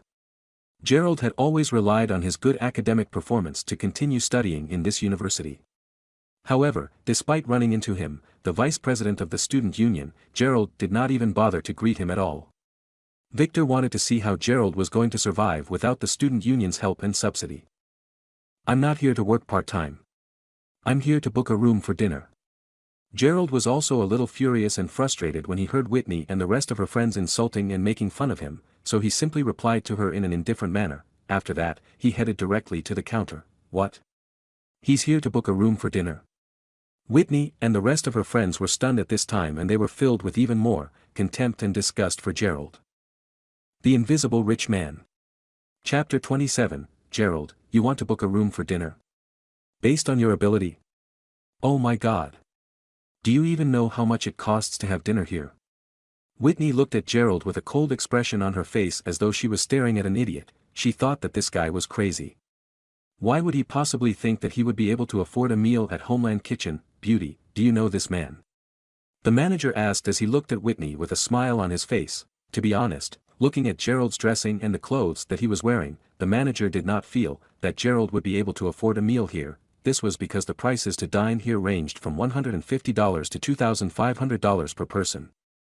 $2,500 was the price for the booking of a private room, excluding the cost for the consumption of food and drinks. This was because on Mayberry Commercial Street, Homeland Kitchen was known for the taste and quality of their food. If the customer could only afford to pay $150, they could only get a seat in the main hall. There was a different entrance fee for each floor. However, the manager felt that Gerald might be able to afford the cheapest entrance fee. The manager was not snobbish and she did not look down on Gerald, but she had only asked about Gerald because she was curious as they knew each other. Of course, we know him. This person is famous for being a pauper in Mayberry University. He's so poor that he can't even afford to pay for his own meals or his tuition fees. Yes, and he's still thinking of dining at this restaurant? The 2 girls standing behind Whitney also spoke up at this time. Victor laughed before he shook his head and said, Whitney, don't say that. Who knows if Gerald is here today because he's running an errand for Danny or any of the other boys. Perhaps he's just here to book a room on their behalf. That's true. At this time, the manager smiled before she looked at Gerald and said, "Sir, may I know if you'd like to book a room for yourself or a friend?" "I'm not implying anything by this. I'm simply trying to confirm your booking. Besides that, which package would you like to book?" Gerald was relieved because this female manager was actually very polite and she was not in the least snobbish at all. He quickly nodded before he said, "I'm booking the room for myself. I'm treating some of my friends to dinner tonight and I'd like to book 3 tables." "Ha ha ha. You're making the booking for yourself and also treating others to dinner. Are you kidding me?" Whitney laughed as she held on to her belly. Even though they had already settled the bill, they had no intention of leaving at all. They wanted to stay and see how Gerald could afford to pay for the private room that he wanted to book. Gerald could not be bothered with them. He had heard that Whitney and the rest of them had ordered the $300 package for each of them. However, after looking at the menu, Gerald felt that there was nothing delicious on the menu. If he wanted to treat his classmates to a delicious meal, he had to pay for a more expensive package per head. Therefore, Gerald replied, "I'd like to book the $600 package. Please help me book 3 nice tables." "All right then, sir. You'll need to pay $5,000 as a deposit." The manager smiled slightly at this time, while Whitney and the rest of them were startled. Gerald was actually asking for a more expensive package compared to Victor, and he was actually booking 3 tables for dinner tonight. Was he going to order this expensive package and eat only spicy and sour potato shreds? Crazy. This man was absolutely insane. Was he rich? This was ridiculous. Gerald did not even hesitate before he simply took out $5,000 from his backpack and placed it on the counter in front of the manager. Whitney was stunned for a moment. "Okay, Gerald. It seems as though you have enough money to come out for a good meal. Then, let me tell you that I won't be helping you apply for any subsidy to pay off your school fees. You won't receive any money to pay for your tuition fee this semester. Thanks for worrying about me, but I've already paid my own tuition fee." Gerald did not know what else to say to this girl. Even though Whitney was very beautiful, she was very snobbish and she only had eyes for the rich and wealthy. She always treated those who were poorer as dirt on the ground. However, Gerald felt that Mila, the girl whom he had met in the auditorium the other day, was really nice. The impression that Gerald had of her was that she was very beautiful and quiet, and just one glance at her made Gerald's heart palpitate uncontrollably. Unfortunately, she was not here today. Whitney's eyes widened in shock at this time. "What did you just say? You've already paid your tuition fee for this semester. You even have $5,000 on you now. Does that mean you have some money now? What? What's going on?" "Oh, I won the lottery." Gerald was helpless. If he did not say anything to clarify the situation, this woman would continue nagging him until she died. Therefore, he decided to carry on with his lie. "You won the lottery? How much did you win?" Whitney asked in a hurry. She felt that Gerald was not acting himself at all. First of all, he was being too generous. The deposit that he paid for the 3 tables alone was $5,000. Moreover, he would also have to fork out money for drinks tonight. After all, this restaurant was famous for their wine and liquors. This way, Gerald would have to pay tens of thousands of dollars for dinner tonight. In other words, Gerald must have won more than $30,000. No, he must have at least $50,000 or more. Otherwise, he could not possibly be so arrogant. Not much, not much. After that, Gerald closed his backpack before he turned around to leave immediately. Why did he have to reveal so much to Whitney? Anyway, he did not want anything to do with her at all. What? So, he just won the lottery. What's the big deal? He can't even be compared to the rich second generation anyway. When he saw the arrogant expression on Gerald's face and how uncomfortable Whitney felt, Victor spoke up immediately. "Whitney, what is the point of getting angry at someone like him? When I return to the university later, I'll ask Danny and his friends to take care of this arrogant kid." Victor said coldly, "Yes. Isn't it just tens of thousands of dollars anyway? Why is he acting so arrogant?" Whitney's friends also chimed in at this time. After that, Whitney made up her mind. She had to get to the bottom of this matter and find out how much money Gerald had actually won from the lottery. The Invisible Rich Man. Chapter 28. She felt so anxious right now. However, Gerald had already taken a taxi back to their university. During their classes in the afternoon, Gerald was very happy because the look of contempt that his classmates previously had for him had completely disappeared. In fact, there were still a number of people who were jealous of him. Gerald, what place did you book for dinner tonight? Is it an ordinary small restaurant? As soon as classes ended, Danny and Blondie went over to Gerald as they asked him with a sly smile on their faces. At this time, most of his classmates looked at Gerald out of curiosity. Gerald smiled before he replied, well, since this is the first time that I'd be treating all my classmates to dinner, I've already booked 3 tables at Homeland Kitchen tonight. What? Homeland Kitchen? Danny was stunned and all of Gerald's classmates also cast shocked glances in Gerald's direction. Gerald, are you talking about the Homeland Kitchen restaurant on Mayberry Commercial Street? Xavier asked in a cold manner as she walked towards Gerald. Homeland Restaurant was a luxurious restaurant that would easily cost more than a few $1,000s per head, without any drinks. If Gerald had only won $30,000 from the lottery, he would have to spend almost all that money just to buy his classmates a meal tonight, even though Xavier had already broken up with Gerald. She felt very distressed for the way that he would be spending those $30,000. She was not feeling sorry for Gerald, but she wanted Gerald to spend that money on her instead. She felt as uncomfortable as she had when Gerald was buying the Hermes bag that cost him $55,000. In her opinion, she felt that Gerald should spend all of that money on her. Yes, that's the restaurant that I am talking about, Gerald replied as he smiled. Damn it. You're a lunatic. Xavier roared as she glared at Gerald. Ha ha ha. Gerald is just being generous towards his friends. By the way, Gerald, are we allowed to bring our boyfriend or girlfriend with us tonight? Even though Danny was pretending to be very respectful, he could not hide the contempt he was feeling in his heart. Harper stood up at this time before he said, Danny, aren't you ashamed of yourself? How could you actually have the audacity to show up at the dinner tonight after the way you've treated Gerald this whole time? Harper, Gerald is treating all of us to dinner tonight. Since he's won the lottery, we're all also feeling very happy for him. So, how could we possibly not show up for the dinner tonight? Danny smiled satirically. At this time, Gerald replied in a helpless manner, sure, you can come along if you want to. You can also bring your girlfriends along with you. Gerald knew what Danny was planning to do, but he could not be bothered at all. Yay. All the boys and girls in the classroom were very excited at this time. When Xavier saw Gerald's indifference and how he did not seem to care about the money at all, she could not help but feel very upset. She was initially planning to take Gerald's money from him. However, Gerald was even more hateful. Good, she would do as he pleased then. She would ask Yuri to come along with her tonight so he could eat as much delicious food and drink as much wine and liquor as he could. Xavier pondered to herself, was that what Danny meant anyway? After that, someone naturally informed Yuri about the dinner tonight. Moreover, Cassandra had also decided to attend the dinner.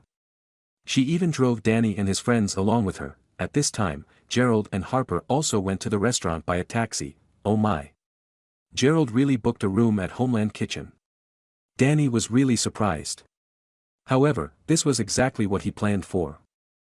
Mr. Crawford, I'm afraid that the original 3 tables you've booked wouldn't be enough to accommodate all of you. I think you have to add on at least another table, the female manager hurriedly said when she saw the crowd of people in the lobby. All right then. I will add on another table. Gerald replied immediately. This was the first time that he had really spent so lavishly after becoming part of the rich second generation. Wait a minute.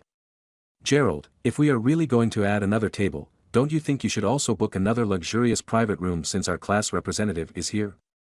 Danny smiled as he asked Gerald at this time, yes, since our class representative is here. How could you possibly expect her to share the same room as the other students? Danny and his friend started booing Gerald at this time. Cassandra simply stood at the side as she crossed her arms in front of her chest because she wanted to see how Gerald would reply. Meanwhile, Harper was standing beside Gerald and he would have attacked Danny if the class representative was not around. Gerald did not reply. At this time, Yuri sneered before he laughed and said, well, I also think that you should add on another luxurious private room, Gerald. If you feel reluctant to spend so much money tonight, then I can just pay for the additional luxurious private room for the class representative. What do you think? Yuri sneered. In fact, he was just trying to humiliate Danny as much as he could. After booking the private room, he would make sure that he ordered more food and wine there so that Gerald would have to pay a lot more for the final bill tonight. Most importantly, Yuri said that because he wanted to show that he was capable and wealthy. Sure enough, at this time, Cassandra looked at Yuri with a look of appreciation on her face. Xavier also felt very proud of Yuri at this moment. After all, Gerald had always been nothing but a pauper, just look at Yuri. This was what a real second-generation rich kid was like, another luxurious private room. If that is what you really want, then I am fine with paying for it, Gerald replied as he smiled faintly. Since Yuri wanted to do this, he could do whatever he wanted to. Anyway, Gerald owned this restaurant. The Invisible Rich Man. Chapter 29. After that, Gerald added the luxury private room that was worth more than $2,500 per head. Those who could be in the luxurious private room were naturally the most popular students in the classroom: Danny, Xavier, Yuri, Cassandra, Gerald and his roommates, and last but not least, Naomi. The other students could only head to the other private room. Yuri, since we're already in this super luxurious private room, who would place the order for food today? Gerald asked as he smiled at this time. Don't you have any manners at all? Yuri is our guest today, so it is only natural for him to order what he wants to eat first. Why? Are you afraid that Yuri will order too much and you won't be able to afford to pay for dinner tonight? Xavier suddenly said in a contemptuous manner. Of course, Yuri had to order some food first. Otherwise, Xavier was afraid that Gerald would only order spicy and sour potato shreds. If that was really the case, then their plan to spend all of Gerald's money would not work at all. In fact, when they were in Yuri's car on the way to the restaurant, they had already discussed this matter with Danny and the other boys. They were planning to make Gerald pay more than tens of thousands of dollars for the dinner tonight. After that, they had to make sure that he spent an additional $10,000 at least. They wanted Gerald to pay at least $20,000 or more for the dinner tonight. Moreover, Yuri had already decided to combine forces and financial resources with Danny to defeat Gerald tonight. That would be more than enough. All right then. Just order whatever you want to. Gerald replied as he smiled bitterly. Harper, who was sitting at the side, kept nudging Gerald to remind him of the situation, but Gerald simply shook his head, motioning for them not to worry about him because he knew what he was doing. All right then, thank you. Yuri took the menu in his hand before he started looking at the menu from the last page. After all, Homeland Kitchen's signature dishes were all listed on the last few pages of the menu, and these were the more expensive dishes: the Australian Big Lobster, the Australian Abalone. Danny and the rest of the boys observed the expression on Gerald's face as Yuri continued ordering some of the signature dishes. They wanted to see the anxious and tangled expression on his face. However, Gerald was still indifferent and he showed no fear on his face at all. Even though Yuri was ordering the food at this time, he was still calculating in his heart. After all, he only had $3,000 to $4,000 left for the month and Danny only had $1,500. That meant that they only had a total of $5,500 to splurge today. In other words, they had to make sure that they did not spend more than $10,000 today, otherwise, they would really be embarrassed when they couldn't afford to settle the bill. Yuri ordered some of the famous signature dishes from the last few pages of the menu. After doing the math, he realized that the 4 dishes that he ordered would already amount to $4,500, excluding the cost of wine and liquor. After that, Yuri handed the menu over to Gerald with a cold expression on his face. Even though he was going to spend a lot of money here today, he was more than willing to do so because he wanted Gerald to spend all the money that he had here today. Otherwise, he would feel very uncomfortable. What? You only ordered 4 of the signature dishes from the last few pages of the menu? That would only cost around $3,000. Gerald laughed out loud at this time. What do you mean by that? You can pick more of the signature dishes if you want to. Anyway, you can never compare to Yuri no matter what you do. Xavier was extremely dissatisfied when she saw Gerald mocking Yuri. At this time, Cassandra, who was on her cell phone, could only shake her head slightly as she listened in on the conversation. She thought that Gerald was really stupid. How could he possibly compare and compete with someone like Yuri when he only had that small sum of money that he had won from the lottery? Waitress, how many signature dishes are there on the menu? Gerald looked at the waitress as he smiled. Sir, there are a total of 20 signature dishes on the menu and all of these are the top dishes in Homeland Kitchen. Only the wealthiest people can usually afford to order 4 of these signature dishes at one go. The price of these 4 dishes already amount to around $4,000 to $5,000. What ordinary dishes would you like to add on to your order? Oh, so that is it. Gerald closed the menu immediately. All right then, just bring us all 20 signature dishes from the menu. We will enjoy it slowly. What? The waitress was shocked and she dropped her ordering machine on the floor. The 20 dishes would probably cost more than $15,000. Oh my god, she had never served food like this before. Damn it. Gerald, are you insane?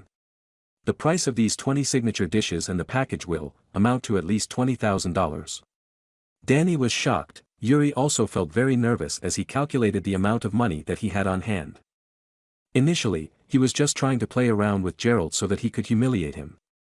However, he did not expect this reaction from Gerald at all. Gerald could see the abnormal expression on Yuri's face and he realized that he had been silent all this while.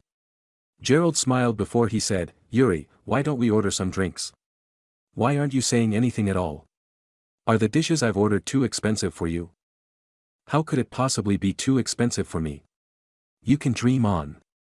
This is just a small sum of money to me. I'm just afraid that you wouldn't be able to pay for all the 3 tables downstairs with just $30,000. I'm afraid that you'd embarrass all of us here today," Yuri retorted immediately. Was a pauper who everyone looked down on actually ridiculing him at this time? This was totally unacceptable. "Yeah, Gerald, do you even know what you're doing now? Yuri might be splitting the bill with you for the luxurious private room, but you have to remember that you still have to foot the bill for the 3 tables that you've booked downstairs too. Although they have not ordered any of the signature dishes. I'm sure they must have also ordered drinks for each table. That would definitely cost you a few $1,000s already. Are you sure you'll be able to pay for the dinner tonight, or are you just trying to save face when you order all those items? Remember that this is Homeland Kitchen on Mayberry Commercial Street." The girls who were close to Xavier were already worried at this time. "Don't worry, I know what I'm doing. Moreover, I have Yuri here with me. Since Yuri has said it's okay, we should order some drinks too." Gerald turned around before he asked the waitress, "By the way, how old is the red wine that you serve here? We have quite an extensive collection of red wines. The oldest red wine is from 1995 and it's a bottle of luxury wine that costs $1,500. The waitress immediately recommended Gerald the most expensive wine in the restaurant. When she saw that Gerald was so generous anyway, Gerald could just reject the offer. After all, the dishes were already so expensive. Secondly, if Gerald did not want to reject the offer, she would be able to earn more commission anyway, $1,500 for a bottle of red wine. When Danny and Yuri heard the price of the red wine, they broke out in cold sweat immediately. Even Cassandra and Xavier were taken aback at this time. "Gerald, I'm warning you that you'd better calculate and keep track of how much you can afford to pay for dinner tonight. Otherwise, you might end up not having enough money to pay for the dinner tonight." Xavier was also feeling a little afraid because of the amount of money that they were spending tonight. She was really afraid that Gerald would order another 2 bottles of red wine on impulse. "Bring a box of that red wine here." Unexpectedly, Gerald placed the order for the red wine without any hesitation at all. There were 6 bottles of red wine in a box. Wouldn't that amount to more than $9,000? Oh my God. The Invisible Rich Man. Chapter 30. Gerald, are you serious? You want a box of the red wine? This had seriously exceeded Yuri's expectations. However, it was too late for him to retreat now, or Gerald would beat him just like that. "Of course, I'm sure about my decision. However, if you find it too expensive, you can change the red wine for something cheaper, Yuri," Gerald said once again. Gerald had already been despised and bullied by these boys for the past 3 years. This was nothing to him today. He wanted to seek justice for all that he had suffered in the past. After listening to Gerald's ridicule, Yuri simply gritted his teeth and said, "I don't think it's expensive at all. You can just order whatever you want. I will just split the bill with you at the end of the day." "Okay. Okay then. I can rest assured now. By the way, waitress, I hope you remember that this young man and I will be splitting the bill for this luxurious private room." Gerald was afraid that Yuri would not admit it in the end. Therefore, he decided to remind the waitress of this fact in front of everyone. The waitress nodded before she said, "Yes, sir. I know. If that's the case, I'll serve the food right away." The rest of them did not care at all. No matter what it was, it seemed as though Gerald and Yuri would not admit defeat anyway. This would be the most record-breaking meal that they ever had in their life. Everyone started drinking the high-end red wine at this time. As they were eating and drinking, Gerald opened a special system website on his cell phone. This was a website used to manage all of the shops and businesses on Mayberry Commercial Street, with detailed information on each and every one of these shops here. In fact, Zach had handed this website over to Gerald when he signed the renewal contract the last time. Therefore, Gerald decided to log in to take a look at this time as he wanted to check out the prices of the dishes and wine that he had ordered. The import prices for the 6 bottles of red wine were a little more than $6,000. Furthermore, the cost for the ordinary dishes for the 3 tables in the private room downstairs and the signature dishes that they enjoyed in the luxurious private room cost about $3,000. Therefore, Gerald would lose about $9,000 for this meal tonight. However, Yuri and the others would have to spend at least $10,000 to $11,000 tonight. Otherwise, Gerald would not have continued fighting against Yuri in this manner. The classmates continued enjoying their food and drinks for more than 2 hours. Yuri and Danny were not very happy as they ate their dinner. They kept holding their cell phones in their hands and everyone else did not know what they were doing. After they were finally done eating and drinking, Gerald looked at Yuri and Danny, who had anxious looks on their faces. What now, Yuri? If we're done with dinner, should we check out and pay for the meal now? By the way, Yuri, the waitress already knows that we are splitting the bill for this luxurious private room. So, don't tell me you have no money to pay for the meal later. Otherwise, you'd really be in a lot of trouble, tonight. What? Why would I be afraid of you? Yuri said in a bitter manner. To be honest, he did not have enough money at the moment. In fact, he had already spent the whole night trying to raise more money with Danny.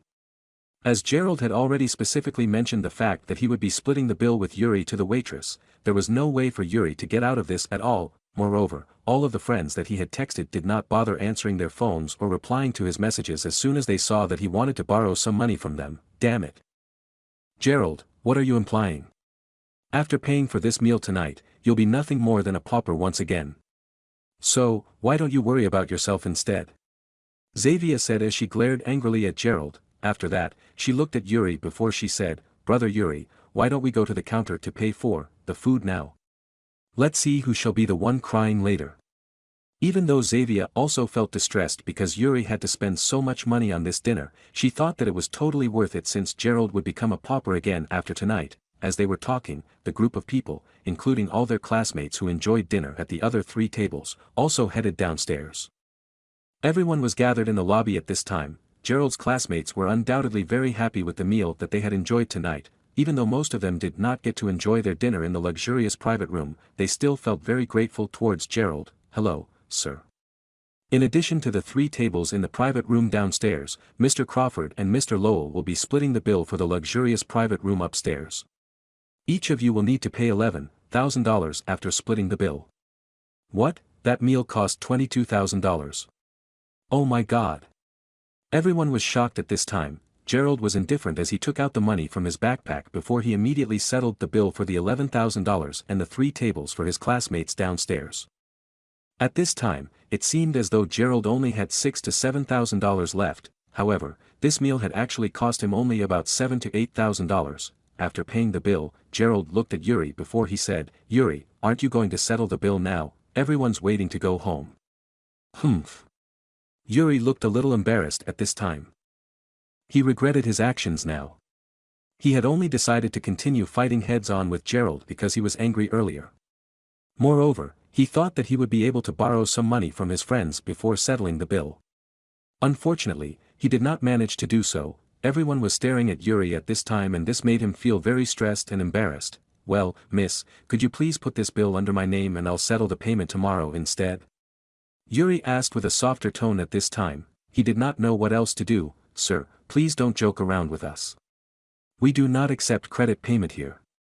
When the manager saw the awkward expression on Yuri's face, she started being very rude and impolite to him. If you really don't have enough to pay off this bill, why don't you call your parents or borrow some money from your friends?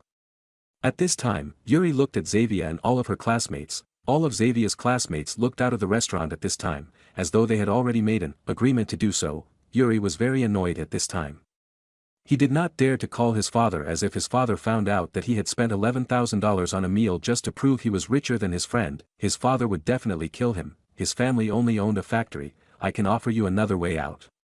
You could leave one of your classmates here to wait for you and leave the restaurant to find a way to raise the money. Moreover, I see that you have a car parked outside. You could leave the car behind as collateral. No. How could I possibly leave this car here tonight? This is my father's car. I have to drive it home, tonight. Yuri said anxiously. Homeland Kitchen was located on Mayberry Commercial Street and Yuri cannot afford to offend anyone here. He was already at a dead end. Sure. Gerald's classmates began whispering among themselves at this time. It turned out that the car actually belonged to Yuri's father. Xavier also felt very embarrassed. The manager spoke up and said, "Well, it looks like you can only leave someone here to wait for you while you raise the money then." "Hello? Hello? Okay, Dad, I am going home now. Wait for me." As soon as he finished this sentence, Danny rushed out of the restaurant to answer a phone call. These were not his classmates, therefore, in the end, Yuri could only look at Xavier as he said, "Manager, may I leave my girlfriend here, to wait for me?" The Invisible Rich Man. Chapter 31, I will not stay here. When Xavier looked at Yuri, she knew exactly what he meant. This was too embarrassing. Xavier continued shaking her head, "My dear, please remember how kind I've always been to you. Just wait for me here. I'll head home and look for some money, then drive back here to pick you up. After that, we can just stay outside for the night, okay?" Yuri glanced at Gerald as he said that sentence. This was also a reminder to Xavier that the reason why they came for the dinner tonight was because they wanted to embarrass Yuri, and she should not forget that. Okay, Xavier calmed down when she thought of Gerald. Of course, Xavier had to prove that her new boyfriend was definitely 100 times better than Gerald. 100 times better. She must not lose face in front of Gerald. "Okay, fine, I'll stay here and wait for you. Anyway, I know that you're rich and you'll definitely come back for me." Xavier intentionally spoke very loudly at this time. When Yuri saw that Xavier had already agreed to stay, he hurriedly withdrew from the restaurant. Xavier had originally wanted some of her friends to stay behind to accompany her. However, Cassandra said that it would not be good for so many people to be out of the dormitory so late at night. Therefore, she took the rest of the girls back to the campus with her. Gerald was the last one to leave the restaurant. In fact, Gerald felt a little distressed when he saw Xavier in this state. Seriously, how could Yuri actually leave Xavier alone at the restaurant all by herself in the middle of the night? Gerald could not help but feel his heart aching. After all, he had already been in a relationship with Xavier for more than 3 years, and he would be lying if he said that he did not have any feelings for her at all. Even though Gerald was very disappointed with Xavier, he could not bring himself to hate her at all. He kept persuading himself that Xavier was not really a bad person. Gerald did not feel happy at all to see Xavier in this kind of situation. If Xavier would just beg him and ask for his help, Gerald would definitely agree without any hesitation at all. However, at this time, Xavier simply glared at Gerald with a cold expression on her face. She was confident that Yuri would definitely come back for her in a short while. Ugh, Gerald could not help but sigh to himself.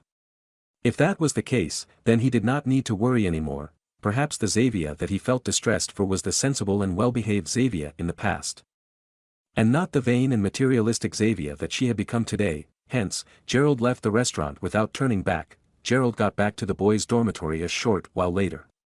Gerald had humiliated Yuri in front of all of his classmates, and it was supposed to be a very happy day for him. However, Gerald was not happy at all. At this time, Harper came over before he patted Gerald gently on his shoulder. "Gerald, are you okay with spending so much money for dinner today? We tried to stop you a few times, but, in the end, you ended up spending so much money anyway. You should have kept the $30,000 instead of spending it all at one go so you can enjoy and spend the rest of your days in university more comfortably." Gerald smiled before he said, "Huh? Who told you that I only won $30,000 from the lottery?" "What?" Gerald's roommates quickly gathered around him because they were all in shock at this time. "Well, I have a lot more money than this, and even though the meal tonight cost quite a huge sum of money. In actual fact, I did not spend that much at all." Gerald quickly explained the situation to his roommates. "How much did you win from the lottery then, Gerald?" "Yes, how much did you win from the lottery, Gerald? Don't keep us in suspense any longer."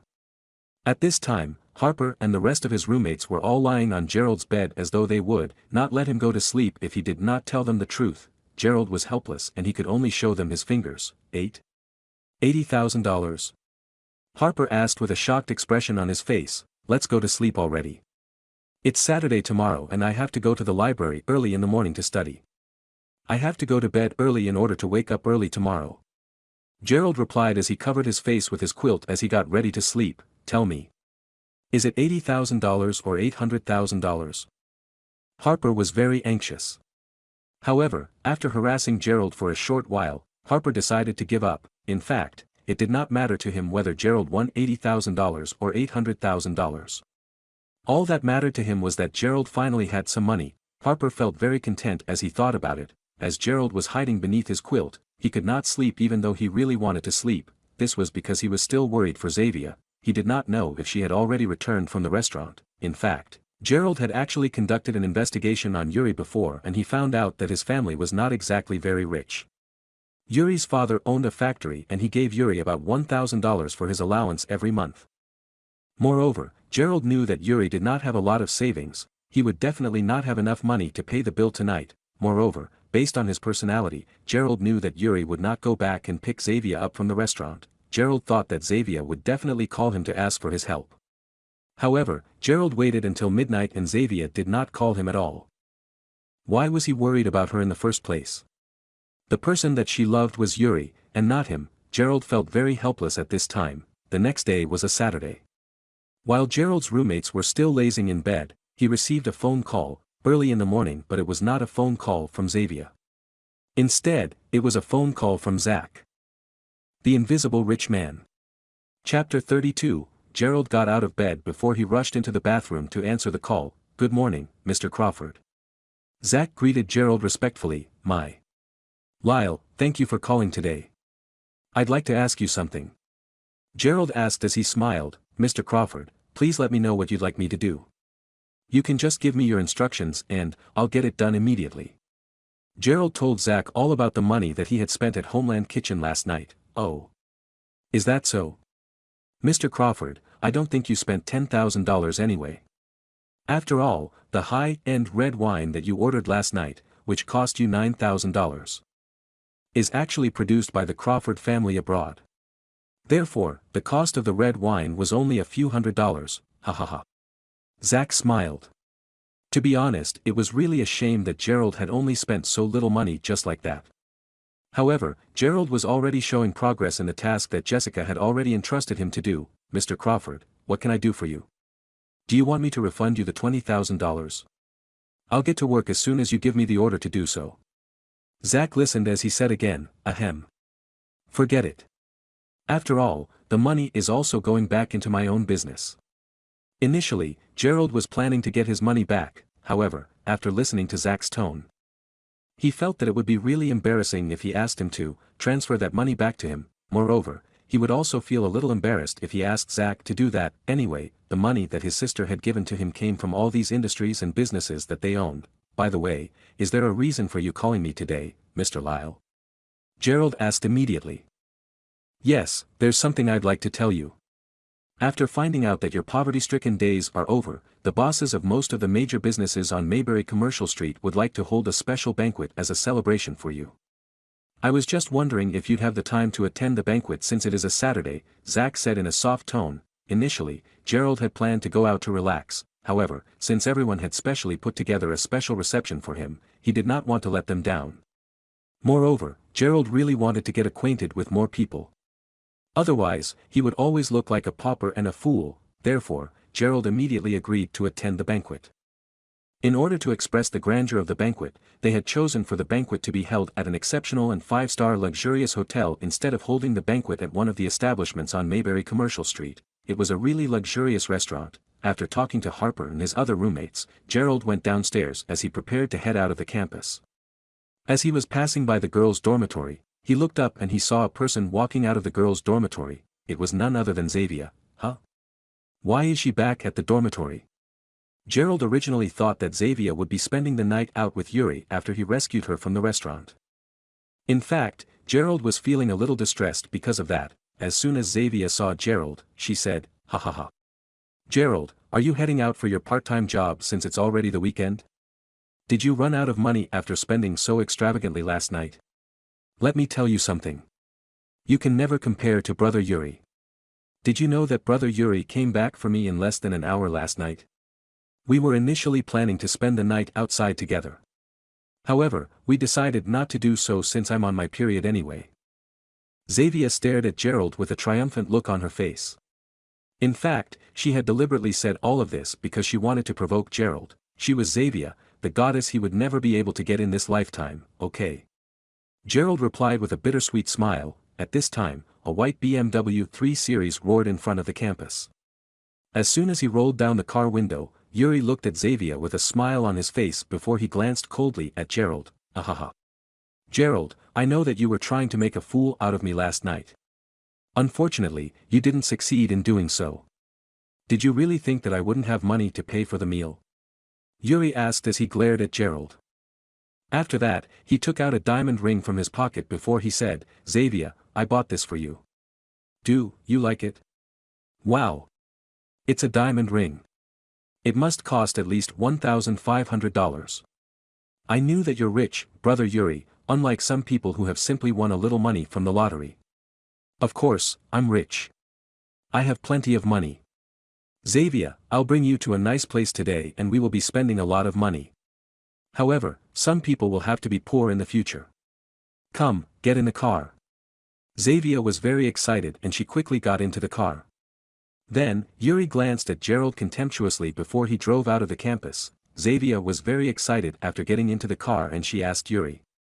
Brother Yuri, why don't you tell me how you managed to raise so much money last night?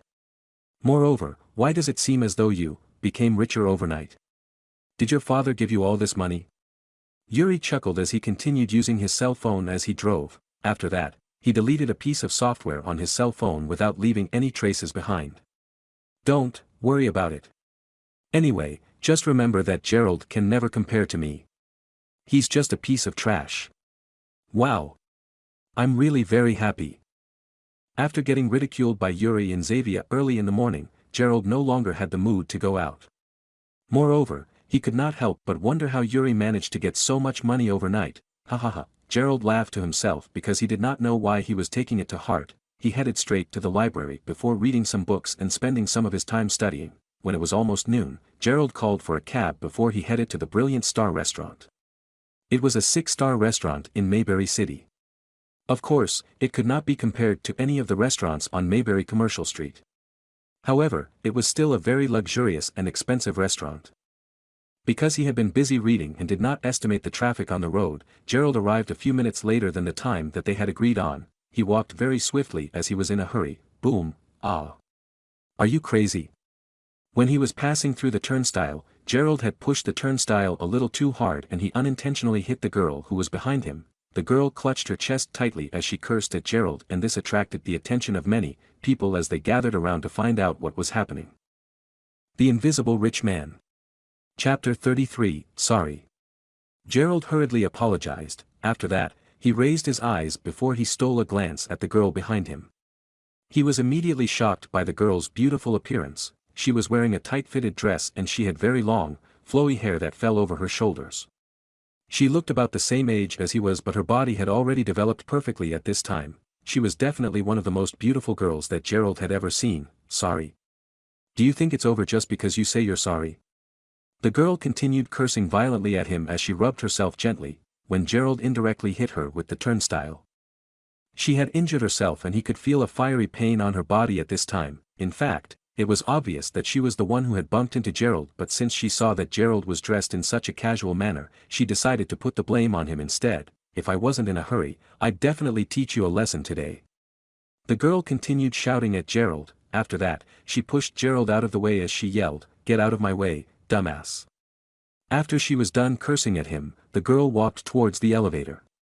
Gerald really did not expect such a beautiful girl to actually be so violent. However, he could not help but smile as he thought about it. At this time, Gerald stepped into the elevator when it arrived at the ground floor. What are you doing here? As soon as he entered the elevator, Gerald was unexpectedly greeted with a hostile attitude from the girl who had bumped into him a short while earlier. What she meant was, how could a dumbass like him actually think of riding the same elevator as her? This was very humiliating for her. Oh, I have to go upstairs because there's something I need to do. Gerald replied immediately. After that, the girl turned around to face the other side because she did not want to look at Gerald.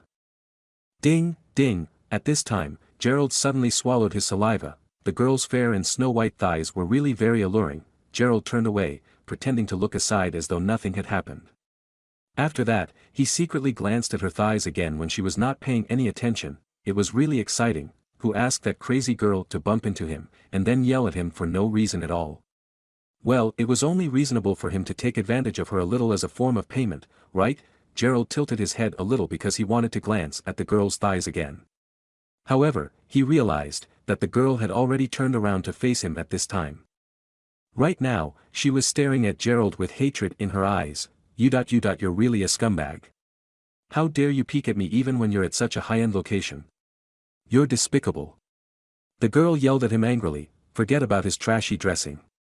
This person was just so wretched and disgusting, she felt that she was going insane. Who said I'm peeking at you?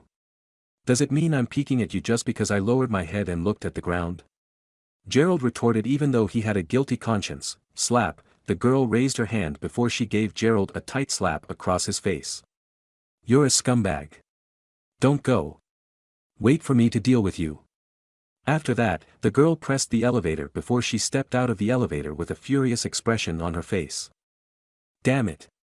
It is such a waste that she is beautiful because she has such a bad temper. Ugh, however, Gerald did not feel that he had been mistreated when she slapped him across the face. In fact, he did not lose out at all because he was checking her thighs out after all. It seemed that it was necessary for him to look for a girlfriend now that he had decided to give up on Xavier. As he thought about this, Gerald took the elevator to the VIP room on the 7th floor that Zach had already told him about earlier. It was a large and luxurious private room suitable for hosting all sorts of parties and large gatherings. The Invisible Rich Man. Chapter 34. When Gerald stepped into the room, he realized that there were many people inside. The atmosphere was pretty lively. There were about 100 women and men of all ages in the room, and the waiter and waitresses shuttled back and forth while the drinks were all self-service. If Gerald did not guess wrongly, then these people should be the bosses and owners of the shops and establishments on Mayberry Commercial Street. Gerald glanced around but he could not find Zach. He took out his cell phone as he tried to call Zach, only to realize that his cell phone had already died a long time ago. Ugh, Gerald had been using his cell phone last night and had forgotten to charge it. Forget it. Gerald decided to just wait for Zach to come over and greet him when he arrived at the room later. After walking around the large room for a short while, Gerald could only smile helplessly to himself before he found a quiet corner to sit down by himself. After that, he decided to have some fruits and drinks first. The waiter and waitresses were so busy and they did not notice even Gerald. As Gerald was drinking and eating the refreshments that were served, he was noticed by a group of rich second-generation young ladies from Mayberry Commercial Street. Look at that guy. It has already been a while since he'd been eating and drinking while sitting in that corner. Do any of you know him? Is he really from Mayberry Commercial Street? I definitely have not seen him before. The girls frowned as they shook their heads. I don't think he is someone from Mayberry Commercial Street. How can that be possible? Just look at the way he's dressed. I think he's just someone who snuck in to enjoy the food and drinks here for free. You think that he came in here to steal food? No way. Could there possibly be such a shameless person? Why not? I do think he's really that shameless. Look at him. He's dressed so shabbily and there must be a reason why he chose to sit in that quiet corner all by himself. That makes sense.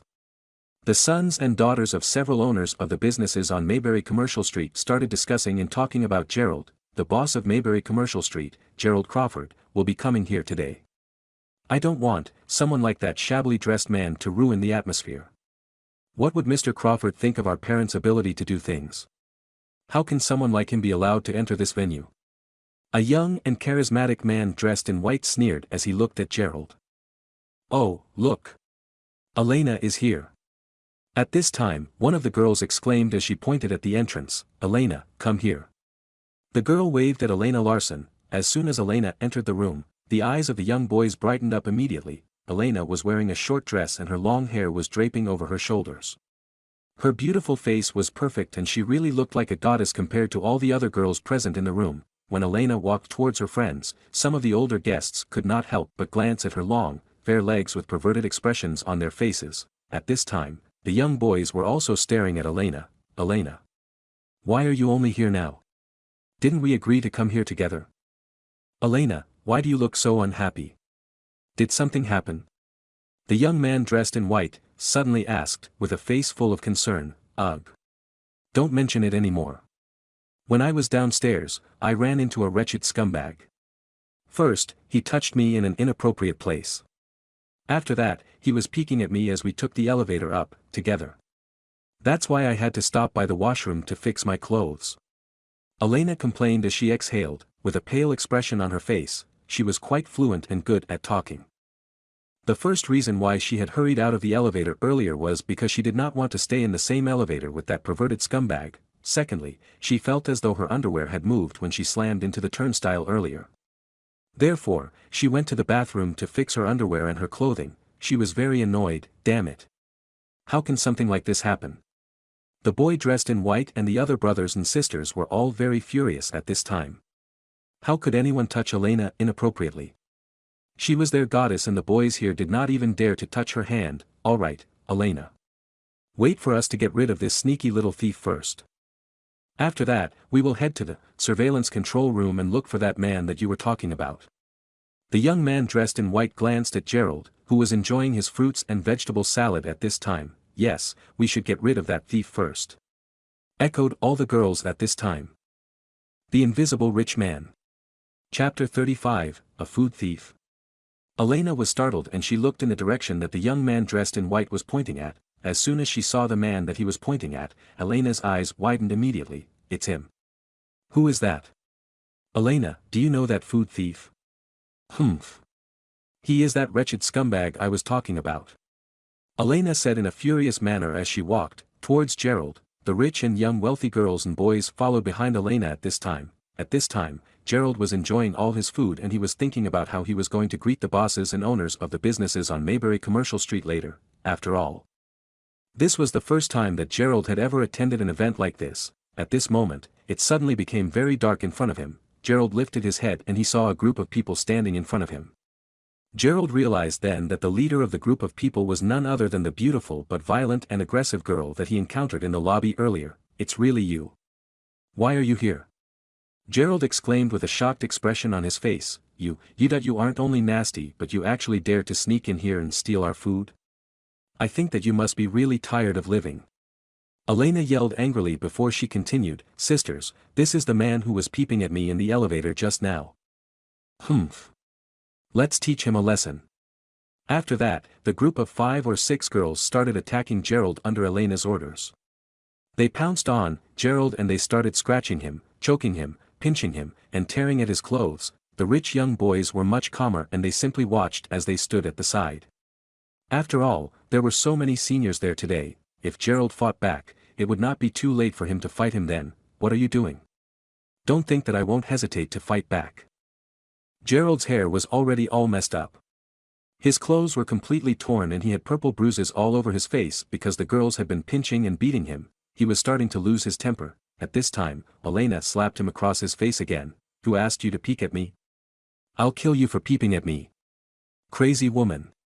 They were a bunch of crazy women. Gerald protected his head as the bunch of girls continued attacking him aggressively as they pushed him on the ground. Stop.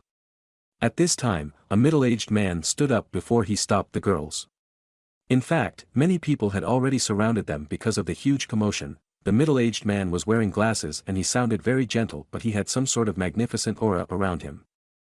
As soon as he spoke, Elena and the other girls stopped hitting Gerald immediately. Dad. Don't worry. Just let me kill this wretched scumbag. Did you know that he was actually peeping at me when we were in the elevator earlier? He even has the audacity to sneak in here to steal our food now. Elena said as she stomped her feet angrily. Warren Larson was at a loss for words as he stared at his daughter. Warren knew that his daughter had a bad temper and a strong sense of justice. However, he did not want to make the situation so uncomfortable for the rest of the guests present here today. He could vaguely remember the incident last year when Elena had witnessed one of her female classmates getting bullied by another rich young man. In an attempt to get justice for her female classmate, Elena attacked the rich young man and took away his manhood. Therefore, when Warren saw that his daughter was beating someone up again, he hurried over immediately so that he could stop her before anything happened. What is happening here? Young man, could you tell me who you are? Warren frowned slightly when he saw Gerald with his tousled hair and messed up appearance. He did not recognize Gerald as someone from Maybury Commercial Street and Warren knew everyone from the Maybury Commercial Street, regardless of their age. I am. Gerald was about to reveal his identity at this time. However, Elena had already raised her leg to kick Gerald's crotch. Gerald stopped her before she could do so. Damn it. If he did not react fast enough, he would have already lost his manhood. This woman was insane. He was going to teach her a lesson in future. Gerald secretly swore in his heart while Elena was still trying to attack him. However, a team of men entered the room under Zach's leadership at that moment. Mr. Lyle. Mr. Lyle. The Invisible Rich Man. Chapter 36. Everyone in the room greeted Zach in a respectful manner, including the group of young men, who also stood up as they greeted him. Elena also gave up attacking Gerald at this time. What's happening? What's everyone up to now? Zach had an extremely strong and majestic aura around him, and at this time, he glanced at Elena and the rest of the people who were crowded at the corner. Fortunately, Mr. Crawford isn't here yet. Otherwise, what would he think of all of you? Zach yelled at the group of young men before he glared at the young man dressed in white. The boy dressed in white felt very wronged at this time because he did not do anything at all. However, he was also a part of the group. Warren quickly changed the topic at this time. Mr. Lyle, didn't you say that Mr. Crawford was about to arrive? Zach replied in a cold manner. Well, I can't seem to get in touch with Mr. Crawford now. I think that he has already turned off his cell phone. Would Mr. Crawford decide not to come after all? At this time, the crowd of people had a sad expression on their faces. This was their best opportunity to meet and present themselves to Gerald Crawford. Sure enough, it was not as simple as they thought it would be. Gerald was simply not someone that would show up just because they invited him to the banquet. At this time, Zach seemed to be able to read their minds and he knew exactly what they were thinking. After that, he said, "Don't worry, Mr. Crawford isn't the person you think he is. He's a very peace-loving and amicable person, and if he's told me he'll be here, then he'll definitely be here today." After he was done speaking, Zach turned around to look for a young man before he said, "Flynn, find a way to contact Mr. Crawford as soon as possible. We have to look for him as fast as we can." Flynn quickly stepped forward before he nodded respectfully at Zach. "Uncle Zach, we're supposed to host a banquet for Mr. Crawford today, but it seems as though someone had tried to crash our banquet. How should we deal with him?" Elena looked at Zach in a coquettish manner at this time. "Oh. Is that so? What does my niece want to do with that man?" Zach smiled before he looked at Elena. Elena was really very beautiful, lively, and pleasant. In fact, Zach had always doted on her because he really admired her strong sense of justice. I suggest that we hand him over to Brother Flynn and bring him over to Brother Flynn's martial arts studio to beat him up and teach him a lesson." Flynn could not help but smile when he heard Elena's words. Zach glanced at the figure of the young man who was lying on the ground because he had been beaten beyond recognition by the group of girls. After that, he gave a wry smile before he said, "All right then. Flynn, just do as Elena suggested then. But first, you have to go and look for Mr. Crawford. Yvrah.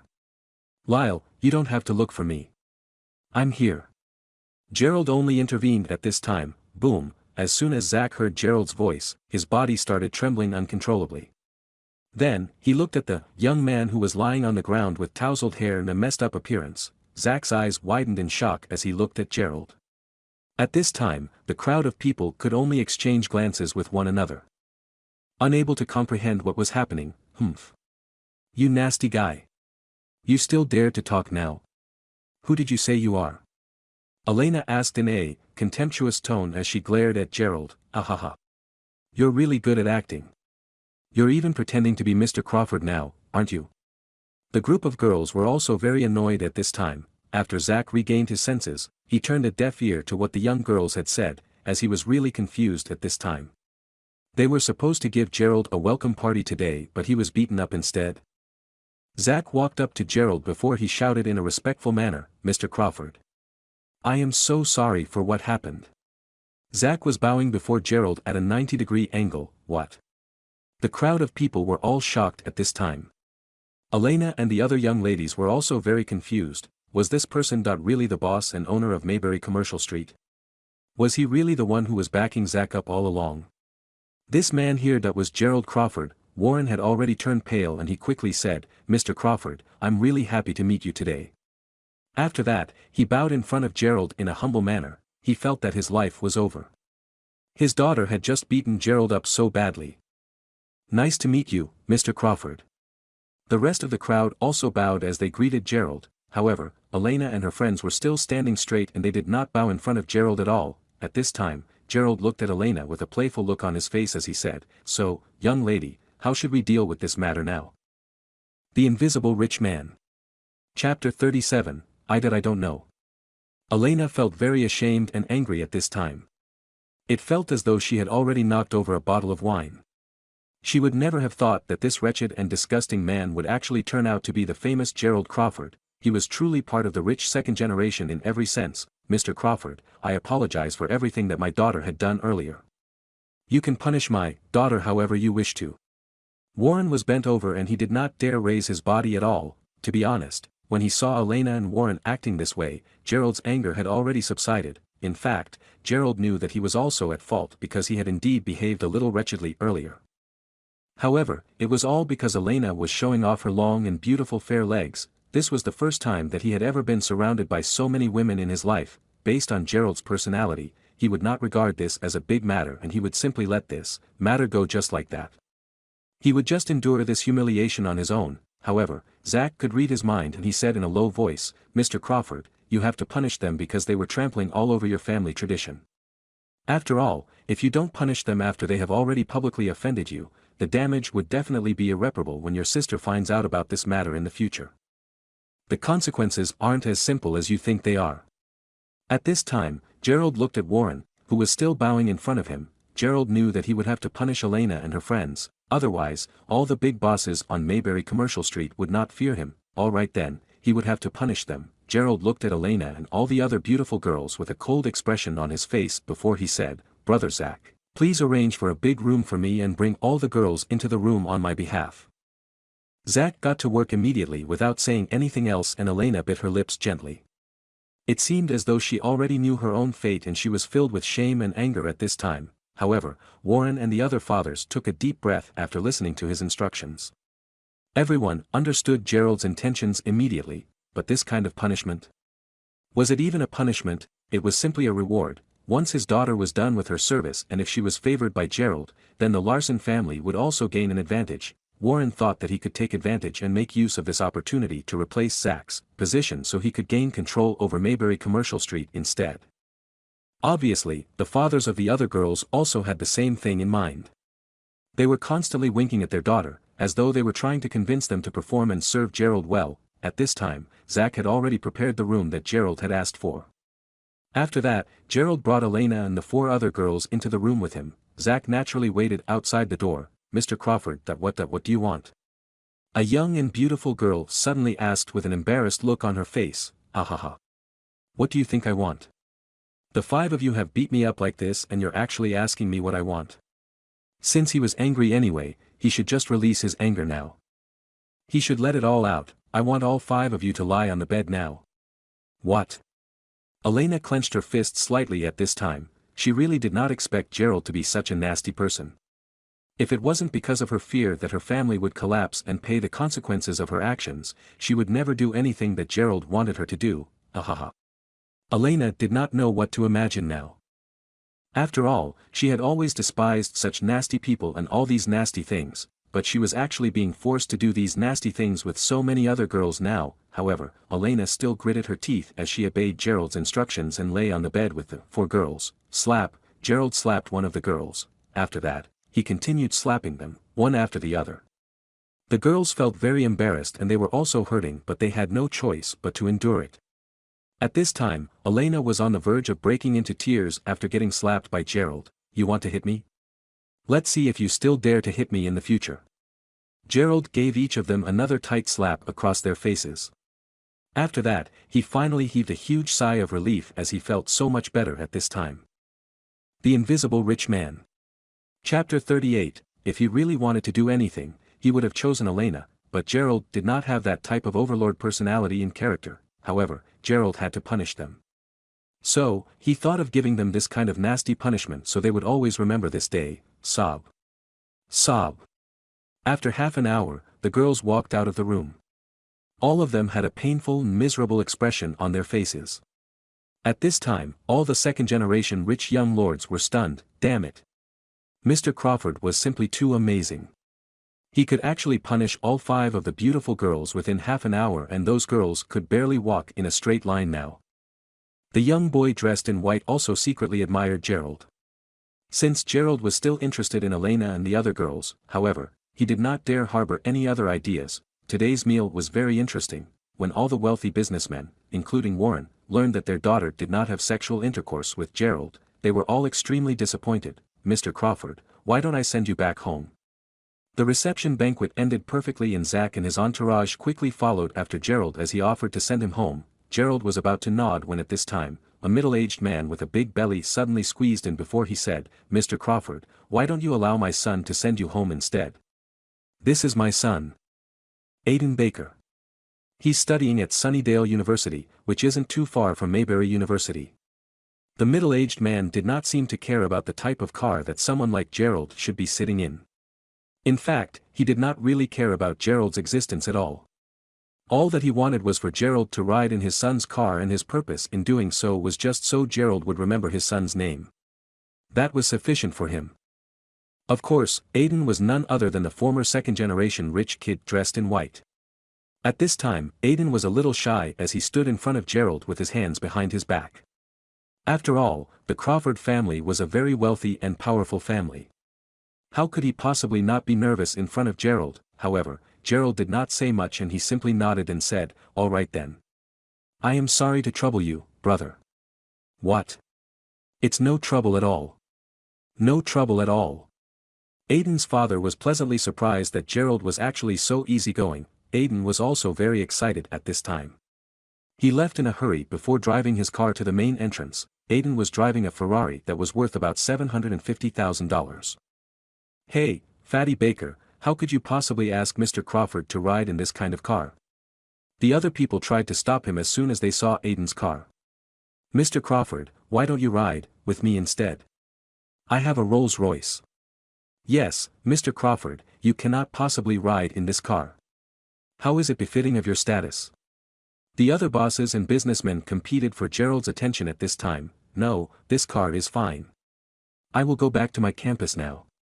Let's get together again sometime in the future." In fact, Gerald was so mesmerized that he could barely move his eyes as soon as he saw the Ferrari. He had always dreamed of buying a car, but he did not even dare to dream of owning a Ferrari. Therefore, even though he had a vast collection of Ferrari posters, he never had the opportunity to sit in a Ferrari before. Gerald could not take his eyes off the Ferrari. As soon as he got into the car, Aiden quickly said goodbye to everyone before he drove off immediately. Elena could not help but blush when she looked at Gerald's back as he was leaving the venue. She felt very confused at this time. The other bosses and businessmen were looking at Gerald and they were all filled with admiration for Gerald. Mr. Crawford is unexpectedly such a gracious and humble person. He is so low-key and down-to-earth, his future is really limitless. Limitless. Even though Aiden was also very excited, he was very low-key in front of Gerald. Gerald did not allow him to drive him directly into the campus. After all, it would be too high-profile for such an expensive Ferrari to drive into their campus. This was not in line with Gerald's low-key and introverted character. Therefore, he asked Aiden to drop him off in front of the university gate. At the same time, Gerald really enjoyed his ride in the Ferrari. Since his sister wanted him to spend the $3 million on his Universal Global Supreme Shoppers card, perhaps he should just use the money to buy a car then. As he was thinking about this, Gerald started walking towards the university. However, he did not notice the pair of eyes that was already fixed on him at this time. "Gerald, you stop right there. The Invisible Rich Man." Chapter 39. Gerald could hear a girl calling out to him. When he turned around, he realized that it was none other than Whitney, the president of the student union. Obviously, Whitney had already witnessed the scene where Gerald had gotten out of the Ferrari. At this time, she was staring at Gerald in disbelief with an extremely shocked expression on her face. "How can I help you?" Gerald did not expect that he would still be seen by an acquaintance even though he had already asked Aiden to drop him off such a long way from the campus. Gerald knew that the reason why Whitney called out to him was because she wanted to find out why he had gotten out from the Ferrari. However, Gerald pretended to be a little confused. "Seriously, why did you just get out of a Ferrari?" Whitney asked him directly. During her last few encounters with Gerald, she had really experienced many shocking revelations. First of all, she found out that Gerald won the lottery and he could actually buy everyone a meal at Homeland Kitchen last night. Moreover, he did not hesitate to splurge at all. Therefore, Whitney decided to ask Gerald's classmates about this matter because she wanted to find out what exactly was going on. The answer that she got from them was that Gerald had won the lottery and he won $30,000. However, at this time, many of the students were already speculating that Gerald won much more than $30,000 from the lottery. This made Whitney feel very uncomfortable. How could Gerald, who was nothing but a pauper, have such good luck? Was God blind? It was only normal for her to feel this way. After all, no one would feel comfortable or happy if someone that they had been bullying all their lives was suddenly living a better life than they were. Whitney had been meaning to find Gerald and get to the bottom of this matter. How much did he win from the lottery? Unexpectedly, she ran into him as she was about to leave the university and she saw him getting out of the expensive Ferrari. "Oh, that is my friend's car. He's just dropping me off at school," Gerald replied lightly. "Ahaha. Your friend's car? Who is your friend? Would you, Gerald, actually have friends who are so wealthy? I won't believe you even if you kill me." Whitney was not convinced at all. "Well, it doesn't matter to me whether you believe me or not. Besides that, whether I have any rich or wealthy friends has nothing to do with you at all, has it?" Gerald replied as he was starting to get annoyed. This woman was just too unreasonable. Gerald was also starting to discover that after he had gotten some wealth, he was also undergoing a subtle personality change. Before this, he would never have had the courage to speak to Whitney in this manner. Whitney was really dissatisfied with Gerald's tone at this time. "You. Wow. Gerald, don't you know how to appreciate others' concern for you? I'm just worried that you've been cheated by some MLM organization. Don't you know how some MLM organizations work to deceive people? First, they try to draw the person's attention by using various means to please you. After that, they make you vain and materialistic. Once you get used to living like a rich person, you'd have to continue working for them to maintain the lifestyle that you've already gotten used to. Otherwise, you'll only be a useless person.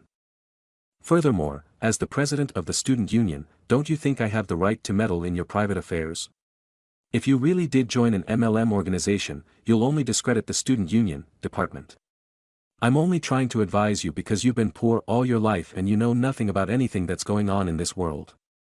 Whitney continued speaking in a sarcastic manner. Gerald smiled bitterly before he shook his head and said, "I've already told you the truth. There's nothing else I can say. The car really belongs to my friend." "Fine. Let's forget about the car then. Let me ask you about the lottery that you won yesterday. I heard people saying that you spent more than $22,000 for dinner last night. Is it true? I thought you won $30,000 in the lottery.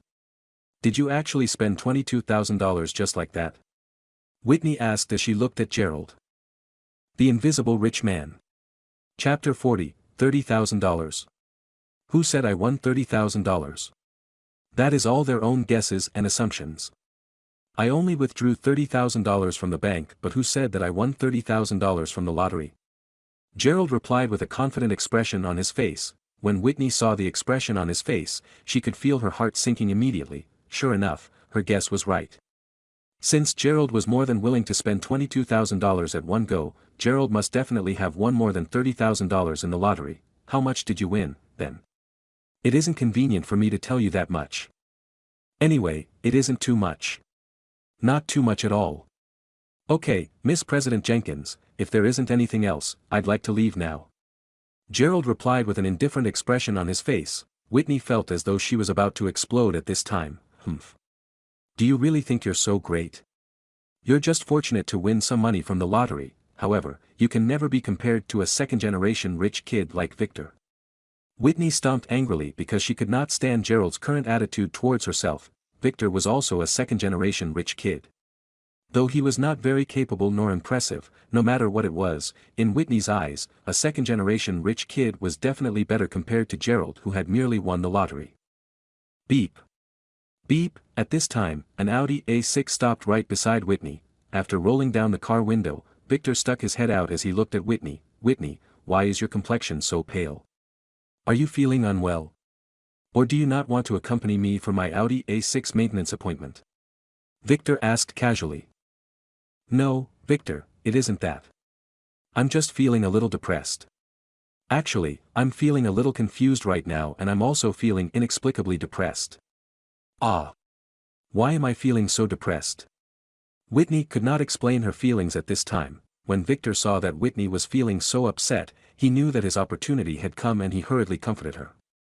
"Whitney, why don't you get into my car first? You can slowly tell me what happened. Perhaps I will be able to help you then."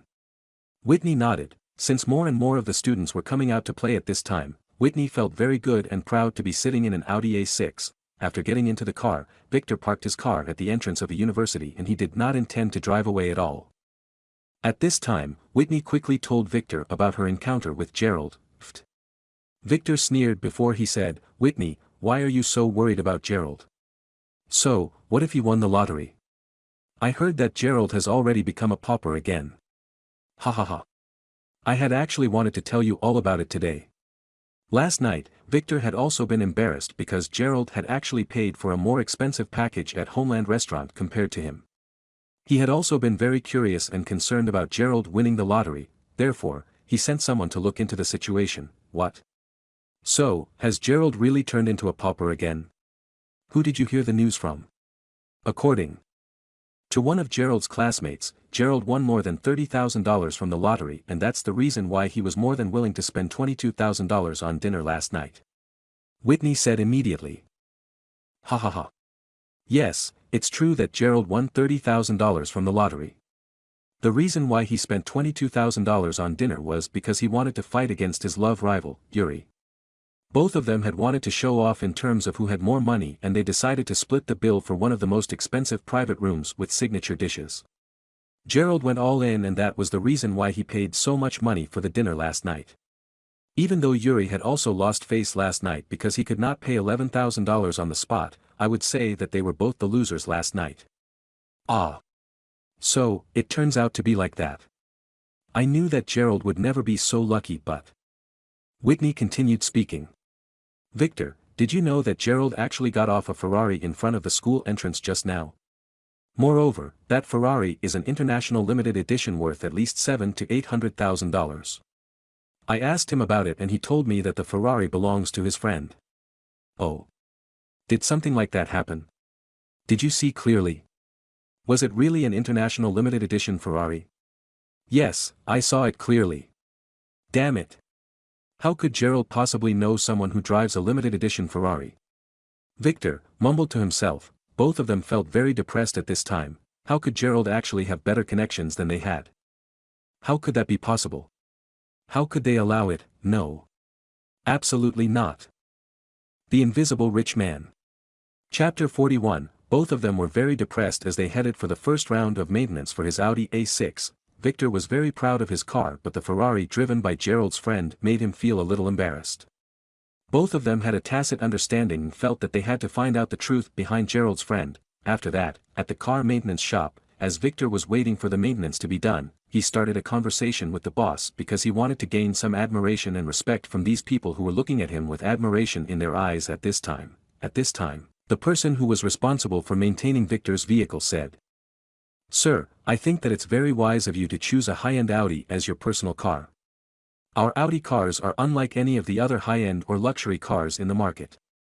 For instance, a Ferrari sports car only makes people feel as though they are well respected.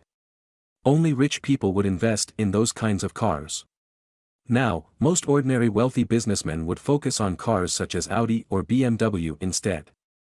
But, don't you think that it is much better to be driving a Ferrari? You'd definitely gain much more attention and face if you are driving a Ferrari." Whitney could not help but say in a sour manner at this time, "Ahaha. Beauty, you should also take note of who's using or driving the luxury car. Then. Let's not talk about anything else. Let's just talk about Ferrari sports cars. These are absolute luxury cars costing at least a few $100,000s each. Owning a Ferrari is equivalent to branding yourself as a rich and wealthy man." Just a few days ago, they proposed a set of marketing plans in order to stimulate the development of the junior and middle class. As long as you're willing to pay a deposit of $7,000, you'll be assigned a designated driver to drive you around in their most luxurious Ferraris. Moreover, you'd also be given the opportunity to test drive the car yourself. I'm glad that the really wealthy people such as yourself aren't influenced by such vehicles or offers, Mr. Wright. On the contrary, there are many other young people nowadays who aren't down to earth and are only filled with vanity. Even though their families don't actually own any big businesses, and despite some of these people facing their own financial difficulties, they're more than willing to pay the deposit just to satisfy their own vanity and have an opportunity to test drive the Ferrari. As soon as they heard the man's words, Whitney and Victor exchanged glances with one another. It seemed as though a big rock in their hearts had been overturned. "Sir, do you mean to say that as long as you're willing to pay $7,000, someone will drive you around so you can experience what it feels like to ride in one of those Ferrari sports cars? Whitney asked with a shocked expression on her face. Yes, but according to insider news, I heard that this promotion will be cancelled in a few days' time. This is because the promotion seems to be rather useless and many people have criticized Ferrari, saying that this is too flashy. Ah. I finally understand now. Whitney heaved a huge sigh of relief. It turned out that in an effort to satisfy his own vanity, Gerald actually spent $7,000 just to experience what it felt like to be driven around in a Ferrari. Whitney could not believe that Gerald was actually such a disgusting person. At this time, Whitney was speculating that Gerald was not trying to avoid getting seen by any students but instead, he had intentionally stopped at the entrance so that she would see him getting off the Ferrari. This person was really disgusting. Achoo. Gerald had just gotten out of the driving test registration center on campus and he started sneezing as soon as he walked out after signing up for the driving test. This driving school directly collaborated with the campus and the campus rented out part of the venue for them to run a driving school. Gerald had already decided to buy a car since he only had a few more days until the end of the month. He had to spend the $3 million on his Universal Global Supreme Shoppers card. However, how could he possibly consider buying a car if he did not own a driver's license? In the past, Gerald did not even have money to sign up for the driving test to obtain a driver's license. He finally had enough money to do so now. Gerald was very excited and full of expectations at this time, but he really did not know why he was sneezing so much lately. Was someone cursing at him? Gerald decided to head back to the dormitory to rest. At this time, his cell phone suddenly rang. It was a phone call from his roommate, Harper. What's up, Harper? Gerald, where are you? Are you coming back to the dormitory? Alice has suggested that we should all get together and go out. So, should we go? Anyway, Haley was the one who asked Alice to invite us to join them. As Gerald listened to Harper's words, he felt that Harper was no longer as masculine as he used to be, ever since he fell in love with Haley. However, he knew that he should not judge Harper like that. After all, when he was in love, he was also acting the same way. He would always be thinking of Xavier, and he would always be considering her feelings first no matter what he did. When Xavier was happy, she was happy. When Xavier was sad, he was sad. There was no reason to explain why he felt this way. Perhaps, that was what it was like to love someone. Oh. I don't think I'll be joining you guys. After all, I'm sure Alice wouldn't want to see me. Gerald quickly replied. The Invisible Rich Man. Chapter 42. No, the reason we've decided to call you and discuss this matter with you is because Alice specifically asked us to bring you along to the gathering this time. Harper quickly informed Charlie. Gerald was taken aback. It did not make sense at all. Wasn't Alice always very annoyed whenever she saw him? Why would she, specifically invite him to a party? To be honest, Gerald had already drunk and ate a lot of food during the banquet at noon today, so he wasn't hungry at all. Instead, he was mostly really exhausted because he had been entertaining and chatting with the businessmen during the banquet earlier. He really did not feel like going at all. Moreover, since it was only a simple gathering, Gerald really wanted to get ready for his driving test instead. Perhaps this was God's will. After all, most of the lives of the rich second generation started with gatherings and socializing. Even though he had not revealed his identity, all kinds of parties, entertainments, and gatherings seemed to be revolving around him already. When Gerald refused to attend the gathering, Harper also said that he did not feel like going anymore. This made Gerald feel very entangled and finally, he reluctantly agreed to join the party that night. Gerald went back to the dormitory and changed into a new set of clothes. After that, Gerald and his roommates met up with everyone else as they gathered outside the school gate. Alice, why did you suddenly decide to treat us to dinner? Where are we going? Naomi was also here and she suddenly asked Alice this question out of curiosity. To be honest, it is not my treat tonight but Quentin's. Their restaurant on Mayberry Commercial Street is opening soon. If the meeting has gone smoothly in the afternoon and if they've obtained approval, then Grand Marshal Restaurant will officially belong to Quentin's family. A look of arrogance flashed through Alice's face and she could not help but raise her eyes to look at Gerald's expression at this time. Did Gerald really think that he was so great just because he could afford to invite everyone to have dinner at the most luxurious place inside Wayfair Mountain Entertainment? This really made Quentin and Alice feel very embarrassed at that time. But what would happen again in the future? Gerald was still going to be the pauper that he had always been. Could he ever afford to bring everyone to Wayfair Mountain Entertainment again? However, Quentin was different. The Ziegler family did not only own their own factory but they also owned one of the restaurants on Mayberry Commercial Street. If he could build up a good relationship with the business tycoon, Zach Lyle, then Quentin's future would be crystal clear. Alice was the one who insisted on inviting Gerald to join them tonight. She wanted Gerald to know that he could never compare to Quentin and she wanted to see the awkward and embarrassed expression on his face. However, Alice was a little disappointed. This was because Gerald had a blank expression on his face and it seemed as though he was indifferent to the situation. Okay then. Just wait and see. Alice could not help but think to herself. Alice, since it is the opening of Quentin's restaurant, wouldn't it be inappropriate for you to bring so many of us with you there today? After all, we aren't that close to him. Naomi was a little worried at this time. Jacelyn, who was fixing up her makeup at this time, suddenly announced excitedly, "Ha ha ha. How could it be inappropriate? The reason why Alice is treating everyone to dinner today is because she wants to make an important announcement. I believe that everyone remembers what happened at the karaoke bar last week. In fact, Quentin had been the one to ask for his father's help to deal with this matter. What Quentin did for us really touched Alice's heart. For the past few days, Quentin had been fiercely pursuing Alice and after much consideration, Alice has finally decided to give Quentin a chance. She's going to be in a relationship with him and he's going to be her first love." What? Everyone was shocked after listening to Jacelyn's words. Unexpectedly, Gerald was the first to scream out loud, "Damn it. Someone had stolen his credit again." The Invisible Rich Man. Chapter 43. Gerald felt very uneasy after hearing this news. He was clearly the one who had resolved the matter that Alice was referring to. Indeed, Gerald did not want to have anything to do with Alice. Moreover, the only reason why he decided to step up and resolve the situation that night was for Naomi's sake. However, at this moment, Alice had obviously misunderstood that Quentin was the one who helped her resolve the matter.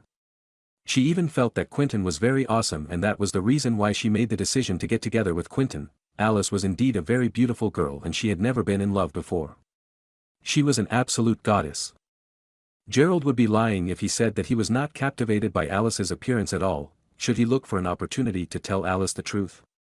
Even if she did not want to thank him, at least she would find out the truth and she would not end up getting in a relationship with someone just because of a mere misunderstanding, Gerald thought to himself at this time. The group of people continued talking and laughing before they took a cab to Grand Marshal Restaurant on Mayberry Commercial Street.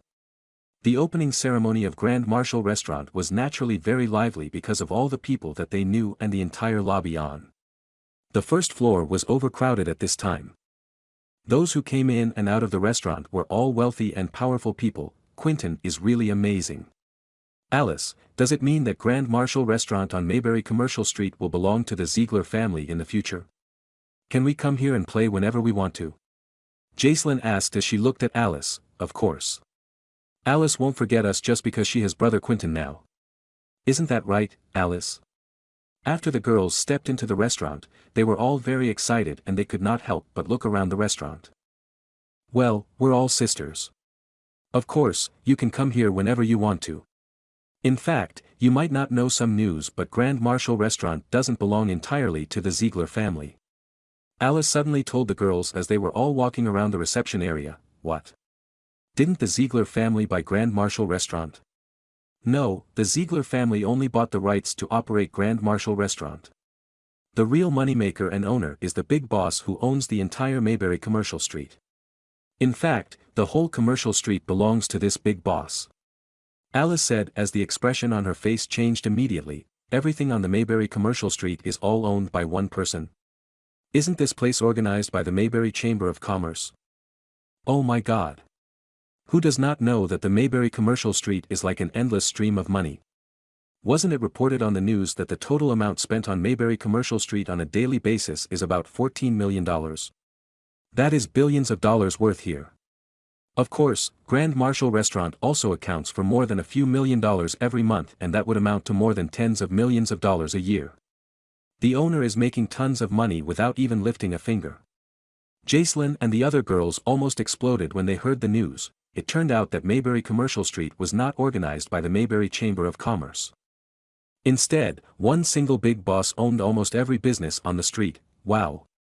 How much would that be worth? No way. I'm going insane just thinking about it. I want to find out if that big boss has a son. If he has a son, I hope I can marry him. Jacelyn and the other girls were all obsessed at this time. Alice smiled bitterly before she shook her head and said, Quentin told me that the big bosses of Mayberry Commercial Street are a pair of young brother and sister. Among them, the brother owns 70% of the business and establishments on Mayberry Commercial Street. The people here refer to him as Mr. Crawford and everyone says he seems like a very cool person. They even held a welcoming banquet for him at noon today. Unfortunately, Quentin only received the confirmation to run the restaurant later in the afternoon and he did not have the chance to meet the owner. At this time, Alice could not help but think to herself. This young man was such an extraordinary person. How could he possibly be attracted to an ordinary girl like herself? Moreover, Alice really wanted to find out more about this young owner and she tried to look him up on the internet but she could not find any news about him at all. Ugh, at this time, Gerald was listening to their conversation and he could not help but feel a little embarrassed. This was especially because Alice said that Mr. Crawford was very young and cool. Was he very cool? The Invisible Rich Man. Chapter 44, could it be that everyone had misunderstood when he hit Elena and the other girls? At the same time, Gerald felt a little weird inside. He wondered how Alice and Jacelyn would react if they knew that the young boss that they were talking about was him. Alice. Why didn't you tell me that you're here? As everyone was eagerly discussing the restaurant, Quentin, who was dressed smartly in formal attire, walked over with Harold by his side. Quentin was especially handsome today. At least, he was really handsome in front of the group of girls. I saw that you were busy socializing and entertaining your customers. Are you tired? Alice smiled as she spoke in a soft manner. She had never been in a relationship before and she was not the kind of girl who would act coquettishly in front of guys, which was the way her roommate, Jacelyn, would always act. Therefore, she could only speak in a shy manner. I'm fine. Some of the uncles and owners of the businesses on the Mayberry Commercial Street have come to visit us today. I just found a table for them. Come, Alice. I will get you guys a table now, Quentin replied with a bright smile on his face. At this time, he suddenly saw Gerald who was standing right at the back of the crowd. Gerald was touching a small wooden horse that was placed on a shelf. The small wooden horse looked very delicate and it was made out of sandalwood. Gerald was immediately attracted to it. He was filled with curiosity at this moment. Hey! That thing is very fragile. Please be careful, Brother Gerald. Quentin quickly said in a sarcastic tone. In fact, Quentin was still a little displeased and envious of Gerald because he had embarrassed him at Wayfair Mountain Entertainment. Yes, even though the only reason Gerald could afford to bring them in to enjoy a luxurious meal inside Wayfair Mountain Entertainment was because Zach owed him a favor for saving his daughter's life, Quentin was still very jealous of him. However, Quentin felt a little better because his family was now acquainted with Zach. Quentin felt that the relationship between Gerald and Zach would not possibly last forever. After all, it would not be possible for a person to feel thankful to a person for a long time. What's more, Gerald was just a vain and silly fool. Hey! Don't drop that wooden horse, Gerald. What if you're careless and break it again? What if you damage the small wooden horse? Just like how you damaged the oil painting the last time. Quentin doesn't owe you anything, so how are you going to repay him then? Exactly. He's really a country bumpkin. He wants to touch everything that he sees. I really don't understand why Alice wants to invite Gerald here with us today. He's making everyone feel so uncomfortable. Jacelyn and the other girls quickly expressed their dissatisfaction towards Gerald. In fact, the reason they were blatantly ridiculing and criticizing Gerald was because they knew that Quentin did not like him. If Gerald had been nice and friendly towards Quentin when they were at the manor, then Jacelyn and the other girls would definitely keep that in mind. However, that did not happen. Moreover, Quentin was already unhappy to see Gerald here and it seemed as though Gerald had no clue about anything at all. Anyway, how could Gerald possibly compete with Quentin? The girls quickly attacked Gerald because they wanted to express their positions in front of Quentin. Meanwhile, Alice could only shake her head helplessly. At first, she was planning to take revenge against Gerald. When she thought about it now, her plan felt so ridiculous. It was so ridiculous for her to even be worried about this person in the first place. Naomi. Harper. Why are you here? Damn it. Gerald, you're here too.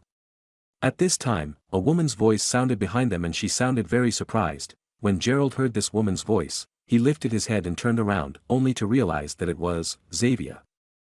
The Invisible Rich Man. Chapter 45, Xavier was holding on to Yuri's arm in an intimate manner at this time. She looked at Gerald, Naomi, and the others in surprise. Unexpectedly, they could also afford to attend such a high-end occasion. Gerald looked at Xavier and he saw that she was dressed in gold and silver. After that, Gerald suddenly thought of the diamond ring that Yuri had bought for Xavier earlier today. He must have bought all these items for Xavier to wear to the opening ceremony of Grand Marshal Restaurant tonight. Xavier looked very proud and happy at this time. Gerald could not help but think to himself, perhaps Xavier and Yuri are really in love with one another. Perhaps he was really just a tool for Xavier to relieve her boredom in the past. As he thought about it, he felt that he was really ridiculous. To think that he was actually worried about Xavier last night. He did not need to worry about her at all. Brother Quentin, you and Gerald unexpectedly know each other too? Yuri asked in a respectful manner. In fact, the Lowell family's small factory could not even be compared to the heights of the Ziegler family. The only reason why Yuri could come to the opening ceremony today was because Yuri's mother and Quentin's mother had been college roommates who shared a close relationship with one another and had always kept in touch with one another.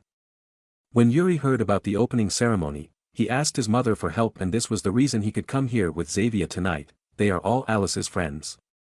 Yuri, do you know them too? Quentin asked. Yes, Brother Quentin. They're from the class next door.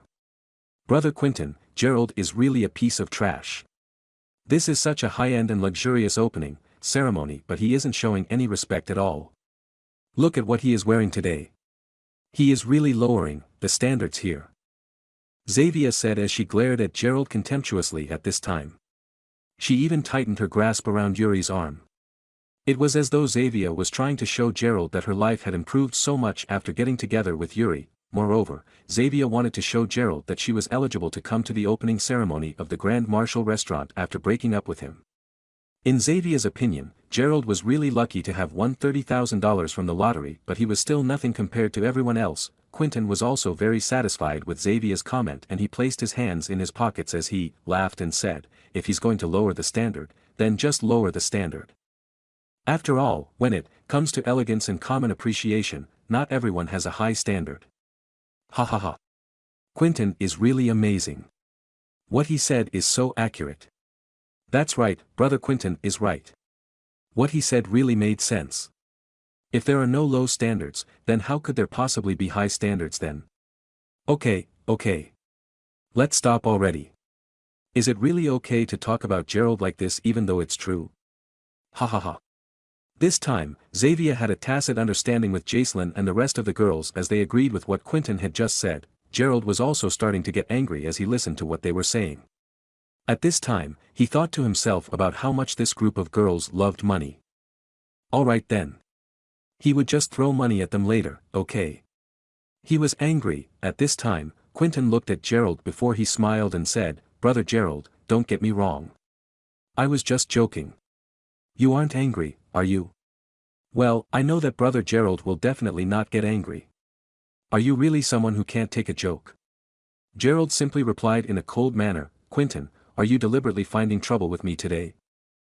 Gerald had initially thought that the reason Alice had invited him here today was because she wanted him to mend his relationship with Quentin. After all, even though he did not get along with Quentin, he had still invited all of them to enjoy dinner with him at the most luxurious and expensive spot in the manor. He thought that it was only natural to do so. However, Gerald finally understood that they had only invited him here today to taunt him. Oh. It seems as though Gerald is really angry now. Brother Quentin did you a huge favor by giving you the opportunity to come here today, and you still dare to lose your temper at him. Ha ha ha. Xavier found it really enjoyable when she saw everyone belittling Gerald. Moreover, she felt even happier when she realized that Quentin seemed to hate Gerald a little. Therefore, she kept insulting Gerald because she wanted to leave a good impression in Quentin's heart. Alright, stop it already. Quentin, where's the table that you reserved for us? Alice quickly asked at this time. The Invisible Rich Man. Chapter 46. After all, Alice was the one who had brought him here, and if Xavier continued ridiculing Gerald, then it would really embarrass her. After all, only an owner should be able to hit their own dog, right? Come, why don't you sit here? Since Yuri and Xavier are also from the same university, all of you should sit together. Quentin brought Gerald and everyone else to a huge table. After that, he assigned them one by one so they could sit down. Yuri and Xavier did not decline sitting with them because if they sat with them, Xavier would be able to show off. However, as soon as Yuri and Xavier arrived, the table that could actually accommodate 15 people suddenly became slightly crowded. The 6 of them in Alice's dormitory, 5 of them in Harper's dormitory, and Naomi would make up a total of 12 people. At this time, Xavier, Yuri, and Quentin would also be sitting at this table, therefore, this naturally meant that there would be no space for Gerald at all. Oh no. This is really embarrassing. Brother Gerald, I'm sorry but there isn't a seat left for you. Quentin smiled coldly before he behaved as though he felt very apologetic at this time. Harper hurriedly said, Gerald, why don't you come over here and squeeze with us instead? It wouldn't be nice for us to squeeze together. After all, many wealthy and powerful people come to this place.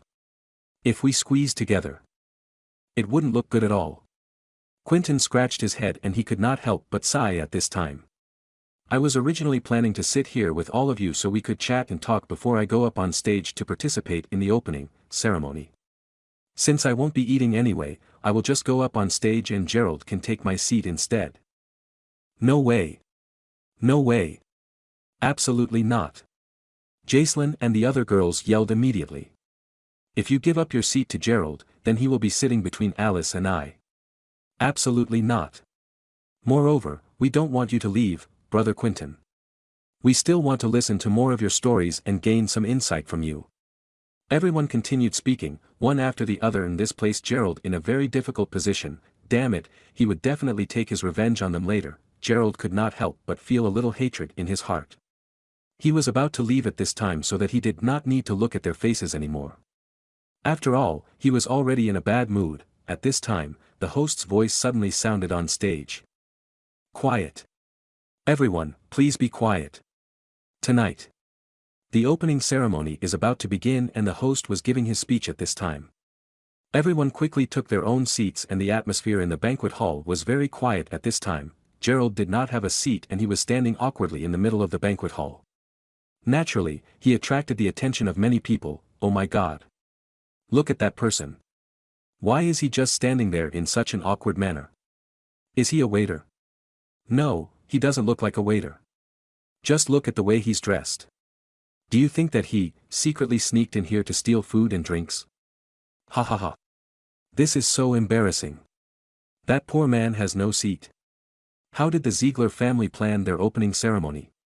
Why is their guest standing awkwardly in the center of the banquet hall with no allocated seat? A few of the guests started whispering among themselves. At the same time, at one of the main tables closer to the stage, a group of young men and women were seated together at this time. This table was usually reserved for people with distinguished statuses and strong family backgrounds. The banquet hall in Grand Marshal Restaurant was very large, and even though Quentin was the one who had personally arranged the table for Alice and her friends, he could only get a table in the center of the banquet hall for her. Therefore, this group of young men and women were obviously very wealthy and powerful. One of the young men smiled at another young man who was dressed in white before he said, Brother Aiden, Sister Elena, look at that. I think that Grand Marshal Restaurant messed up today. Ha ha ha, someone had actually come in here to beg for food. The young man dressed in white quickly raised his head as he glanced at the direction that his companion was pointing at. After that, he rubbed his eyes to confirm that he was not seeing things before he exclaimed, Damn it. It's Mr. Crawford. As soon as she heard the words, Mr. Crawford, Elena, who had always been very cold and indifferent, suddenly raised her head because she was startled. In fact, Elena could still remember how Gerald looked when she saw him the first time. It's really him. Elena muttered to herself. The Invisible Rich Man. Chapter 47. Oh my God. It really is Mr. Crawford. The other young men and women suddenly recognized Gerald at a single glance. Everyone was nervous and confused at this time. Mr. Crawford? What are you talking about? Brother Aiden. That is obviously a beggar. Are you sure? Slap, the young man dressed in white was none other than Aiden. When he saw the young men calling Gerald a beggar, he gave him a slap across the face immediately. Damn it. Who are you calling a beggar? Are you tired of living? The young man covered his face with his hand with an aggrieved expression on his face. Since Mr. Crawford is here, should we go and say hello to him? Brother Aiden. Several of the young men spoke up at this time. Gerald was one of the big bosses behind the entire Mayberry commercial street, and the strength of the Crawford family was even more unimaginable. Whoever could get acquainted with Gerald would definitely be able to soar up into the sky, and that person would never be exhausted for any resources in this lifetime. Moreover, Gerald was also the boss of Aiden and his family. He was incredible. Wait a minute. It seems as though something is wrong. Aiden remained calm as he observed the situation at the center of the banquet hall. He could see Gerald standing alone in the center of the banquet hall, and some of the girls seated at the table beside him were all laughing at him at this time. It suddenly became clear to him, this was because Aiden already understood Gerald's situation when he sent him back to his campus. Yesterday, Gerald had not revealed his identity yet. Aiden knew this because Gerald would not be so humble and low-key if he had already revealed his identity to his friends and schoolmates. Moreover, if his identity had already been exposed, there would definitely be a number of bodyguards protecting the entrance and exit of the university. More importantly, Gerald would not even continue studying at Mayberry University. If they rushed over there right now, they would definitely expose Gerald's identity, and this would undoubtedly place a lot of attention on Gerald. Moreover, they might even cause a lot of unforeseen trouble to Gerald. At that time, he would only be stabbing himself in the foot. Aiden's father was very well versed in reading and handling people in awkward situations, and Aiden was not that bad at it too. Oh no, brother Aiden. It seems as though Mr. Crawford is getting ridiculed by those scumbags.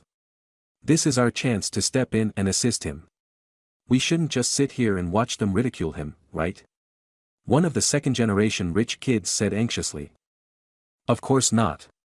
However, you should all remember that you mustn't expose Mr. Crawford's true identity. As for what we should do next, you should all just follow in my footsteps. Aiden already had a plan in mind, and he quickly told his group of friends everything that he knew. After discovering the truth, the group of people heaved a huge sigh of relief. After all, if they had rushed over to Gerald earlier, they would have already exposed his identity. As for Gerald, he was already getting ready to leave right then. After all, he was already feeling very embarrassed because everyone was staring at him. Therefore, he turned around as he prepared to leave the banquet hall. Friend, please stay. Aiden and his group of friends suddenly stood up at this time, and everyone looked towards Aiden at this time. Friend, if you don't mind, why don't you come over here for a drink instead? Yes, my friend. Come over here and join us for a drink. We have an extra seat here.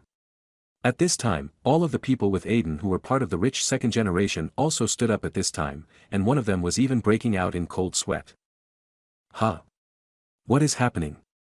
The young boss of Imperial Treasure Pavilion, Mr. Aiden, is actually inviting this beggar over to his table?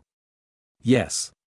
Moreover, Mr. Aiden and the rest of the young men and women seated at that table are representing the 9 supreme businesses on Mayberry Commercial Street. They are of very noble statuses. Aside from Aiden from the Baker family, even Miss Elena from the Larson family is also sitting at that table now.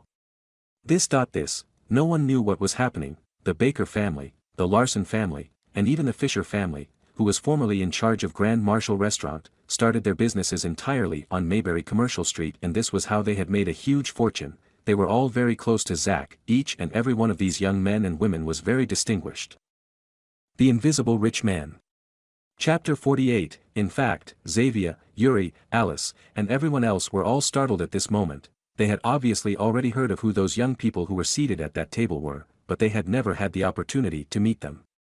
They were very shocked that those people would actually invite Gerald to sit with them. At this time, Gerald was also surprised that Aiden, Elena, and their friends were all here at the opening ceremony tonight. He had not paid any attention to all the other guests earlier. However, he suddenly heard their invitation now. Gerald thought to himself, and he knew that if he walked out of the banquet hall now, everyone would definitely think that he really came here to beg for food. Therefore, he felt that it would be better for him to accept the invitation and go over to sit with Aiden and the rest of the young people instead. At least, he would be able to make those who looked down on him shut up momentarily. Gerald nodded immediately. Okay. After that, Gerald walked towards the front of the banquet hall, step by step under everyone's astonished gaze, before he finally sat down in the empty seat between Elena and Aiden. Shameless. He really doesn't know his own place. He actually dares to sit at the same table with them. Doesn't he know his own status at all? Moreover, he's sitting so close to our goddess, Elena. There were many other second-generation rich kids who were full of envy and hatred at this time. Alice, Yuri, Xavier and the rest of the group also looked at Quentin in shock before they asked him what exactly was going on. They were very unhappy that Gerald was currently sitting with those young people. After all, their table was placed at one of the most prestigious positions, all the way up front by the stage, whereas their table was only at the center of the banquet hall. So, if someone invited you to sit at the table, do you have to accept the invitation? Quentin felt even more uncomfortable because he was actually the main character and he was supposed to be the focus of everyone's attention tonight. Therefore, Quentin walked over to Aiden and the rest of the young people before he said, "Mr. Aiden, what do you mean by this? How can this young man possibly sit at this table? Why can't he sit at this table? If this friend of ours isn't allowed to sit here, then we're all leaving too." Aiden snorted before he stood up directly. Among the crowd of people, some of the bosses who worked closely with and for Aiden's family also stood up at this time. If Aiden decided to leave, then naturally, they would also follow in his footsteps and leave the banquet hall immediately. The expression on Quentin's face was extremely ugly. It was the opening ceremony for Grand Marshal Restaurant that they had just taken over today and he knew that he could not afford to offend the Baker family. However, Quentin really could not comprehend why the usually arrogant Aiden would be so polite to Gerald. Of course, he can sit here. Since you've already spoken up, Mr. Aiden, then he'll naturally be able to sit here. Quentin glared angrily at Gerald before he turned around and returned to his own seat. "Quentin, what's the situation? What's going on? Why did Aiden invite that piece of trash Gerald to sit at that table with them? I'm not sure, but I guess it is because he's unhappy that we got the rights to run the restaurant instead of his family. The Baker family was originally intending to take over the rights to run Grand Marshal Restaurant. However, we managed to get it in the end because my father had put in a lot of efforts and used plenty of connections before he finally succeeded. I think that is the reason why Aiden is holding a grudge against us. However, since it's still our opening ceremony today, we can't afford to offend him. After all, the Baker family is a really big and powerful family in Mayberry City. That must be the reason." Everyone finally understood what was going on. Alice heaved a huge sigh of relief and Xavier finally felt as though she could breathe again. If Gerald really had a good relationship with Aiden from the Baker family, then Xavier would definitely feel very uncomfortable. Yuri did not even have the right to get to know him, so how could Gerald possibly be friends with someone like Aiden? On the other hand, Gerald did not bother about what Xavier and the rest of his friends were thinking or saying about him at this time. After being seated at the table, he felt that it was really interesting to look at all the beautiful girls who were already blushing when they saw him. This was especially so for Elena. "Unexpectedly, we meet again so soon," Gerald said as he smiled. "Yes, Mr. Crawford. I think this must be fate," the beautiful girls replied as they looked at Gerald with a sweet expression on their faces. Elena felt very entangled when she thought of what her father had said to her earlier this afternoon. She decided to obey her father and she nodded gently at Gerald. "Mr. Gerald, you don't have a very good relationship with Quentin, do you?" Aiden suddenly asked that, this time as he narrowed his eyes to look at Quentin. "No, we aren't close at all," Gerald replied truthfully. "That's great. Mr. Crawford, we actually have a plan to humiliate and destroy the reputation of Quentin and his family in public today. However, we were all afraid of Uncle Zach, so we dared not do anything at all. However, if you're willing to support us and back us up, we can make sure that we destroy Quentin today." He. The Invisible Rich Man. Chapter 49, What's the Plan? Gerald could not help but ask out of curiosity. When Quentin came over to talk to Aiden just now, Gerald also noticed that even though Quentin was very polite towards Aiden on the surface, it was obvious that they did not have a good relationship. Quentin was simply being polite and backing off because of the strength and power of the Baker family. I'll let you watch a video.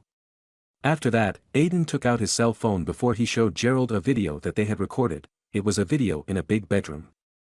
At this time, Quentin was walking into the bedroom with an unconscious woman. This woman looked about 30 years old and she was very beautiful. As for what happened next, there was really no need to elaborate. Unfortunately, the video was only 3 minutes long and Quentin was already done. Even Gerald felt a little embarrassed after watching the video. Why do you want to destroy him? Isn't it normal for young people to pick up girls? Gerald asked with a bitter smile on his face. Aiden remained silent for a moment before he said, "Mr. Crawford, yes, it is true that we do enjoy picking up girls. However, it is different for Quentin. Do you know who the woman in the video is? She is his stepmother. Damn it. Gerald's eyes widened immediately. This was too much stimulation. Do you really hate him so much that you had him followed and investigated? Gerald could not help but smile helplessly. Aiden replied, who asked them to break the unspoken rule between all owners of the businesses on Mayberry Commercial Street? The Baker family was originally intending to buy the rights to run the Grand Marshal restaurant. Moreover, we were already the highest bidder at that time, and there is a tacit understanding between all of us who participate in such large auctions. During the last 3 minutes, we're usually not allowed to put in any more bids. However, the Ziegler family placed another bid in the last minute, and that was the reason they had won the rights to run the restaurant. Since he started a war with my family, then I will start a war with him. Gerald understood that they did not dare to carry out their plan before this because they were afraid that Zach would pursue this matter and hold them responsible for it. After all, it was taboo for business owners on Mayberry Commercial Street to fight among themselves, so, you want my acquiescence? Yes. As long as you can back us up and tell Uncle Zach not to blame us, you can just leave the rest to us. Gerald did not say anything, but he simply took a sip of red wine from his wine glass. Aiden instantly understood what he meant, and he quickly gave instructions to his younger brother. The younger brother took the cell phone before he said, "Okay, get ready to watch a good show." After that, the young boy quickly ran towards the back of the banquet hall. Since Gerald had no money in the past, he had no choice but to be bullied and humiliated all the time. Why should he continue being bullied by others, now that he was already a rich man? Therefore, Gerald was more than willing to back Aiden and his friends up. After all, he found Quentin's behavior very peculiar and disgusting. The opening ceremony continued proceeding smoothly. Then, it was finally time for the ribbon-cutting ceremony. As the young owner of Grand Marshal Restaurant, Quentin naturally had to go on stage to cut the ribbon. "Alice, why don't you come with me?" Quentin asked as he gently grabbed Alice's hand. Many people in the banquet hall were envious of Quentin at this time. Xavier felt especially jealous because she could not understand why she was so unlucky. First, she dated that useless pauper, Gerald. After that, she was dating an ordinary second-generation rich kid like Yuri. It would be great if she could find a boyfriend like Quentin who had extraordinary wealth and power. Alice naturally did not turn down Quentin's invitation. This way, Quentin and Alice held hands as they walked towards the stage. As they were walking past Gerald's table, Alice could not help glancing at Gerald. It felt as though she was trying to show him that no matter where he was, there would always be a gap between them. She was trying to tell Gerald that he could never be compared to them. Quentin also looked at Gerald in a triumphant manner, as though he was trampling all over Gerald, under everyone's watchful eyes. In fact, the reason why Quentin hated Gerald so much was because as he was growing up, his self-esteem had been hurt by another poor man similar to Gerald. In the days to come, I'll make sure that I trample all over you and keep you under my feet. You won't just be a poor man then. Quentin thought to himself. Gerald was still drinking his red wine when Aiden's younger brother returned to the table. After that, he nodded slightly at Gerald, indicating that the matter had already been resolved and they would just have to wait to watch the good show. At this time, Gerald looked towards Quentin, who was looking very energetic on stage. Both his father and stepmother were there on stage, and Gerald could tell that there was a very abnormal expression on Quentin's stepmother's face when she saw Quentin holding Alice's hand as he led her to the stage. "Everyone, I want to introduce my girlfriend to you. This is Alice." At this time, everyone sitting in the banquet hall were all staring at Alice, who was holding hands with Quentin. After that, Quentin introduced her to the crowd of people. Alice had a very beautiful appearance that even Gerald could not deny. It was only natural for Quentin to feel very proud because she was his girlfriend. "Alice, why don't you say hello to everyone?" Quentin whispered to Alice. Alice said nervously, "Hello, everyone. I am Alice." "Wow. Beauty, how did you meet Quentin? Or did you decide to start a relationship with him after some sort of memorable encounter?" "Yes. Tell us about it so that we can learn from Quentin's experience." At this time, there were many second-generation rich kids who knew that it was impossible for them to get close to a magnate like Aiden. Therefore, they decided to suck up to Quentin instead. Alice ran her fingers through her hair before she said, "I've already known Quentin for a long time. Uncle Ziegler and my father used to be comrades in arms. As for the reason why I decided to start a relationship with Quentin, this is solely because he did something for me after he came back to the country, and that really moved me deeply." "Wow. The invisible rich man. Chapter 50, It Turned Out That Way. Quentin is really cool. The best way to pursue a girl is to move her. Everyone could not help but feel envious as they heard Alice talking about the relationship between Quentin and herself. Gerald felt a great discomfort in his heart at this time. This couple here today are really a picture of happiness. Grand Marshal Restaurant will begin the ribbon-cutting ceremony now. Next, I will show you a message from the chairman and CEO from all over the world. Please take a look at the big screen. The host was very lively and he quickly changed the topic to save time. The lights dimmed immediately. Alice was looking at Gerald with a smile on her face as he smiled back at her. In fact, Alice felt that the smile on Gerald's face was just a bitter smile, ha ha ha. He must be green with envy and jealousy. However, as soon as the video began playing, everyone was shocked. What was playing on the scene was not just a message from the chairman or CEO, but a hotel scene instead. Everyone in the audience could not help but watch the video in shock. Oh my god.